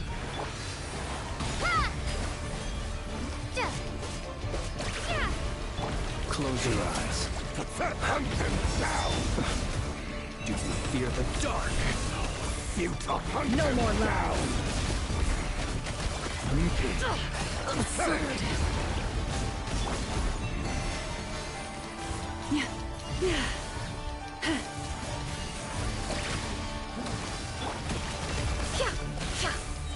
It all falls into place. Move. The deception ends here. The moonlight is all futile. With one heart. That's good. He is tough. He is definitely tough. Lash system, stay your hand. Move. It all adds up. Pathetic. It's all futile. Hunt them down. Water jet! The moonlight betrays you. Be silent.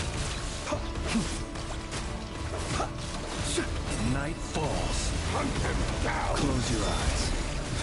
Do you fear the dark? Bombs away! Can't hide the truth. Doing pretty good. He's probably going to go into the second phase again. Let's see what you're made of. Your little game of heroics is over.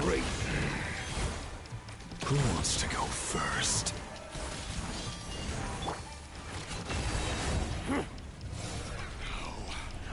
Get out of my sight! Okay. No! We've been separated. Whoa. You okay? Never! Where are the others? Stuck outside the barrier. Yes, I do have to be careful. I told you before, knowing too much is always a death sentence. Be careful what you wish for.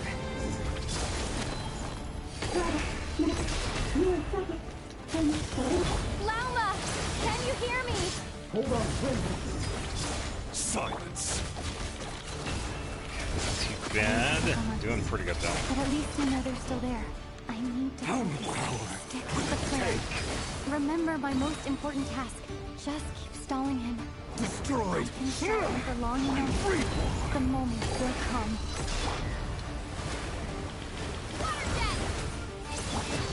It all adds up.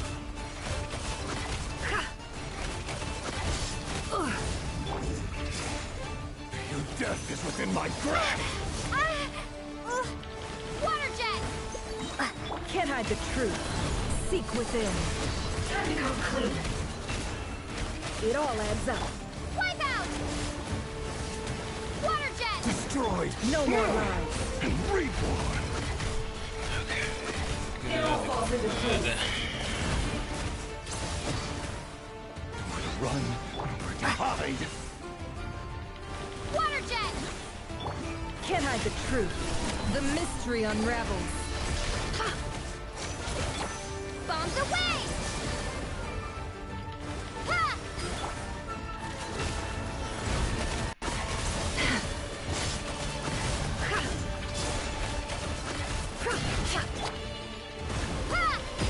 Oh, missed that one.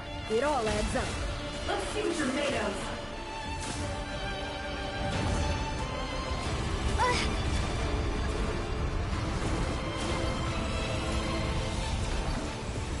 Okay, just gonna find number three. I've got this.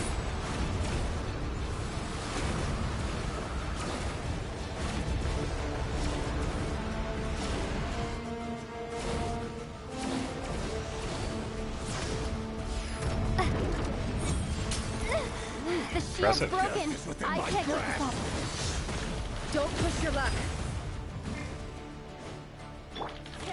truth.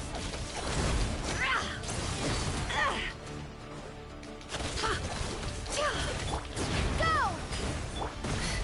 No more lies. Time to go clean. There we go, there we go, there we go. The deception ends here. Reverse, back over the main. Yeah, I tell you what, this boss definitely worth staying up this late. Yeah, the rear is very impressive.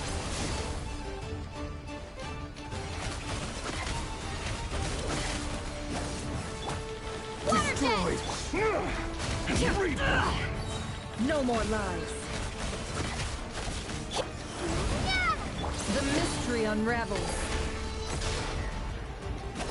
Can't hide the truth.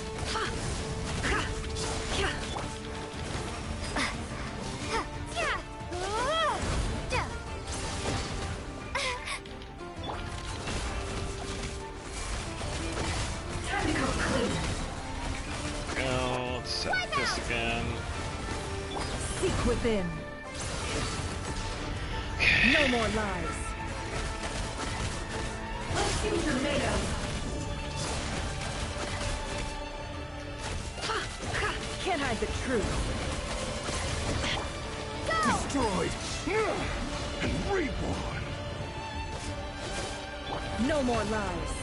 Wait, it seemed like Lumine had a little bit of an attack speed bonus right there.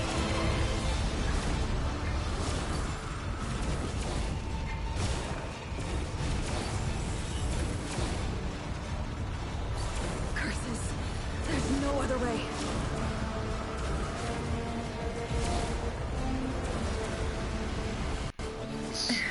Here we go.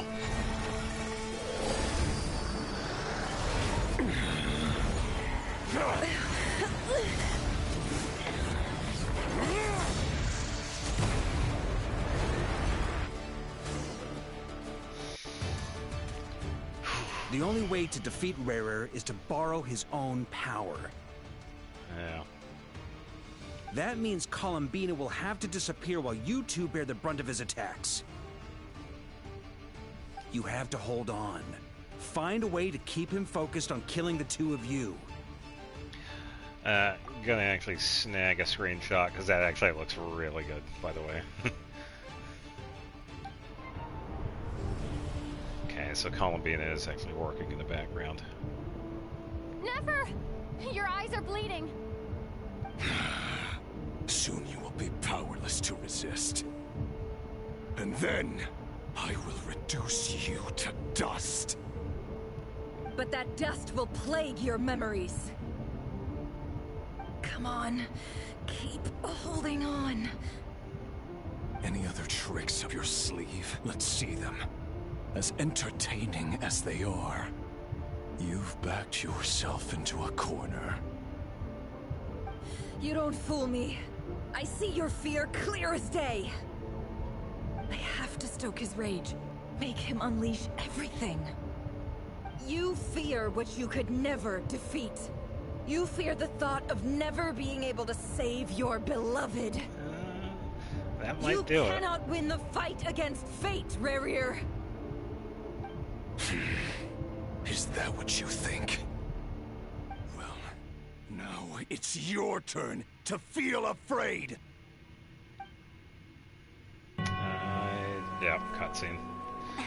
Oh, we are in for a good one. Your own name. Is it us you hate, or is it what you've become? Let's see what becomes of you!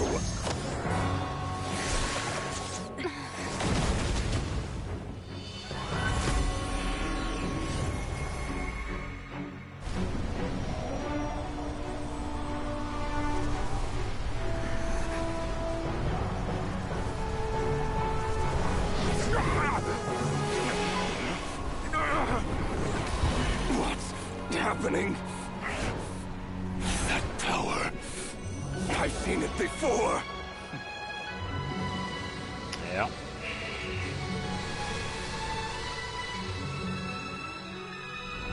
His power is on another level. We'll need to use an alchemical array to convert his power into a usable form. then quickly channel it into Columbina, Giving rendering the her power to powerful her. enough to compete with him. I'll join you. I can help. If I release enough abyssal energy into a confined space, it'll create a potential difference, allowing us to extract a huge amount of elemental energy. Next, I'll synchronize with everyone's minds using pyro, then give you temporary access to their abilities and fields of view. But it won't last long. Can you see? Well enough. Columbina's like, yeah, okay. So, we have a student of Gold Rhine-Daughter in our midst. How about that?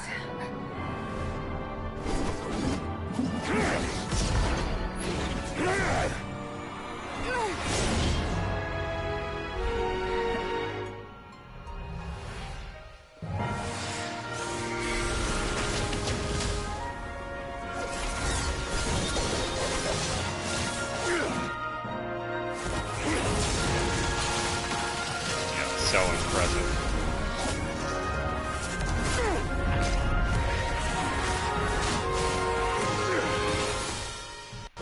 You use my own power against me? Just like how you stole Kuvaki. Look familiar?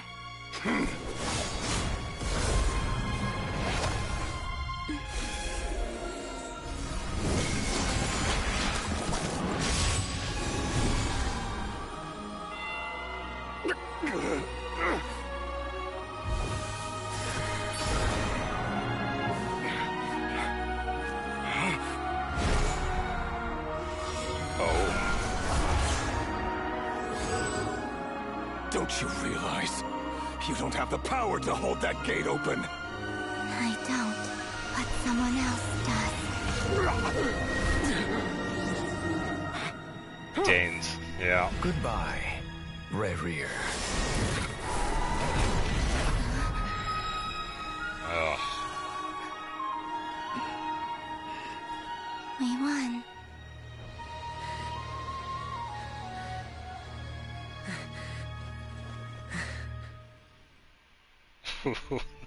Oh, wow.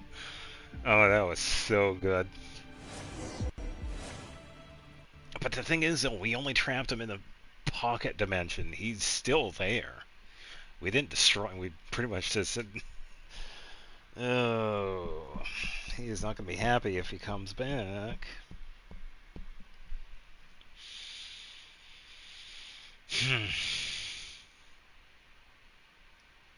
Yeah, Duran did really good in that one, too.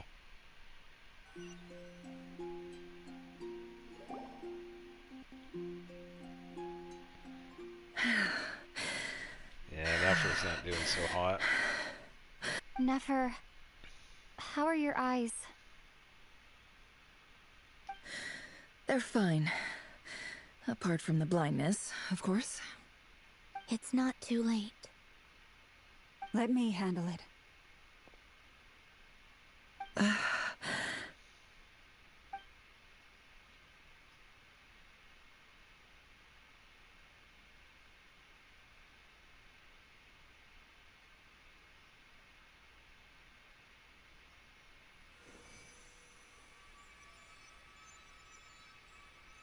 Miss Nefer, it's not like you to lose your composure. That was the most reckless thing I've ever seen you do. Reckless how? The situation was critical. Our lives were at stake. We had to do something. Even so. Okay. I guess you're right. Under the circumstances, it was a wise decision. You traded your eyes for an incredible victory. In business terms, I suppose that's a huge return on investment. I'd be hard-pressed to argue otherwise. Still, I don't like this outcome, and I don't want you to lose your sight for good. People suffer when they make sacrifices they shouldn't have to make, whether that means faith, strength, or in this case, your ability to even see. I had hoped you could win without sacrificing so much as a single hair on your head. Thank you. Really. All done. Don't try and open your eyes just yet. We'll see how you're doing in a couple of days. Until then, please follow your recovery plan to the letter. They have a weird lighting glitch at this point. I don't know why it keeps doing that. I'll send full details through Yehoda.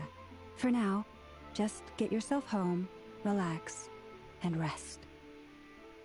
My dear friends, we have fought bravely and achieved a spectacular victory. A dark cloud has been lifted from the skies of Nod Krai. All in this land will be grateful for what you have done. It's not over yet. We only sent him there. He's still alive and kicking. The moon will remember this day. Thank you both.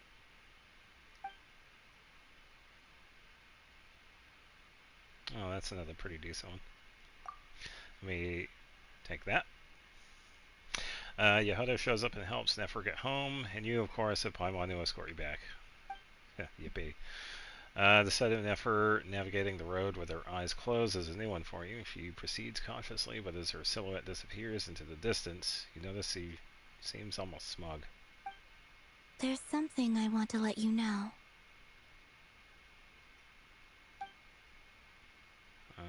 What is it? When Durin connected everyone's minds so I could access their powers, I also felt everything they felt. And since Nefer's eyes were injured, my eyes are hurting now too.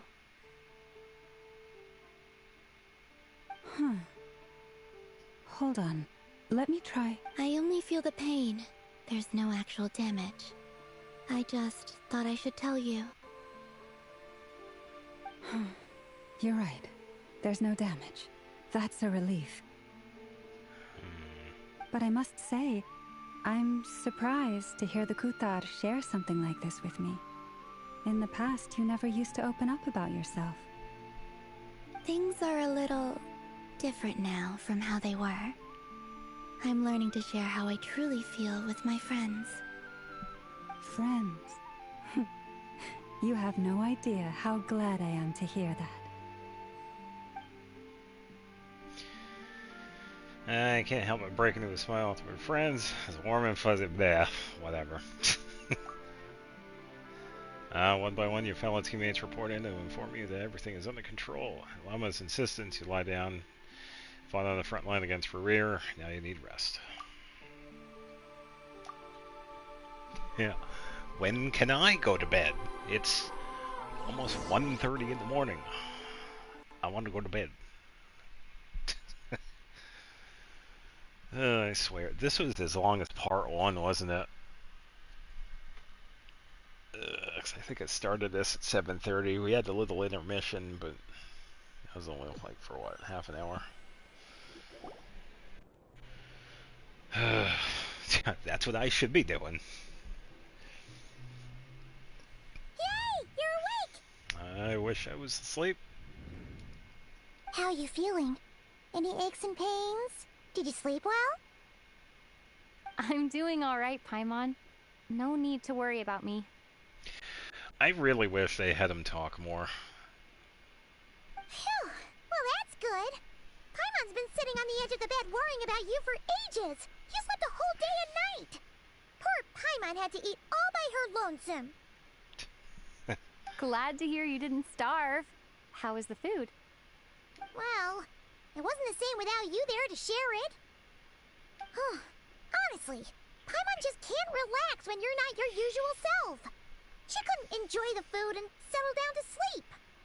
Well, I'm back to normal now. Oh yeah, and Albedo swung by earlier. He said to tell you to head to the tavern when you woke up.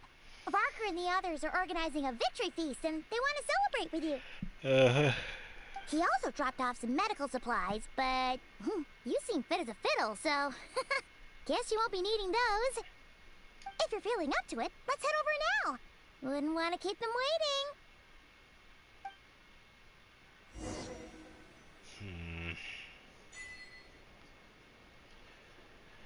I tell you what, that was actually a pretty intense fight. It's one of the stronger enemies we've fought in a while.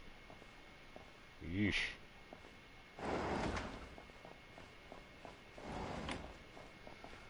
What is on here? Oh, I got mail. Oh, it's, yeah, Eula's birthday.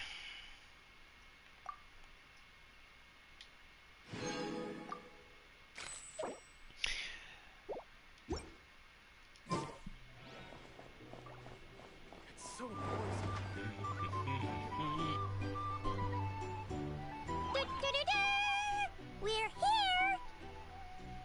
Oh, Traveler and Paimon! Yo. Perfect timing!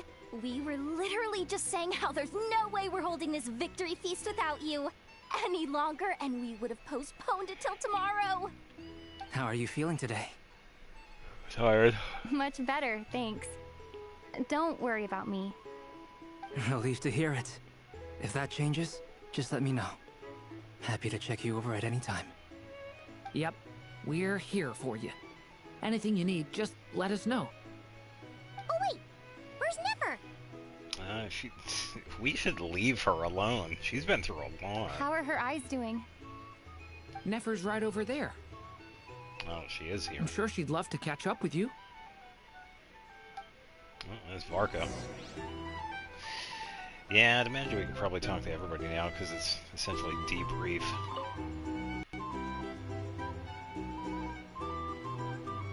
So I'm assuming they were actually going to do something else, but... Alright. We already saw Traveler this. and Paimon! Deja vu. How are you feeling? Much better. I mean, Relieved to hear skip it. Yep.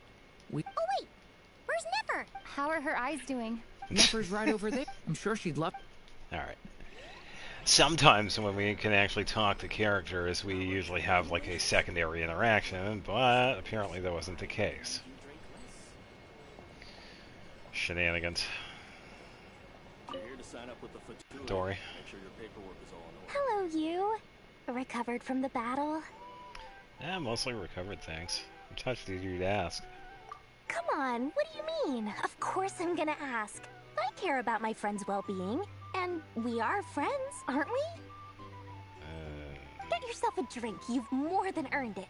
In fact, today, your drinks are on me. Lord Sangama Base got you covered. Wow, really? What about Paimon? Has she earned it too? Has she? Please? Well, you haven't been through quite as much as the Traveler, but... what the heck, sure. Oh, you shouldn't have done that. Yay! Wow! Drinks on Dory! What a historic day. Hey, keep your voice down, or everyone else is gonna want in too. You... Have you heard anything I've been saying recently? Doing business in Nod Krai has been an absolute nightmare. If I'm buying for everyone, oh... Okay. Paimon will speak more quietly. Jeez. That's more like it. Don't you forget, Lord Sangama Bay doesn't just go around buying drinks for anyone and everyone. No, she doesn't. She's definitely frugal.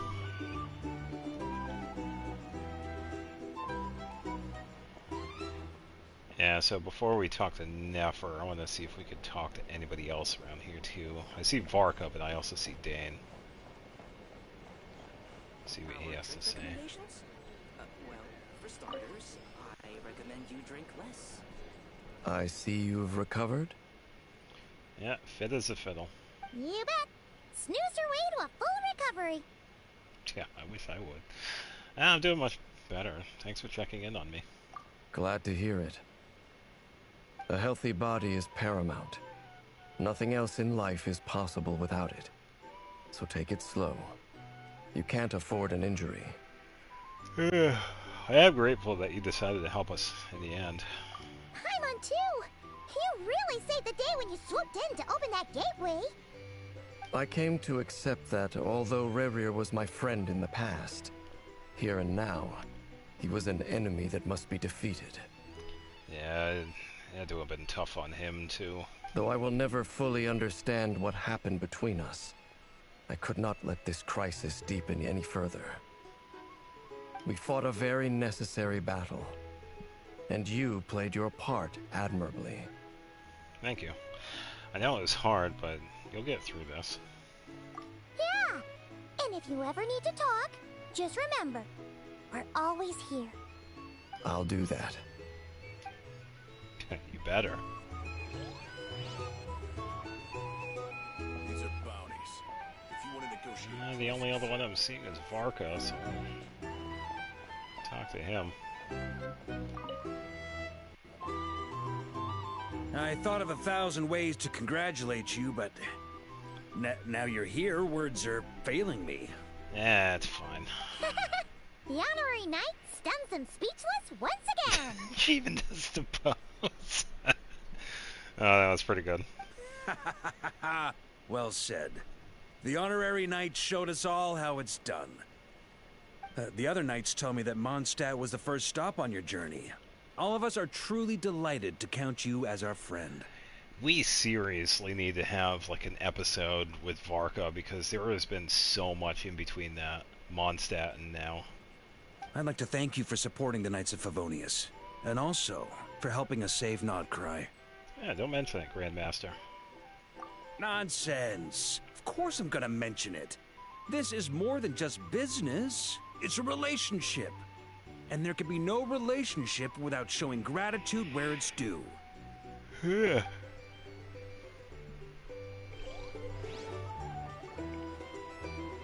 Yeah, because that would be a story quest in and of itself. Reminiscing with everything while telling Varka what happened.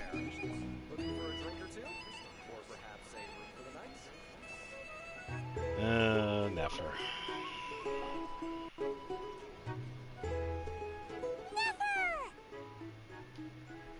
Traveler, Paimon, are you recovering well?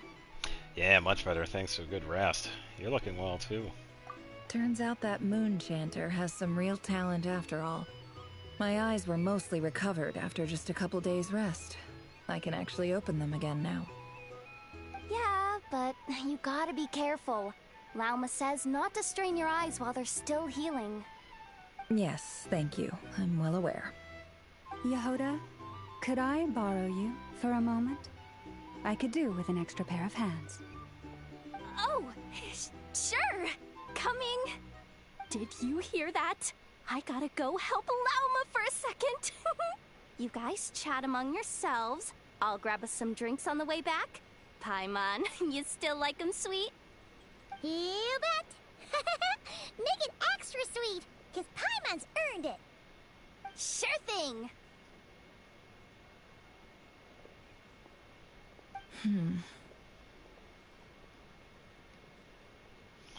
What's on your mind, Nefer?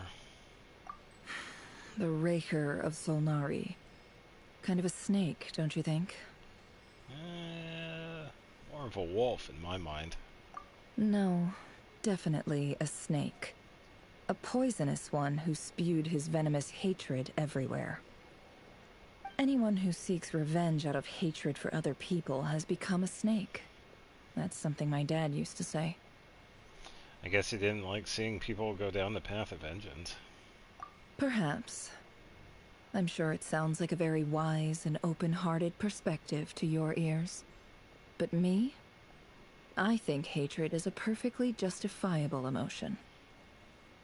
What else is left when everything you depended on in life gets stripped away? Something's gotta fuel that drive to keep on living. When I look at your life, I see a lot of things that you can depend on. If you're worried about me, you can nip that in the bud. I'm not someone who gets stuck in the past. It's just... I suddenly feel like I was wrong to call my father a liar. He was just a fool. That's why the academia turned their back on him, and why the other tribes ganged up on him. Oh, Father.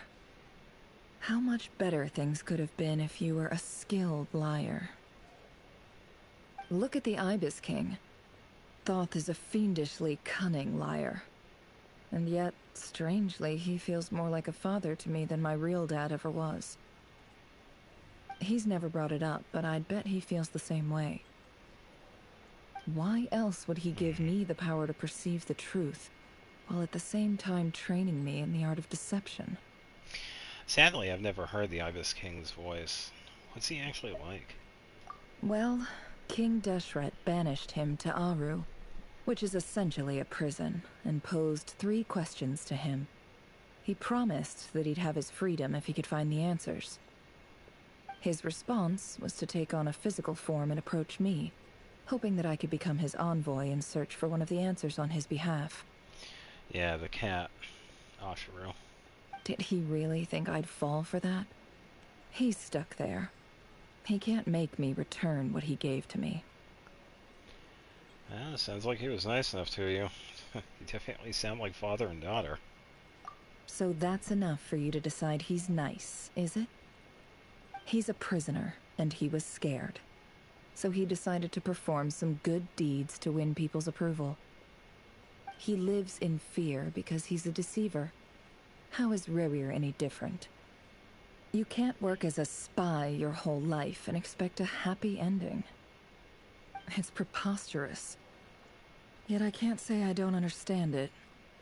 Liars live in the darkness of their own making, but it's still human nature to want to go on living. They say that a liar's soul is the most worthless thing in the world. What do you think? I have to disagree. Oh, really? Well, it takes a very kind person to find compassion even for liars.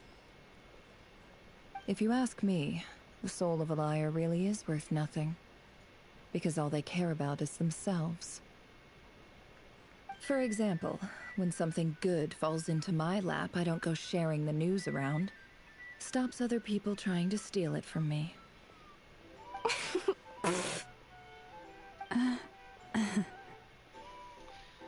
I have a feeling some people over there might have overheard that. So be it. They have sharp ears. I can't keep anything from them. Oh, is that your way of saying you warmed up to them now? Oh, is that what it looks like? Well, what it looks like is that you're starting to see us as your friends. Well, you all know my past now. And I can't simply eliminate everyone who knows too much. So I guess I just have to put up with you. For the foreseeable future, at least. When you find yourself in a situation you can't control, the safest play is to keep calm and start monitoring everyone involved like a hawk. In the intelligence world, you need to have a sense of perspective and play your hand accordingly. If you understand what's at stake, please ensure my secret is safe with you. I trust you'll respect my wishes as a friend. But don't forget, I will also be watching you like a hawk. Sure. Very good. Oh wait! Now that the panic's over and we've all calmed down, Paimon suddenly remembered something. What is it? After all that build-up, our mystery ally never showed up even once. Well...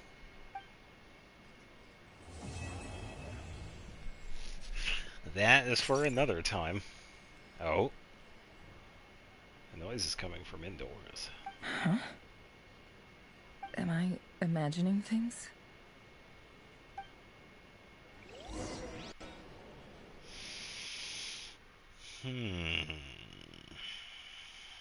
Something's afoot.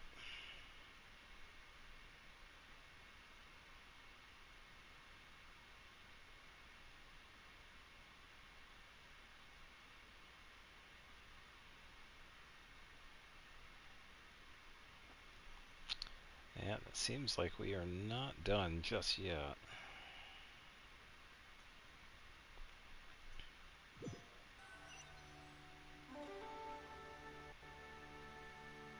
So, that close colleague who stayed behind with you?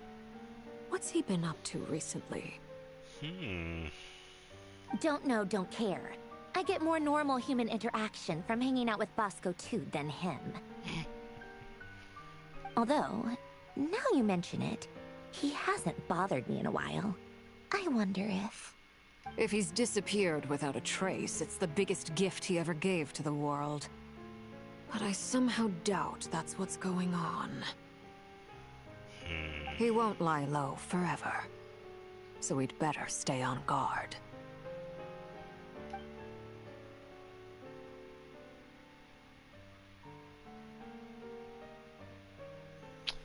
And that is going to be something that's going to be happening later on. But for now, we pretty much just get to sit and watch.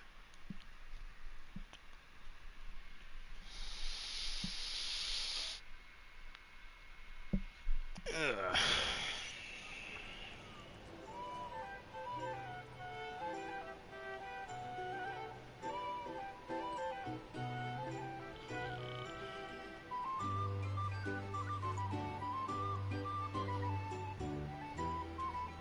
Alright, so they're just talking over there.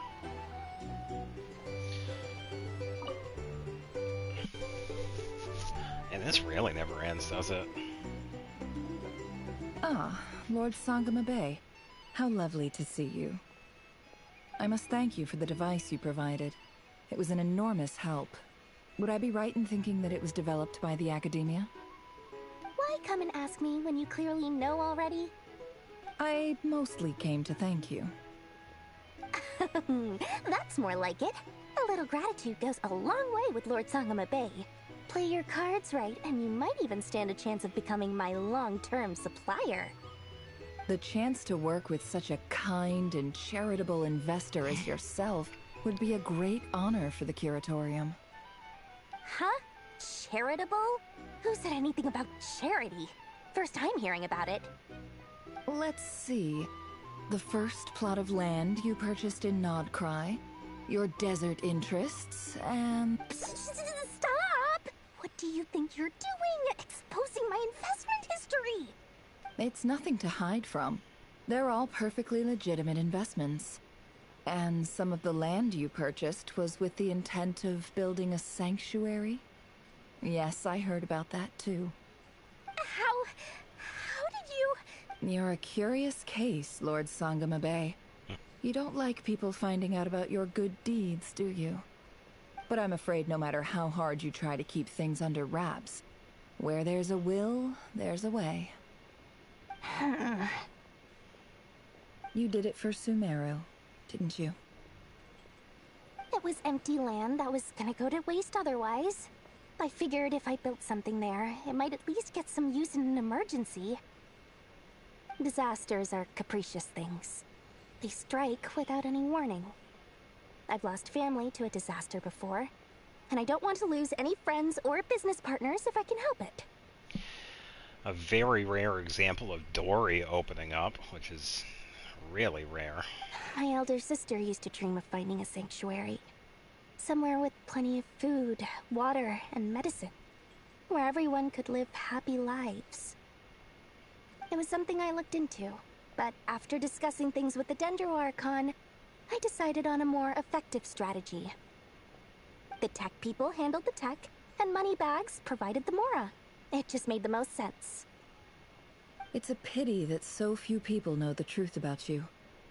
Everyone says that you view everything in terms of Mora, and all you care about is growing your own wealth.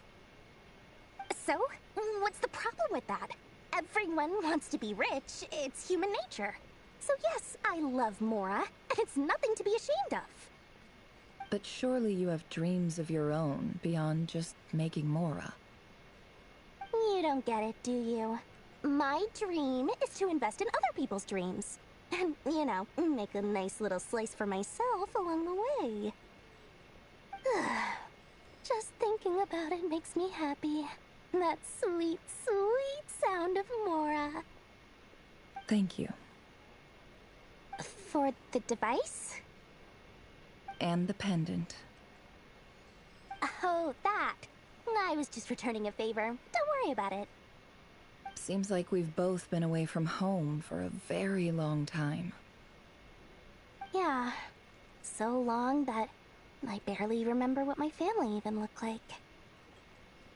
That would be your mother, father, and sister? Yeah, though it's been years since my sister passed away. It's not like I want to forget them, obviously, but memory can be even more ruthless than the most calculating business person. Beyond a certain point, if something isn't helping you, it just gets rid of it. My sister can't help me now. Slowly but surely, her face is fading from my mind's eye. It's become a vague impression. Not everything will fade. When loved ones pass away, the beautiful memories are the ones that last the longest. Yeah, that's true. If you ask me, that's the one silver lining in all of it. Well, that, plus, I'm sure that life is much better now than it was back then. Oh, absolutely. I have tons of Mora, a big beautiful house, business is booming, and I'm as happy as can be.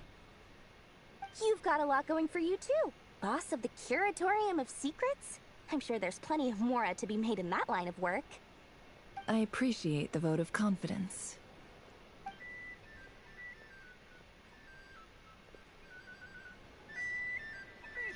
Yeah, as far as I can remember, that is actually the only time we have heard Dory open up about her past, especially about her sister too, because that right there is the key reason of why Dory is Dory. So yeah, it was actually kind of interesting to see, you know, Dory talking to Nefer, but you know, they're both from Sumeru, so definitely a shared background.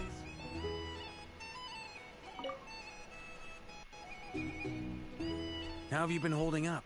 Any adverse reactions? If you start to take a turn for the worse, make sure you tell me right away. You don't need to worry about me, Grandmaster. I'm fine. I mean, I barely did anything, so... What? You're too humble, young man. You played an indispensable role in the battle for Nod Krai. We can't thank you enough for your support. Sometimes, when people praise you, it's because you deserve it. The best thing is to accept it calmly and with grace. It's important to learn how to respond to words of admiration. Let's do a quick demonstration.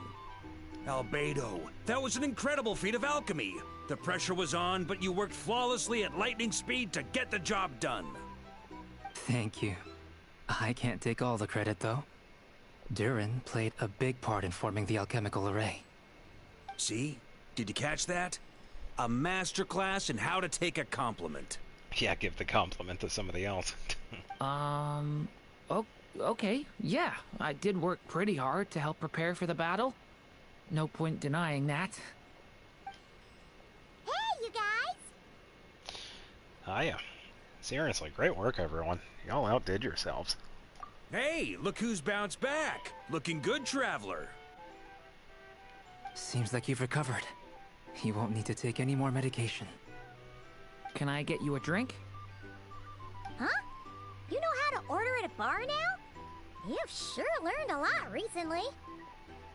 Handling a drinks order is ridiculously simple compared to alchemy. Don't worry, I'll blend into society yet. Oh, thank you, random person, but I don't know you. Thank you anyway. Believes it. You're clearly a fast learner, just like your brother. To be totally honest, though, Paimon didn't quite follow all the details when you first explained the plan to us. Don't worry, that's completely understandable. Unless you're a student of alchemy, it's hard to grasp the principle and how the process works.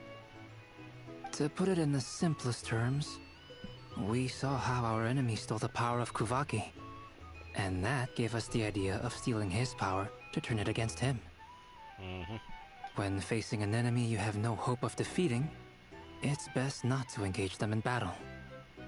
So, instead of looking for a way to overpower him, we decided to help Columbina get strong enough to at least stand up to him in a fight.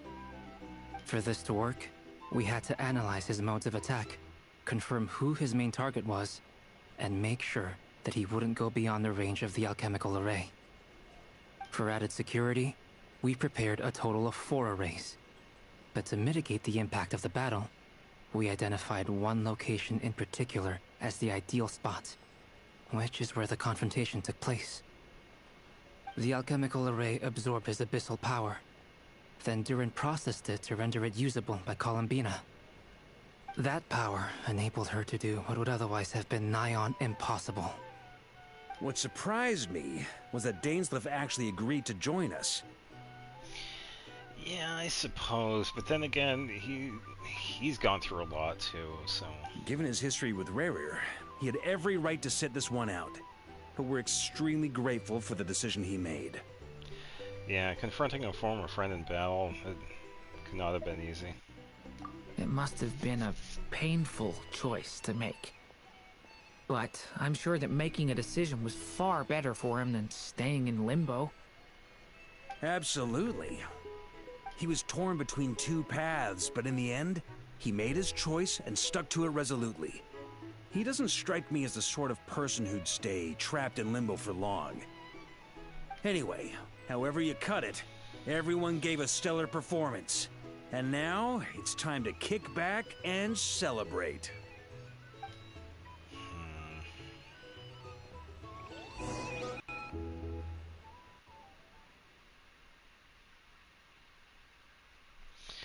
It is still one issue, though.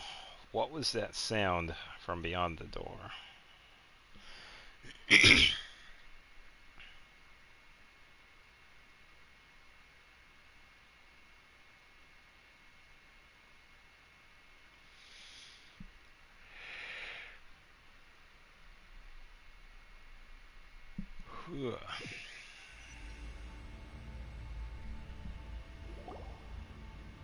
Alright, okay, are we at the design bureau? That's the only reason you're here. Okay, first off, that's kind of interesting how they actually popped us here like that. Yes, I've thought a lot about it. And I've realized that you, me, and Arlecchino should be friends. I think this is very important. So I felt I had to come and tell you. Well, this is a new one. I'm so moved. I can't even hold my teacup. If that's all, you can leave now. Do you not want to be friends with me? Or is it that you prefer being co-workers? What is this, Columbina? Are you deliberately testing my patience threshold? Right now, my politeness module is active. But if you say another word, I swear I'll shut it down. If your politeness module was active, wouldn't you say the word please at some point? Uh-oh. Polonia, please see Lady Columbina to the door. Will you still invite me to your next tea party? What? Yes, I think you will. Bye-bye, dear Sandrone. Oh, man. Okay, that was actually kind of funny. Catching up with a friend. I hope I'm not interrupting. Last time, the Wild Hunt escorted you out. Would you rather I handled it myself this time? Oh, come off it. We just wanted to, see how you were doing now that it's all over. Why? Out of concern for my safety?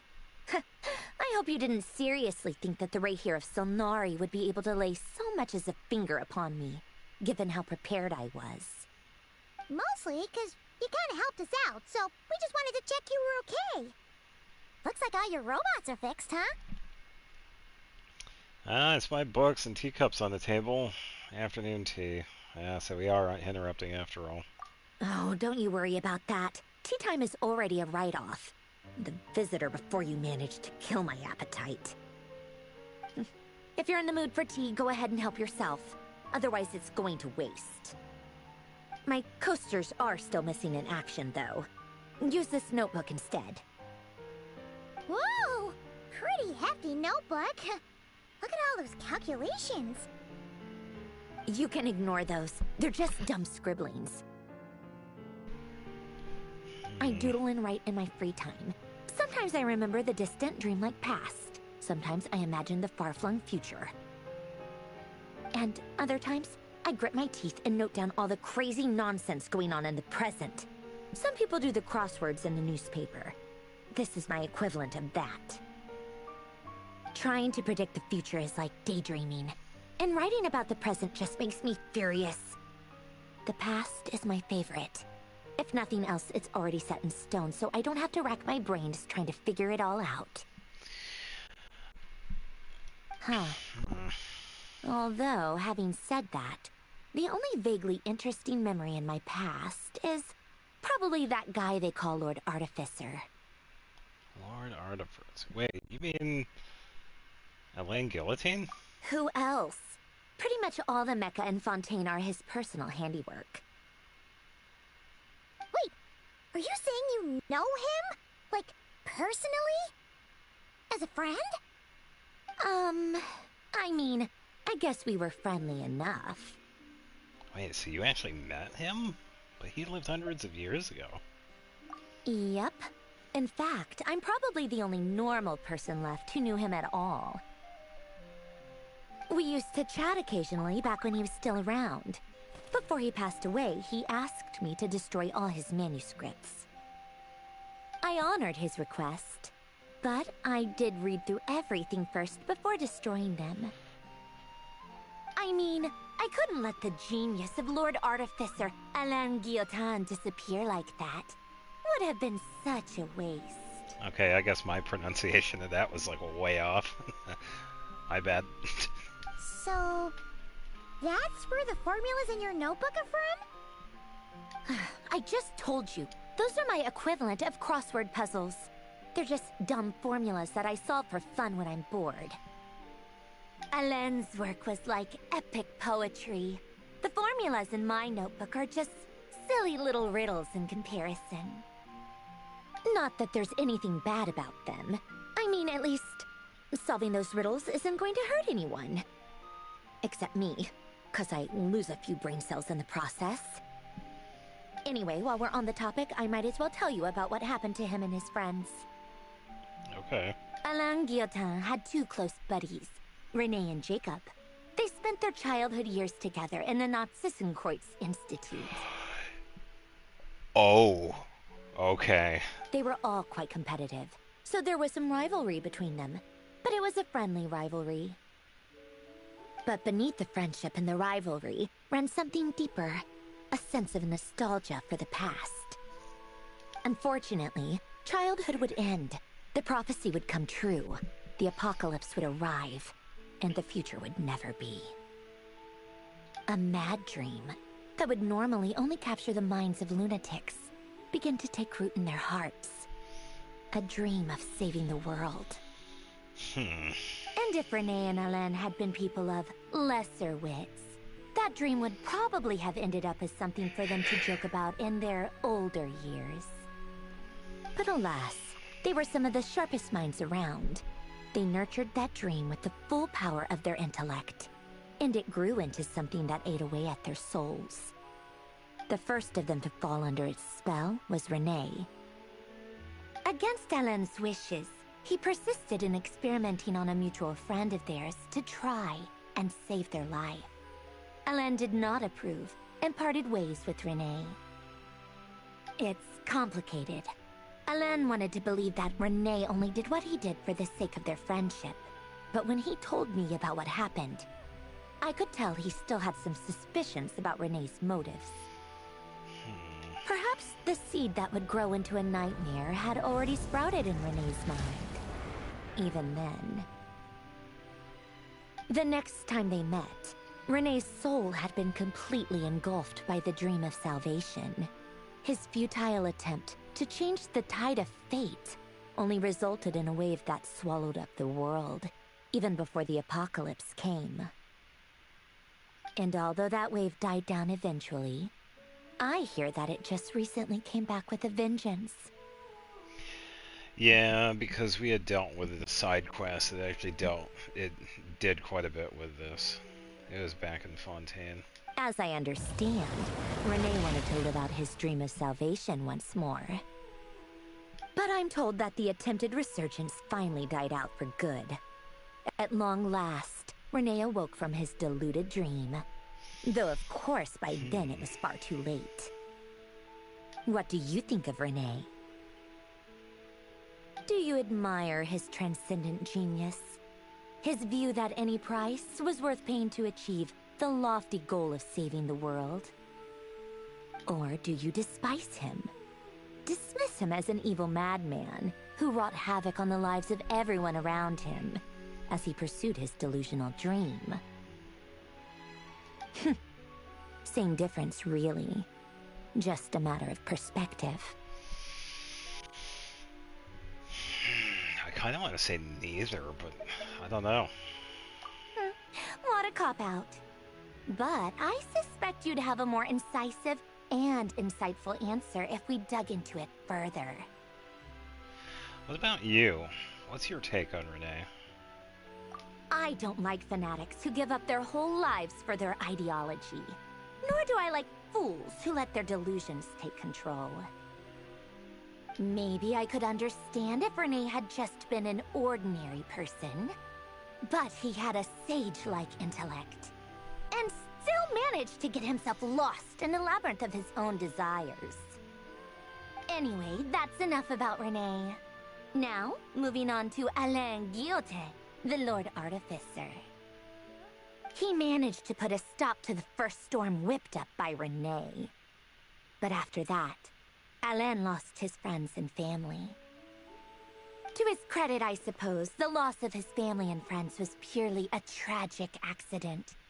It's not like Alain sacrificed them for his cause or anything. After that, the only thing supporting his work was the same dream that had dragged his closest friend down to the abyss. But although the desire to save Fontaine drove him to found the Fontaine Research Institute, Alain continued to reject any form of transcendental knowledge or power. He was suspicious and fearful of it, having seen the way it had affected his closest friend. I think that formulas and machines derived solely from human intellect were the only thing that gave him a sense of spiritual comfort. Yet Alain's intellect was simply too great. It barely left him space to breathe in his lifetime. Once he realized that the end of his life was approaching, he finally accepted the truth. The Nazissenkreuz Institute needed someone, and a human being, to see its story through to the end. He quit working on his formulas, trading them in for the fairy tales that had played such a formative role in his childhood, but which he barely touched in his adult life. He told me that the director of the Nazissenkreuz Institute used to read those fairy tales to the children as bedtime stories. Apparently, they worked wonders at sending kids off to sleep. I think that all he wanted at that time in his life was to be able to sleep deeply without being plagued by depression. By that point, nothing else really mattered. At the very end, he laid down to rest in the ruins of the former Nazissenkreuz Institute orphanage, while the Fontaine Research Institute he had founded continued tirelessly with its work. Yeah, I do find it kind of curious that we're actually talking about some Fontaine stuff here, too. Many years after that, tensions over competing dreams would once again cause a rift, this time between members of the Fontaine Research Institute.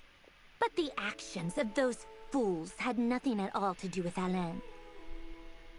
And that is the story of two people from the Nazissenkreuz Institute who both wanted to save the world. One went all in on his fantasy of salvation without ever looking back, and ended up calmly sinking to the bottom of the deepest sea. The other sought desperately to burn bright in his life, even though he wasn't sure where he was going. I do sometimes wonder, why is it that people like them have such grand hopes of saving the world? Even the grandest tree starts as a tiny seed. So perhaps, for each of them, their mission to save the world began with a very simple desire: to save themselves. They were young children with friends and family who mattered to them, desires to explore the meaning of life, ambitions to have a successful career. They didn't want to see all of that taken away in one fell swoop. Or maybe they just wanted to find something to anchor themselves within the chaos, to stop them getting quietly swept away by the storms of life. But instead, the search for their own salvation took them down the rocky road laid out by fate. Do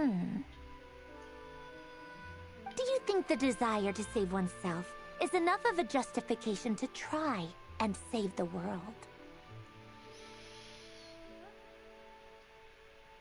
I don't think so. Sensible answer.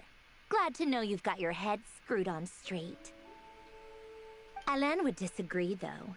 I asked him the same question back when he was in his prime, putting all of his energy into his work. Yes, it's enough. No elaboration, just a quick, short answer before getting right back to his work. He was always that way. All right, tea time's over. I owe Arlecchino a favor for telling me these stories.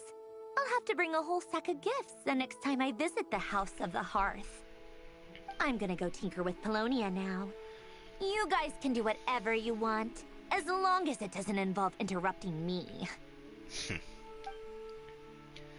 Polonia, exit hibernation mode. Begin diagnostics. Well, she was definitely talkative today.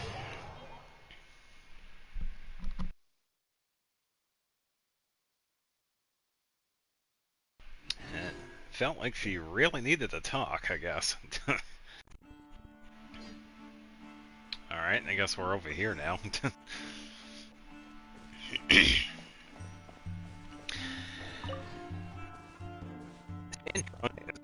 Very strange woman. It's very hard to place what she is thinking. I don't even know. Alright, is there anything else I need to do? Good lord. Because it is now after 2 o'clock. It is very late. Okay, please don't be anything else. Yeah, so we did finish the Archon quest. I tell you what, they've been doing such a good job so far. And I know Rerir he was only transported. He was not taken out. But there were also a couple of things happening on the sidelines that we saw that will be happening in the future. Arlecchino and Sandrone, they were talking about one of them. We don't exactly know about that yet. So, let